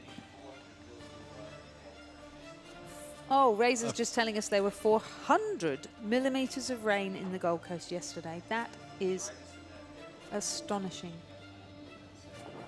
So the greatest amount of rain in one day ever recorded at the Southport Spit. That's incredible. Well, I'm glad we didn't relocate up there then. Might have been a little bit damp. Just a bit. So at the 1,000 metre mark, we've got the Cand crew and Queensland Academy of Sport in the lead. Yeah, they've got just over a second at the 1,000-metre mark ahead of the Melbourne University crew in second, and then another 3 seconds back to the West Australian Rowing Club Fremantle composite crew in third, and then the Griffith University Surfers Paradise and University of Queensland composite in fourth place. So first and second again to go straight through to the final, with the rest going through to the repechage. It's still looking pretty close. There's not a lot between all of our crews. So canned Queensland Academy of Sport crew in lane 3, so the furthest from the main spectator area, they're going along quite nicely in first place at the moment, as we just see them go past the 1,500 metre mark. So they've got a couple of boat lengths. Clear water, yes. Yes, ahead of Melbourne University. So 5 seconds between first and second. And then only just under 3 seconds between second and third. Melbourne University leading the West Australian and Fremantle Rowing Club composite crews, and then back a little bit further to that Griffith University, University of Queensland composite in fourth place. So Canned and Melbourne University are two favourites to go through to the final for the men's under-21 Coxed 4 events. Coming up towards the last 250 metres though, and we're seeing the West Australians just start to put a little bit of move on.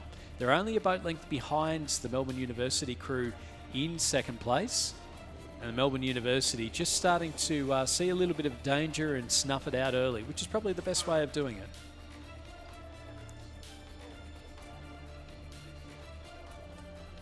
So Canned Queensland Academy of Sport in the leads into the last 200 metres.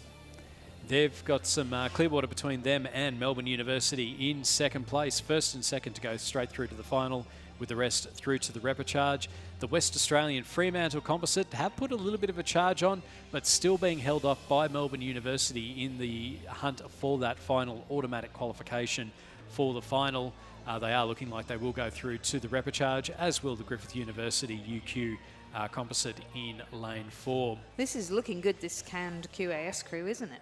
Yeah, Yeah, Daniel Horsley in the bow seat, Samuel Atherton at 2, Jared Lord at 3, and Mitch Salisbury in the stroke seat, who I know was doing a composite pair with Max von Appen from the previous UTS crew. So Jono Cook coxing them there across the finish line to take out first position. Melbourne University placing second and progressing with them through to the final of the under-21 men's Coxed 4. And moving into the repechage will be our West Australian Fremantle composite and our Griffith Uni Surfers Paradise University of Queensland composite. Provisional time for that win by Canned was 6 minutes 43.52 seconds.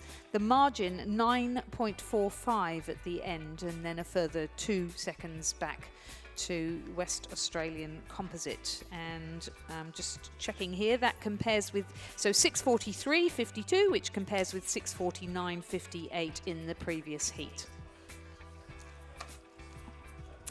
We move now to back to women's up to the under-23s, back to the sculling, kicking off with the under-23 women's double scull. This is a race for lanes, and we have 7 crews. We've got the full field. Full field, that's right, Lizzie. So welcoming Chris McCarthy back to the commentary seat. Thank you very much, Stuart. And I'm going to hand over in a minute to Richard Dorstein. I'll just quickly run through with you who we've got in this heat of the under-23 women's double scull. In lane 1, a composite between the University of Queensland and Mercantile. In lane 2, Brisbane and GPS in a composite with Mersey. In lane 3, UTS Haberfield and Fremantle. In lane 4, the Sydney University Boat Club. In lane 5, the Sydney University Boat Club and New South Wales Institute of Sport. In lane 6, the Australian National University, and in lane 7, a composite of the University of Queensland and Griffith Uni Surfers Paradise. Thanks, Lizzie. And I know we've been harping on about how important it's going to be in the good lanes for the next 2 days as the wind picks up. But if there's any greater example of how important that is, it's going to be this race for lanes. So all crews here proceeding through to the final, as is the case with all selection events. But we'll see at the 1,000 metre mark, or at the 500 metre mark, I should say, was the UTS Haberfield and Fremantle composite of Hart and Goulet, who were leading by just 0.64 of a second over the Sydney University combination of Menzies and Greenland. And back to third, just another 0.5 of a second back to the University of Queensland Mercantile. composite crew. Bongrain and Newell there in third place. Sydney University was sitting back in fourth, ANU fifth, the University of Queensland composite in sixth, and the Brisbane GPS and Mersey composite in seventh. So plenty of composite action here in the under-23 women's double scull. And as I did just mention how tight it was, it looks like at the 1,000-metre mark, it's the Sydney University combination, Menzies and Greenland, who have pulled ahead of the field by quite a convincing margin there at the halfway point, putting 11 seconds into the competition.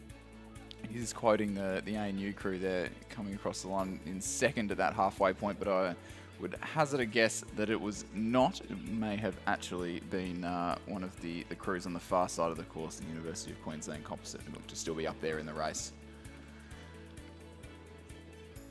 So it's a race for lanes here, Chris, in the under-23 women's double scull. So all 7 will progress through to the final. Just the order to be sorted out.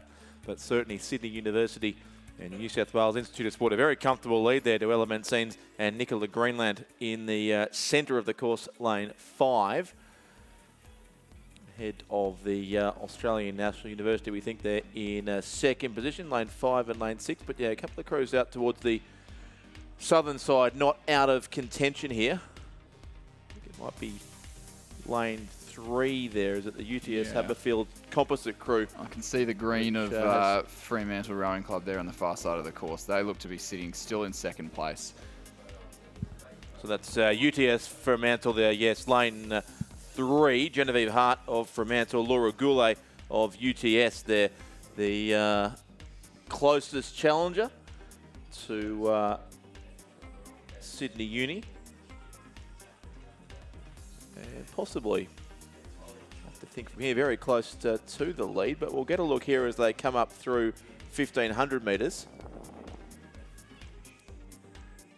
So it is definitely that Sydney University combination, Menzies and Greenland there, who are well out in front of the field in this race for lanes, the under-23 women's double sculls. Looks like it's the crew, maybe lane number 5. No, it is lane 6, the ANU combination there, crossing that 1,500 metre point. I think it...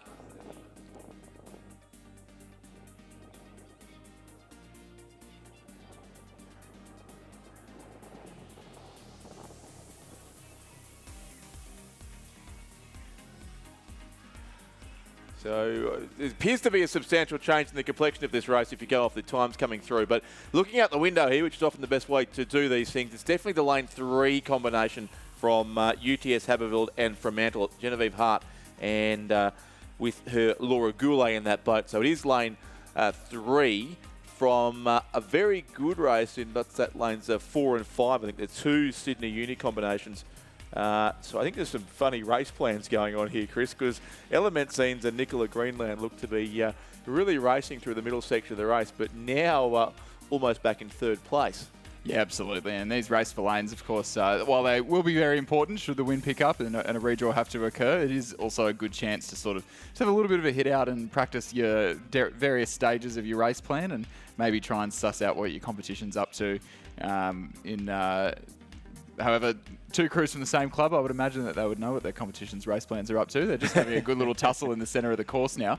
But the crew on the far side of the course in the southern bank, that's the University of Queensland and Mercantile composite. Louisa Bongrain of Mercantile and Elizabeth Newell of University of Queensland. They're not out of the picture as well. It'll definitely be the crew in the centre of the course in lane 3, UTS Haberfield and Fremantle composite, Genevieve Hart and Laura Goulet, who'll cross the line in first place to take out this race for lanes in the under-23 women's double scull. And a really tight competition between the Mercantile composite and the Sydney University composite on the opposite sides of the course. I'm not going to call that one. That's the second time today Louisa Bongrain has been in a very, very tight photo finish, and we'll let the judges sort that one out too, I think. Sydney Uni and UQ Mercantile composite. It's definitely the India Hobbs Emily Shepherd combination in 4th. ANU Ella Kelly and Eloise Lambden in 5th place. The University of Queensland and Griffith Uni Surfers Paradise combination in lane 7, crossing the line in 6th.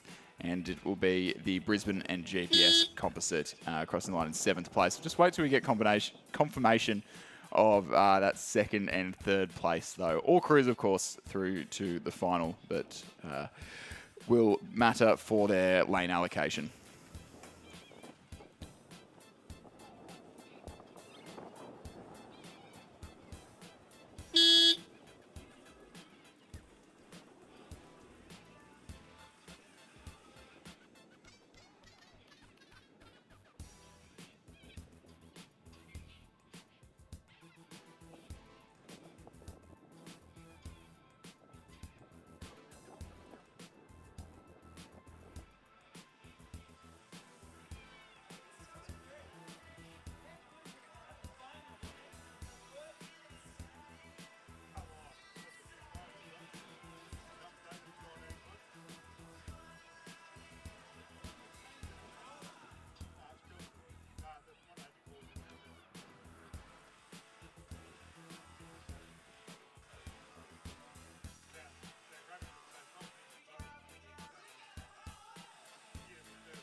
We do have official results for that one. The heats of the under-23 women's double scull. First place it was University of Haberfield, University of Technology Sydney Haberfield, and Fremantle Hart and Goulet.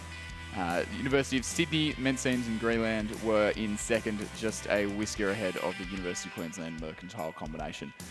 All crews, of course, through the final, largely academic, but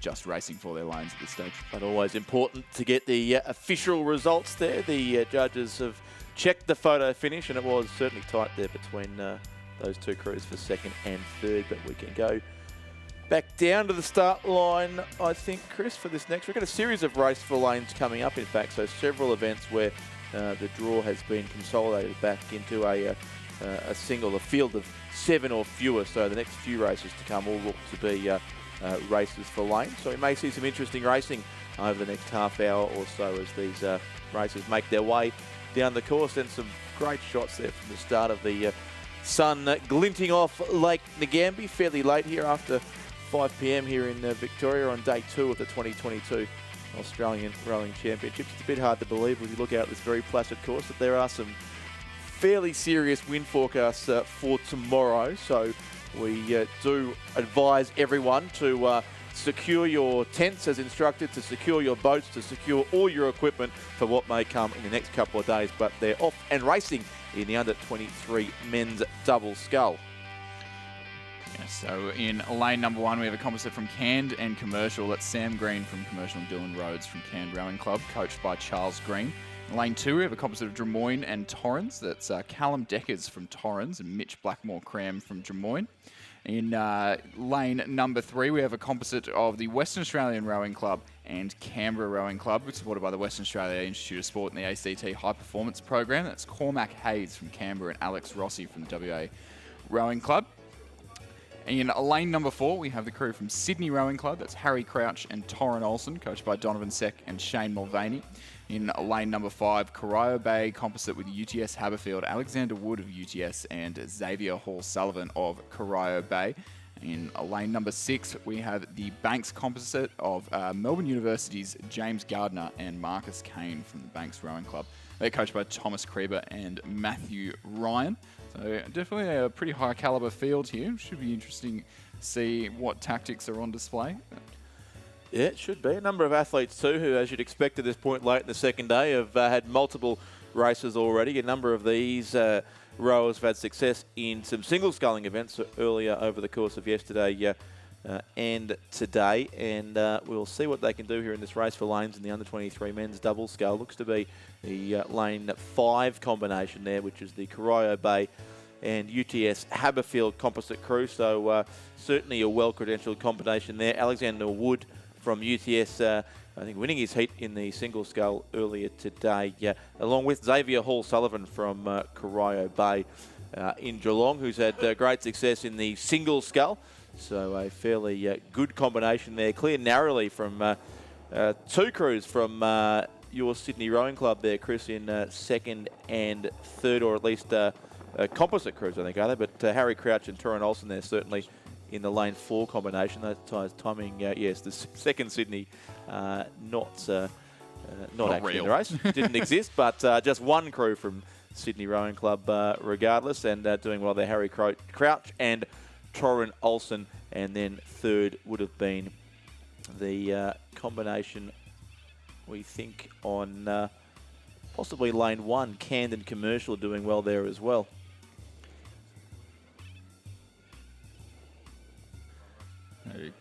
Crouch and Olsen, the current national champions in the under-23 men's double scull, and both selected in the sculling team, in the under-23 Australian team last year. Harry Crouch in the quad and Torrin in the double scull.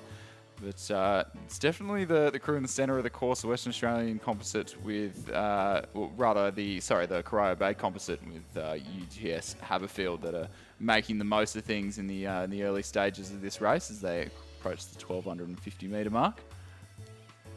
And in second, another composite crew. Looks like they're lane 3. It's Cormac Hayes of the Canberra Rowing Club and Alex Rossi from the West Australian Rowing Club, narrowly edging Sydney back into third place. And then Canned and Commercial, the Composite Crew from Brisbane over in lane 1. Sam Green of Commercial, coached in the single. And this crew by his uncle, Charlie Green, and also here Dylan Rhodes from the Cairns Rowing Club. Dylan Rhodes was certainly a student at Nudgee College a few years ago, and we think Sam Green may have attended the same school there, but certainly rowing together here now in the colours of the Cairns and Commercial Rowing Club. That's the lane 1 combination, probably in 4th position.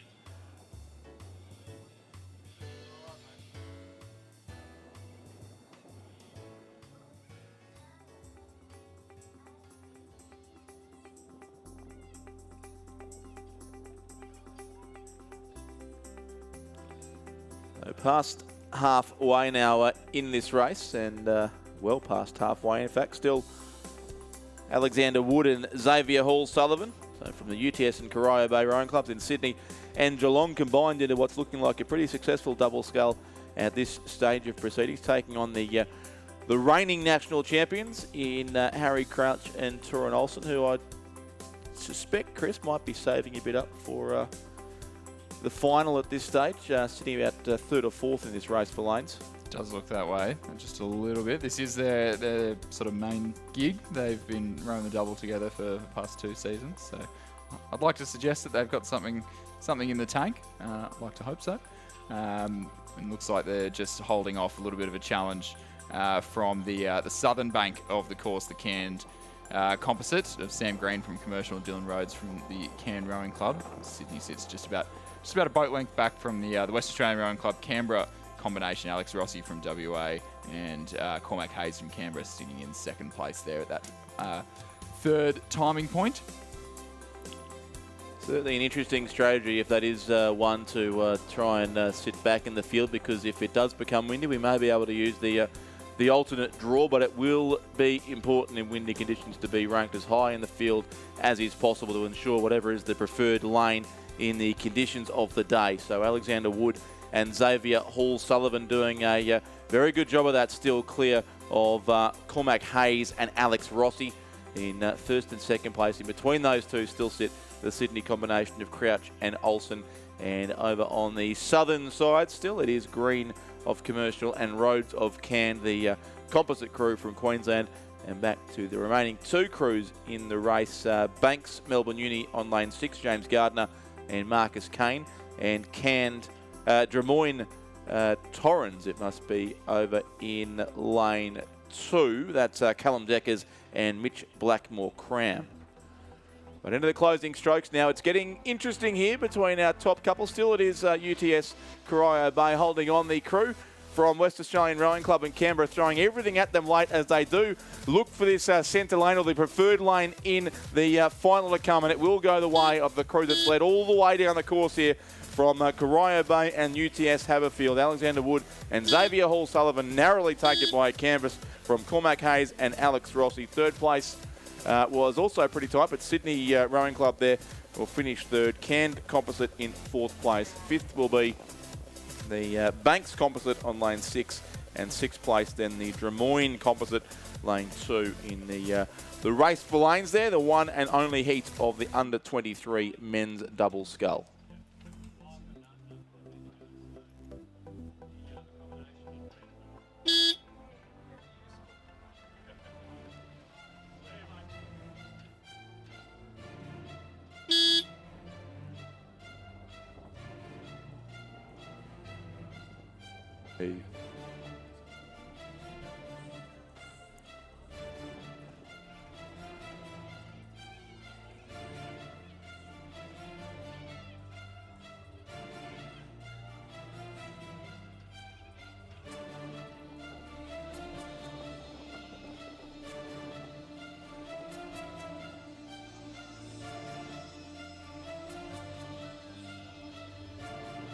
So that does conclude race 204. 205 not required as the 2 heats of the under-23 men's double scull have been consolidated into that 1 heat we've just seen, and we'll go straight through to a final, which will be on Friday's program, the final of the under-23 men's double scull. Those 6 crews, in fact, will race again. So we have race 206 underway now. The sole heat, once again, this time of the open women's double scull. And there have been a couple of scratchings from the advertised program for this race. So we're down to a field of 5. Corio Bay are there in lane 1. Sydney Arnold and Lauren Murphy. Scratch lanes 2 and lane 3. Lane 4 is UTS Haberfield, Michaela Franz and Olivia Bartram. Lane 5, Griffith University Surfers Paradise, Catherine Kahn and Morgan Riemer. Lane 6, Brisbane and GPS, Marnie Evans and Kate Morris. And lane 7, a Barwon and Easter Rowing Club from Singapore Composite Crew, Joan Poe and Molly Clark Fernandez. Possibly our 1 and 2 favourite crews from the race, both scratching. So both crews with containing Olympic medalists, both scratching. So leaving the Open Women's Double Scull event open to some more club level competition, which I'm sure these ladies will be thrilled about. Yeah, well, the races for lanes not compulsory at this year's regatta, I don't believe. Or to consult the document, we'll check as to whether these other crews will be able to race the final, if not in the race for lanes.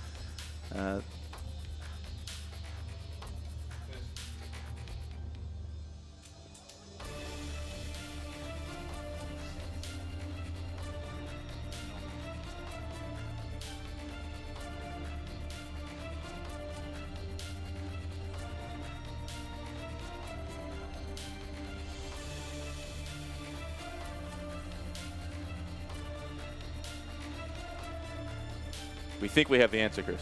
We think we have the answer. So as it is not a selection event, the race for lanes is not compulsory, we think. Happy to be corrected, but so that would leave those 2 crews which actually were not scratchings. They were did not starts.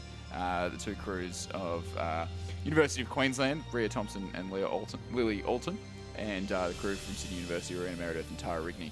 Both of those crews are able to race the final. They'll just be allocated the outside lanes, or possibly the northernmost lanes if the wind holds up.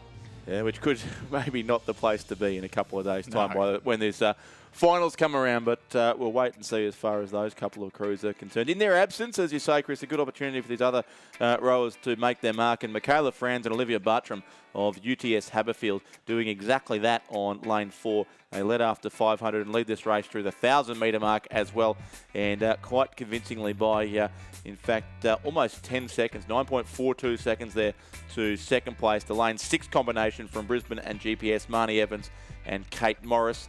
And then in third place, possibly Corio Bay there over the far side, and then also the Barwon and Easter Composite Crew. The UTS Haberfield combination, pretty interesting combination. Liv Bartram making a bit of a return to the sport as a club athlete, and well, actually more as a club athlete. She was selected as the reserve for the New South Wales Queen's Cup this year. She's also the manager for all the volunteers in the New South Wales State Regattas, the person who books me into commentary at the Sydney International A very Regatta important Centre. person then Very to know, important yeah. person, exactly. And Michaela Franz is actually representing in the New South Wales Victoria Cup crew. So she's a lightweight athlete, presumably sitting up in the bow seat of that double scull, which is leading the field here in the Open Women's Double Scull. So great opportunity for those ladies if the our 2 absent crews are not to return in the final. Then a great opportunity for those ladies to contest the Open Women's Double Scull. And one crew that was missed on the timing system, but actually does sit in second place, which was causing some confusion for us a few seconds ago, but it is the Griffith University Surfers Paradise Composite Crew, Catherine Kahn of the Australian National University and Morgan Riemer of Griffith University Surfers Paradise. They certainly are there in lane 5 and sitting probably in second place ahead of Brisbane and GPS, Evans and Morris, who would be in third place. And then we go to the crews on the extremities of the course. You can see there on the live streaming, just out of shot there now, the red of Griffith University Surfers Paradise, Morgan Riemer in the stroke seat of that second place double scull, and they sit around about 2.5 lengths behind our continuing race leaders from UTS Haberfield, who maintain a comfortable margin. In any case, 6.16 seconds they've got with 500 metres to race over lane 5, Griffith University Surfers Paradise, and then almost 11 seconds back to Marnie Evans and Kate Morris in third position. Corio Bay on the far side, Sydney Arnold and Lauren Murphy.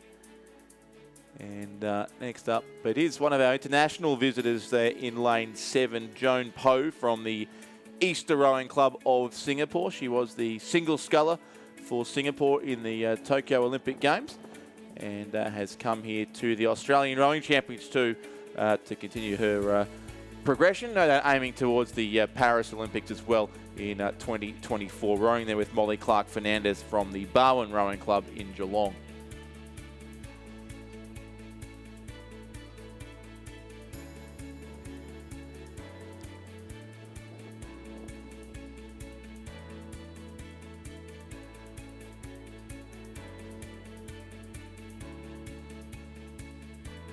So into the last 175 metres of this race, the Open Women's Double Scull race for lanes. It continues to be Michaela Franz and Olivia Bartram of UTS Haberfield, coached by Hallie Chapman and Alex Field, who are the comfortable leaders of this race. Still around about 2 boat lengths from Catherine Kahn of ANU and Morgan Riemer of Griffith University. And the Brisbane and GPS combination there in third place too. So a little change in the order over the concluding stages of this race as they now start to turn their minds to the final to come for the Open Women's Double Scull, which will take place on Friday's program, and we'll see these same 5 crews on the water once again. And it will be Michaela Franz and Olivia Bartram in the centre lane, or at least the preferred lane on the course come Friday's racing. 2 lengths ahead of Catherine Kahn and Morgan Riemer. Third place then will be Brisbane and GPS. 4th on the southern side will be the Corio Bay combination, and 5th then Joan Poe and Molly Clark-Fernandez from the Barwon and Easter rowing clubs.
Heading back down to the course now, switching from the women's to the men's. We have race number 207, the first and only heat of race for lanes for the Open Men's Double Scull. In lane 1, we have Ballarat City, represented by Hamish Rowlands and Riley McDougall.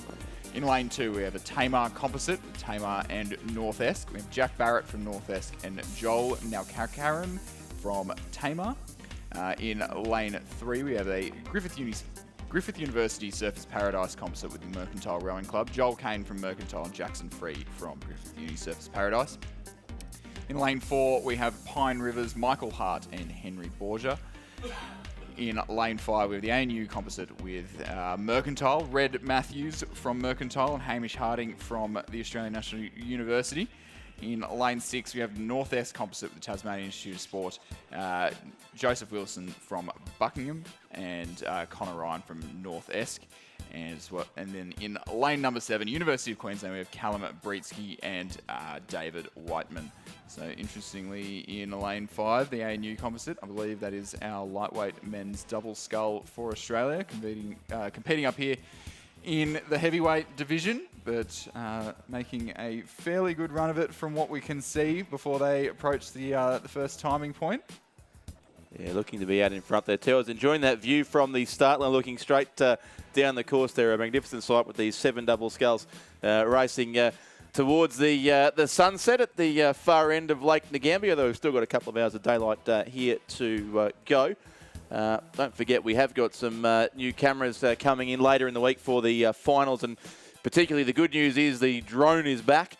I think, from Thursday morning to give us great coverage from above the course here of all the big races on Thursday, Friday, Saturday and Sunday. So that will no doubt improve the visibility on the live stream and also probably make it slightly easier for us here to call the opening stages of these races with that wonderful shot from above. But from the side of the course, we can see that Chris is exactly right. It is Red Matthews and Hamish Harding, the Australian lightweight men's double scull, who are in control here by a bit over a length after 500 metres of the open men's double scull race for lanes. Yeah,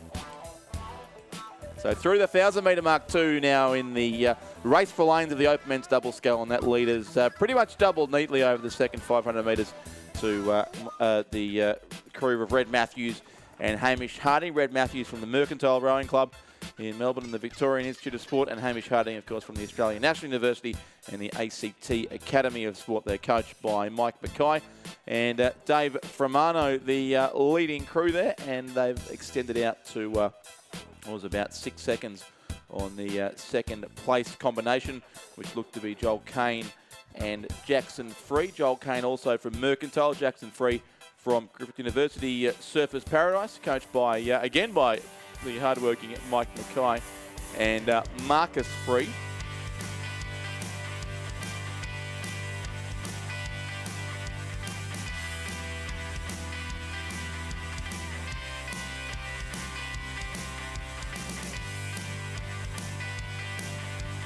So Jackson Free, yes, coached by his father, Marcus Free, in that Griffith University Surfers Paradise and Mercantile Composite crew. Another famous name over there in lane 7 too, David Waitman of the University of Queensland, who rode at the Brisbane Grammar School on their drought-breaking Head of the River win about 3 years ago, I think it may have been. So David Waitman's on the course here for University of Queensland in lane 7.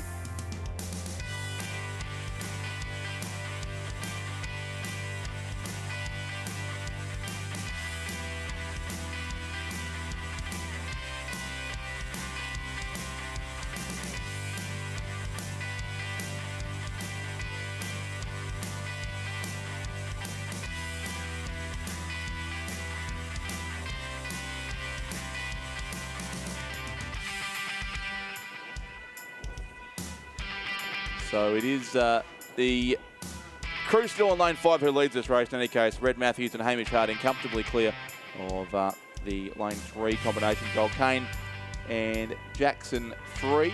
Third would be close between Jack Barrett of North Esk and Joel Nakarinen of Tamar. And also on towards the northern side of the course, another Tasmanian composite crew, Joseph Wilson of Buckingham Rowing Club and Connor Ryan of North Esk. An interesting race for third and fourth. Ballarat City over on the far side, Pine Rivers in the centre of the course, and University of Queensland there as well. This Australian crew in the green and gold boat is about to take this race out, Chris. Yeah, had an absolute real dig of it in the last 500 metres. It did look like they did back off a little bit in the centre of the race, but practising their racing finish here will be the Australian lightweight men's doubles, Red Matthews and Hamish Harding, crossing the line to take out this race for lanes in the open men's double scull. This is the crew over in lane number 3, lane number 4 rather.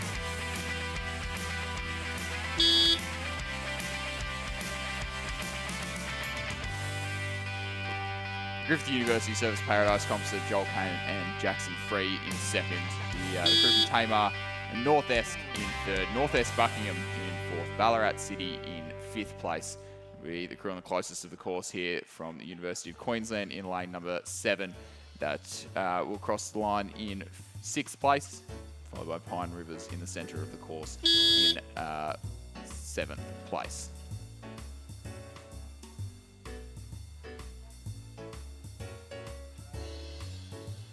Yeah, that 6th place crew actually was the University of Western Australia and University of Queensland, so possibly some late changes to those crews that we weren't informed of before the race. Pine Rivers across now in 6th place, but certainly the top 3 there. Lane 5, ANU Mercantile, Matthews and Harding the winners. 2nd place went to lane 3, Griffith University and Mercantile, Kane and Free. And 3rd place, the Tamar Northwest Composite crew, Barrett and Nakarinen in lane 2. They were the top 3 in race 207. The race for lanes in the open men's double scull, the one and only heat of that race.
And just had a start now in race 208. Once again, a race for lanes in the under-23 lightweight women's double scull. So we do have to conclude day 2. 3 more races for lanes to go. And then the 2 heats of the under-19 women's Cox 8 should be 2 rather interesting final races of the day, as well as the 8s come out to play very, very late in the day. But this is race 208, the one and only heat of the under-23 lightweight women's double scull. And the field are on their way. Lane 2 is the crew from the Sydney and West Australian rowing clubs, Georgia Seed and Grace Cypher. Lane 3 from Buckingham in Tasmania, Phoebe Davis and Phoebe Teal. The lane 4 combination from Mercantile, Demetria Kyriakopoulos and Olivia Evans. Lane 5, a Mersey and Adelaide University composite crew, Isabel Watson from Adelaide Uni, Hannah Tippett of Mersey. Lane 6 is Corio Bay and the Australian National University, Alexandra Moylan from ANU and Maggie Foley of Corio Bay. And lane 7 from Swan River is Lola Davies and Rebecca Bolster. So at the as we approach up to the 1,000 metre mark here, or 500 metre mark, should I say, looks to be a fairly even contest here with the Sydney and Western Australian Rowing Club combination here of Georgia Seed and Grace Cypher, predictably sitting out in the head of the field at that first timing point. That is one half of the under-23 women's lightweight quadruple scull from last season. The Swan River Rowing Club sitting in second, followed by the Mersey and Adelaide University Composite in third, Mercantile fourth, Corio Bay ANU in fifth, and I believe that would only leave us one crew left for sixth, but would be Buckingham left in sixth place there.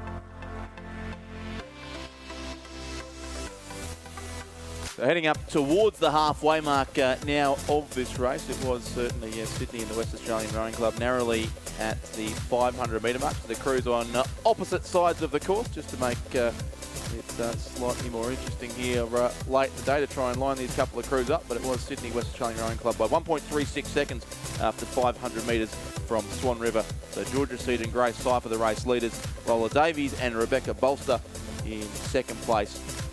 And they head up now towards the halfway mark of this race for lanes and the under-23 lightweight women's double scull. And it would look like the half West Australian crew. So Sydney and the West Australian Rowing Club lane 2 from the all West Australian combination of Swan River on lane 7, and quite comfortably so in fact now after 1,000 metres, about 2 lengths to lead to Georgia Seed of the West Australian Rowing Club and Grace Cypher of the Sydney Rowing Club, and then probably Corio Bay was it next through, or in fact no, it was Mersey Adelaide Uni there. Isabel Watson and Hannah Tippett, collectively coached by Jason Lane, Lincoln Hanley and Jurek Hasselgrove, the crew there on lane 5, and then it was Corio Bay on lane 6. Alexandra Moylan, that is from the ANU, and Maggie Foley of Corio Bay.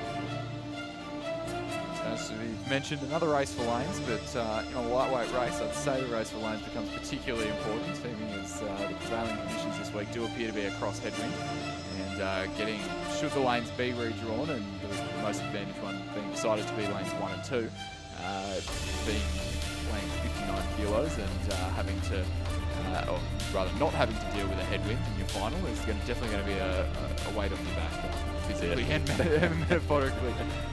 So Georgia Seed and Grace Cypher from West Australian Rowing Club and Sydney Rowing Club over on the far side of the course there, definitely doing the best of it to make sure that they're in whatever is determined to be the most advantageous lane for their final come Friday morning. These two girls having done a little bit of training together over the last couple of months. Georgia Seed making the trip over from Western Australia to have a paddle with Grace at Sydney Rowing Club. She got out. She got out. Mark let her out. Wouldn't have been allowed back, but she got out. It's good to hear. Exactly, yeah. They've done a little bit of rowing together over the last year throughout the under-23 lightweight women's quad campaign before their simulation regatta in Adelaide in lieu of travelling to the World Championships.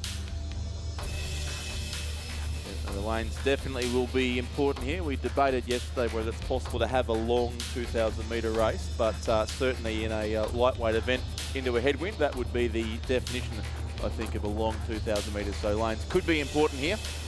And doing a very good job of Georgia Seed and Grace Cypher on the far side of the course in still very comfortable conditions here late on the second day of the championship. So Seed and Cypher sit second. There's a mouthful if you say it several times quickly. On the other side of the course, Davies and Bolster for Swan River. Also Watson and Tippett, the Mersey ANU combination, may be getting up close to second place. And between those two, then it's Corio Bay and ANU as well, as they have now. Well, our leaders only have barely 250 metres to go, in fact, over on the far side of Lake Ngambie in yes, very, very calm conditions at this point in time. But we remind you again that it may not be the case tonight and tomorrow, so please secure your equipment, secure your boats, and most importantly, follow those instructions with regarding the dismantling of tents overnight at this regatta. Taking the canopies off, most importantly. And I will put out a reminder as well to make sure all your boats are secured. I do remember the Saturday afternoon of Nationals in Penrith in 2018, where the sprint regatta was called off due to the wind. I remember a couple of very damaged MPackers stumbled across on Sunday morning. If you want wind to come, schedule a sprint regatta. We learnt that a couple of times, in wind, fact. Thunderstorms. Exactly. If you want to change the weather, it's rain-making stuff. Georgia Seed and Grace Cypher are going to win this race and win it well too over on lane 2. So the Sydney and West Australian rowing clubs take out the preferred lane in the under-23 lightweight women's double sculls. Suddenly gets interesting for second, third and fourth late in the race. Swan River will hold on to the place they've had right throughout this race. Third, narrowly too, will be lane 5, Mersey, Adelaide Uni, and fourth will be Corio Bay and ANU. We'll know when the final comes around whether those last few strokes were critical or not when it came to allocation of lanes. Mercantile will be next, Kyriopolis and Evans, and then 6th place for Buckingham, Davis and Teal, the two Phoebes there in the Buckingham crew, coached by Abby Crow.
So we're racing now in the race before the anti-penultimate race of the regatta. I'm not sure if we've got a word yet for the fourth last race of the day, but it is the race for lanes in the under-23 lightweight men's double scull with a field of just 4. Toowong in lane 3, Christian Place and Jack Bowser. Melbourne University and UTS Haberfield lane 4, that's Harry Curtin and Damien Schroeder. Canberra Rowing Club lane 5, Jackson Boyd and Alex Tomanovitz. And the Tasmania University and University of Queensland composite crew in lane 6, Liam McCoy and Angus Painter. A little bit of interstate rivalry ahead of the weekend in this one. So the Toowong crew on the far side of the course, Christian Place and Jack Bowser. Both of those gentlemen are in the Queensland lightweight men's Coxless 4, contesting the Penrith Cup on Sunday afternoon. And then just to their left in the the Melbourne University composite with UTS Haberfield, Harry Curtin from University of Technology Sydney, who will be racing in the Penrith Cup later on this week. And the New South Wales crew, after a couple of medals, will definitely be looking to get back on top of that podium, I think, on Sunday. At the first 500-metre timing point, it wasn't those two crews who were going right at it, though. It was the Toowong crew, Place and Bowser, who were sitting right out at the head of the field by just 0.36 of a second over McCoy and Painter, the Tasmanian University and University of Queensland composite on the near side of the course, with the Melbourne University composite with the University of Technology Sydney in lane 4, sitting in 3rd place, and then the Canberra Rowing Club crew of Jackson Boyd and Alex Tomanovitz who are sitting in 4th place. So Christian Place, an old boy of the Young Church Grammar School in Brisbane, and virtually the athlete of the regatta at last year's National Championships, winning a haul of gold medals to take back to Brisbane with him. Rowing here with Jack Bowser in the colours of the Toowong Rowing Club, and doing a good job there on the far side of the course. And yes, for those asking, I am on commission to name my old school at least once a day in this regatta. They're not racing here this week, so I've got to bend the rules a bit to work it in, but Christian Place and Jack Bowser providing a wonderful opportunity for the required churchy reference late in the day. And this is a race for lanes again in the under-23 lightweight men's double scull. So Toowong leading it still from Tasmania University and the University of Queensland, then Melbourne Uni, UTS Haberfield, and also the Canberra Rowing Club in lane 5.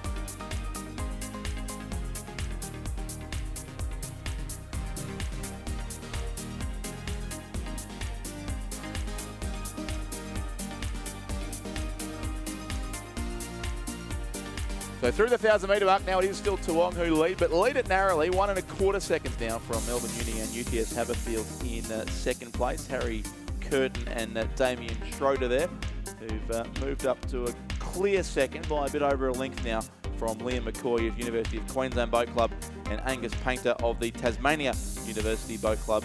And then Canberra Rowing Club still sit there in 4th place, the combination of Jackson Boyd and Alex Tomanovitz in the Canberra colours there, but back in 4th place as we look to sort out the lane order for the final to come of the under-23 lightweight men's double scull. Still a couple of days away. It will be a race, I would imagine, on Friday's program, the under-23 lightweight men's double scull final for the presentations to take place, which will begin on Thursday morning with the first of our finals in the presentation area already being set up below us here in the Judges Tower at the pontoon, right on the finish line here at the Gambia Lakes Regatta Centre.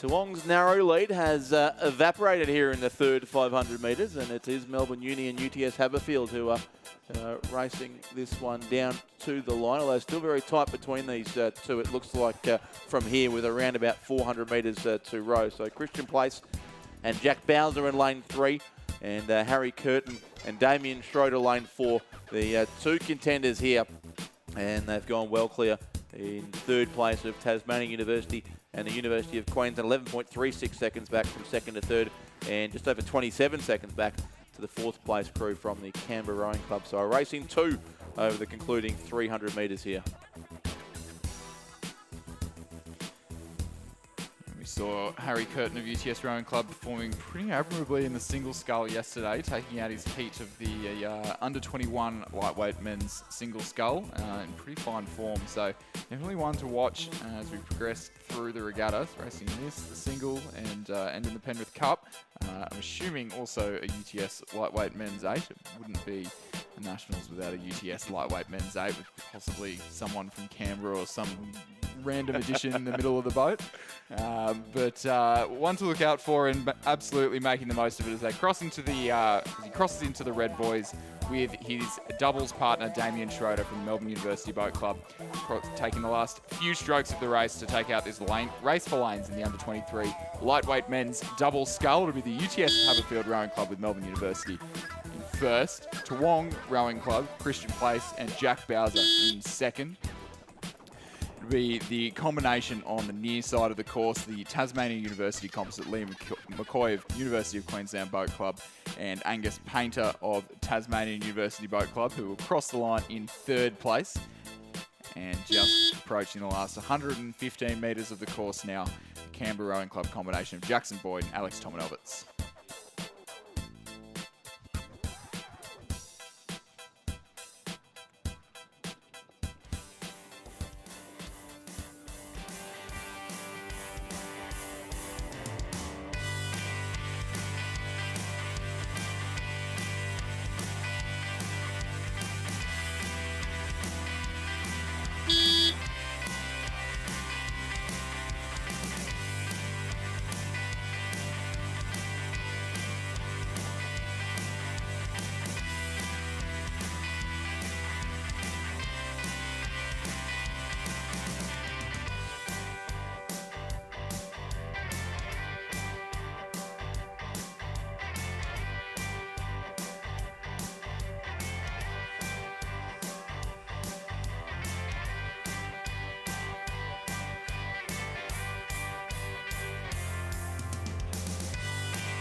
So we go straight down to the start line here, Chris, for the 6 o'clock race. I'm not sure how many 6 p.m. races we've had to call before, but I'm sure we did one together last year. we may have in the dying light at Lake Barrington. But today here continuing through till 6:10 the last race, so 3 to go. So we're at the anti-penultimate race now, the race before the second last race. Just trying to see who we've got on the start line here. It'll probably become a little bit more clear, but it is the heat, or rather the race for lanes for the open lightweight men's double scull. Race 210 on your program. Just see the crew of Austin McGuinness, Adelaide, and Alec Patterson, Buckingham, in the centre of your picture there in the Empacher shell. Can't quite make out exactly who we may or may not be missing. 5 crews listed, but not persuaded that they're all present, but they're on their way in any case, and we'll get a look down at magnificent view from the start tower, virtually in the main street of the town of Nagambie, in the shadows of the statue of Black Caviar. We're also required to mention at least once a day here, watching carefully over the start of this race. Oh, Chris, you've been missing out. I haven't heard of it. You've been missing out. Statue of a horse or something around here. The horse capital of Australia here in the Shire of Stratburg. My partner's from Tamworth and she really begs to differ. This could become They should put up some signs too declaring themselves in that cup. They do. They do. There we go. Yes, it just depends. Depends where you're driving to, but certainly there is a great equine history in this part of the world as well. Not to mention a great rowing history as well with this wonderful course that's been here at Nagambie for I think close to 30 years now, hosting many substantial rowing regattas. And it looks like just 3 crews on the way here in this race now as we do look down the course. So potentially the 3 middle lanes. We know that Buckingham Adelaide are there. Tasmania University Port Macquarie lane 4, and possibly University of Queensland. No, that's not the UQ colours. So yeah, I think we're missing the Michael McRae and Blaine Hesseltine combination in lane number 6.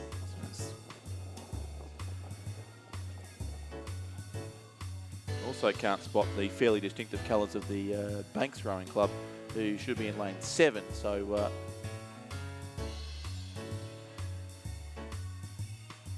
we may have to wait a little longer for clarity here.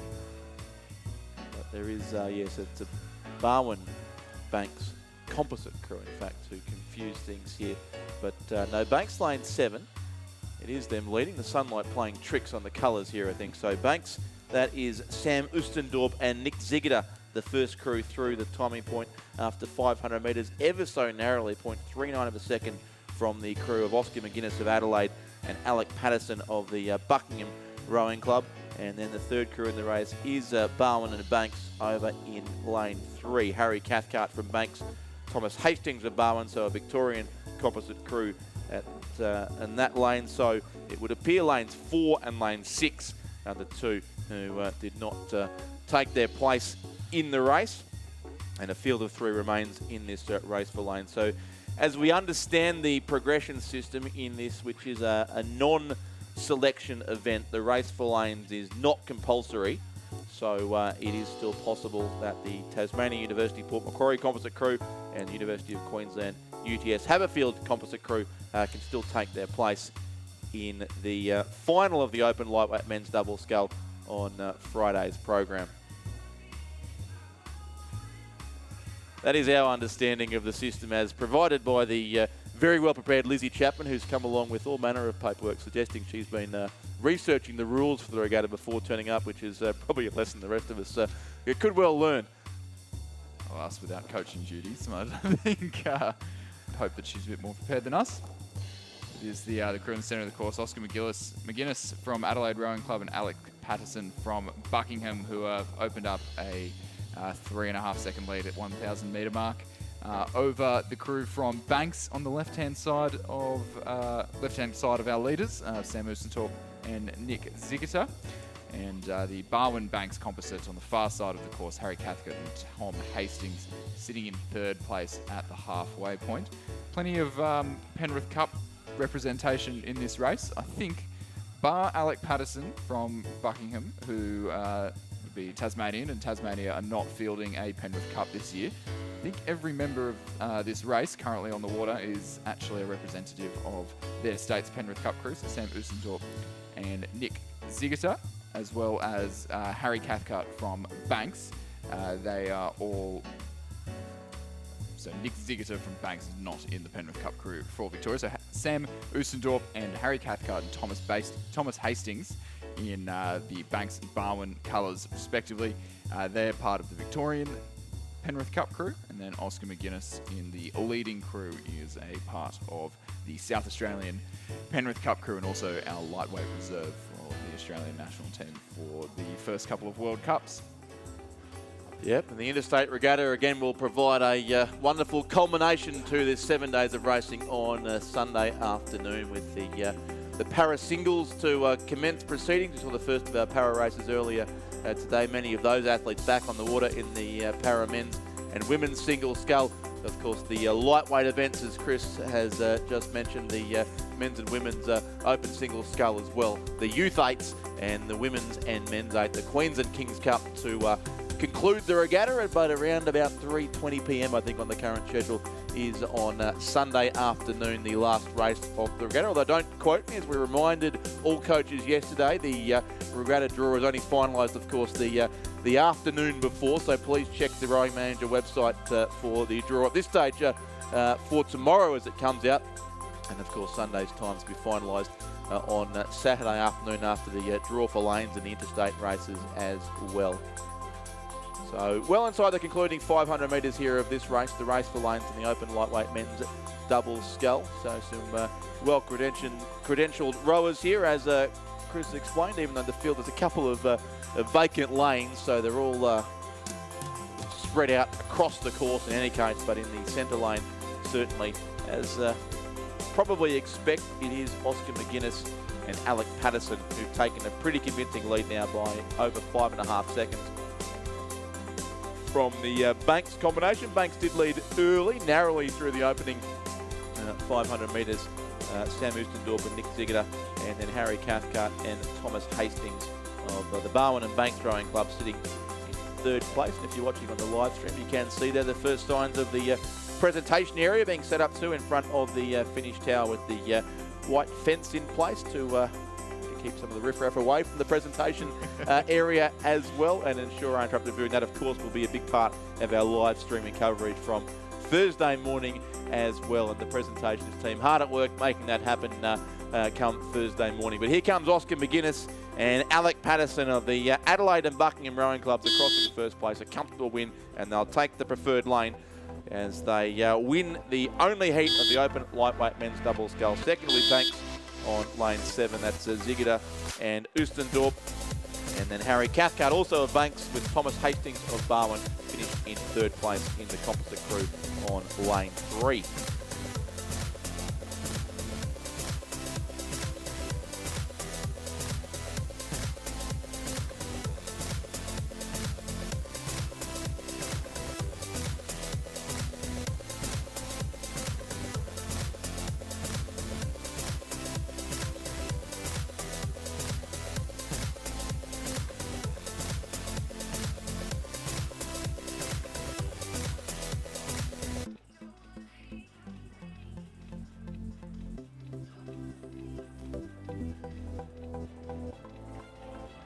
So 2 races to go, and we go from some, you might say, relatively sedate races for lanes with a few vacant spaces across the course to 2 heats here of the under-19 women's cocked 8. So this is always one of the big events of the regatta, and a full field of 7 in this opening heat. 5 crews with the scratching will be in heat 2, but the 7 crews here are on their way over 2,000 metres in race 211. The first heat of the under-19 women's cocked 8. Caulfield Grammar lane 1, MLC from Kew in lane 2, Furbank Grammar in lane 3, Geelong Grammar in 4, Loretto Kirribilli and Loretto Marriotteville, the 2 Lorettos combining in lane 5, the Wilderness School of Adelaide in 6, and Seymour College, also from South Australia, racing in lane 7. First only to the final, the remainder to the repechage.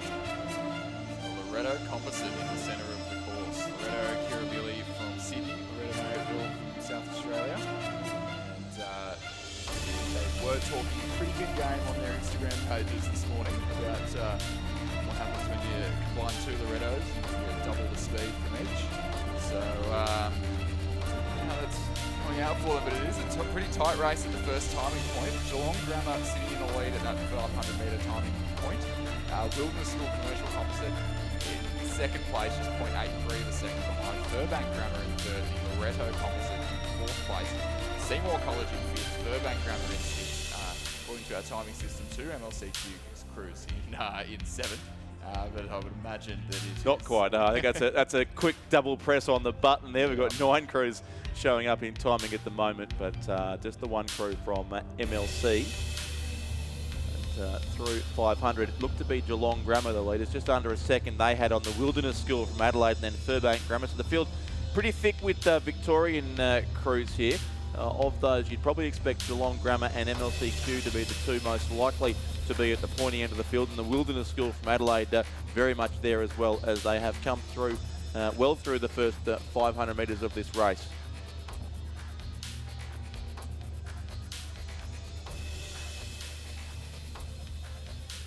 pretty tight there at the first 500 metre mark, and this is our first 8th race of the regatta. We'll point out that we did have that Geelong Grammar School at the front, and it's the case in the vast majority of 8th races that the leader at the first couple of timing points does end up taking out the race. A little bit of variable wind going around on the course though, swirling between a cross and a headwind, so a bit of a different impact on different lanes as we progress into the narrower section of the course, the last 750 metres. So it'll be interesting to see how this one pans out. It does look though, at the 1,000 metre mark, it is still that Empacker Shell of Geelong Grammar sitting in first place at the halfway point. Loretto Kirribilli and Loretto Marriotteville Composite in second place, about 3/4 of a boat length behind there. Furbank Grammar in third. The Wilderness School and Commercial Composite in fourth place. Seymour College in fifth. MLCQ sitting in sixth place at that halfway timing point. And would be Caulfield Grammar sitting at the rear of the field at the 1,000 metre mark. So it is just the leader of this first heat that will progress through to the finals. So we normally see some pretty exciting racing in these early 8th races, as only the leader will progress through, and it does become a bit of an all-or-nothing sort of race. So at the moment, that is the Geelong Grammar School sitting out at the head of the field, almost a boat length of a lead now. It was 3/4 of a boat length at the halfway point, and they look to be extending that lead, and they'll be wanting to stay up there and separate themselves from the rest of the competition and earn themselves a couple of days off before their final on Saturday. And if the names are correct in this crew, Chris, it looks to be the Geelong Grammar School second 8 in this race, not the crew that won the B final ahead of the schoolgirls and finished second in the Head of the River a few days ago. So Geelong Grammar have another crew in the second heat, which I would expect actually to be their first 8. But in any case, this Geelong Grammar crew, regardless, is in a very strong position here. The crew of Milanella, Anna Ward, Phoebe Beckett, Matilda Hunt, Alana DeAndrea, Grace Forbes, Lucy Simpson, Charlia Cameron and Amelia Church there for the Geelong Grammar School. But moving through now, looks also to be the Furbank Grammar crew alongside them, and the two Lorettos side by side, or combined in fact in that crew in lane 5. Certainly our top 3 with 500 metres to race. Was the Loretto combination that was sitting in second place at the 1,000 metre mark. Not to be discounted Burbank Grammar, who were in third at that point, who have just rode through, and both schools shortening the gap to Geelong Grammar at the head of the field. So we could be in for a fairly tight finish here as these three schoolgirl eights come to a head in the first heat of our first eights race of the 2022 Australian Rowing Championships.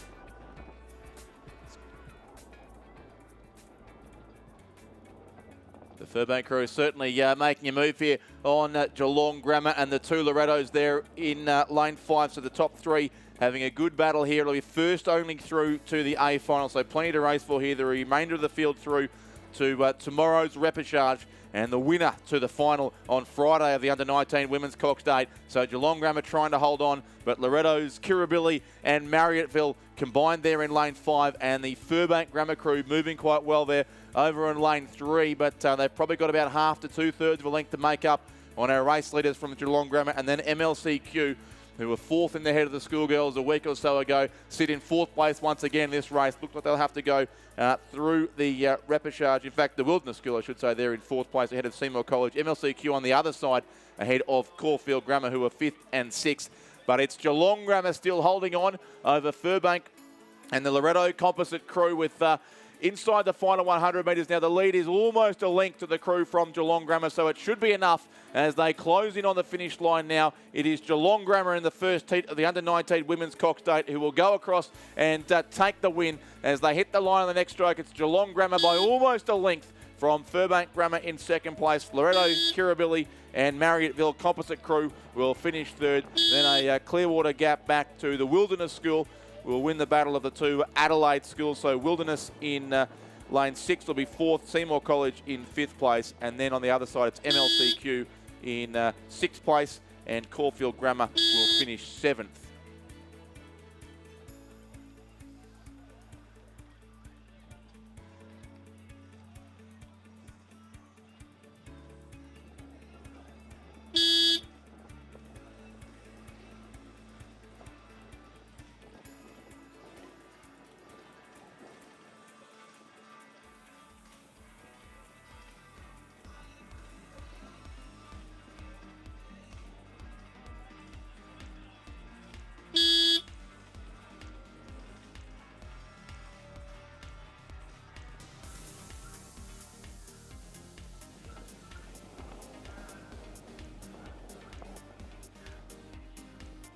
So if Richard is to be believed here, then the then that was the Geelong Grammar second 8, and we could be in for a real treat here in the second race of the second heat, the Under-19 Women's Cox State. The final race on our program for the second day of racing here at the Australian Rowing Championships.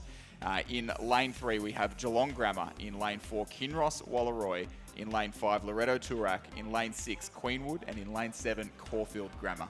We did have a scratching there that came up. Loretto Toorak, lane 5, scratched, and also Walford Anglican were an earlier scratching. So a field of 4 remains now in this race. And they're on their way, and Geelong Grammar there on the far side in what looks to be, it might be another Empacker.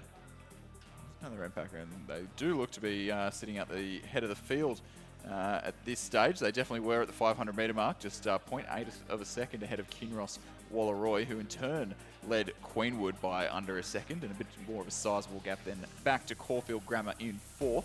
Does look like as the girls approach the roughly 850 metre mark of the race that it is Geelong Grammar still sitting ahead of the field in the second heat of the Under-19 Women's Cox State, leading the Kinross Wallaroi crew by just over a boat length at this stage. The Kinross Wallaroi crew, obviously the winners at the schoolgirl head of the river only this past weekend for the second year in a row.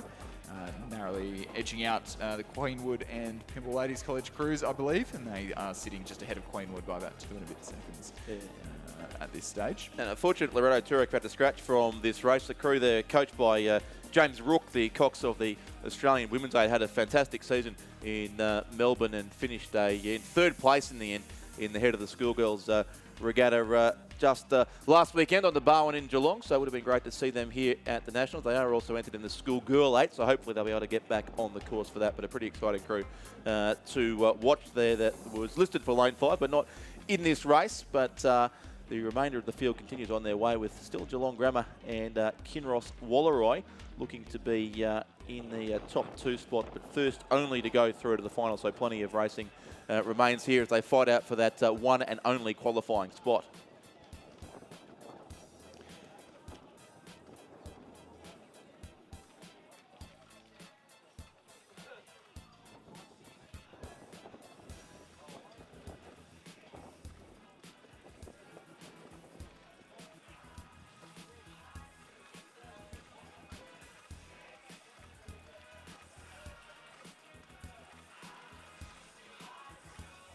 So around about 700 or so metres to go for our leading crew, and Geelong Grammar might be about to win both heats here of the under-19 Women's Cox 8, which would be no mean feat. The crew here of Quimby Yates, Sienna Hewen, Claire Hamilton, Rosie Barber, Ava Grilevich, Chloe Patton, Gillian Walton, Emily Pincott and Zali Dickinson.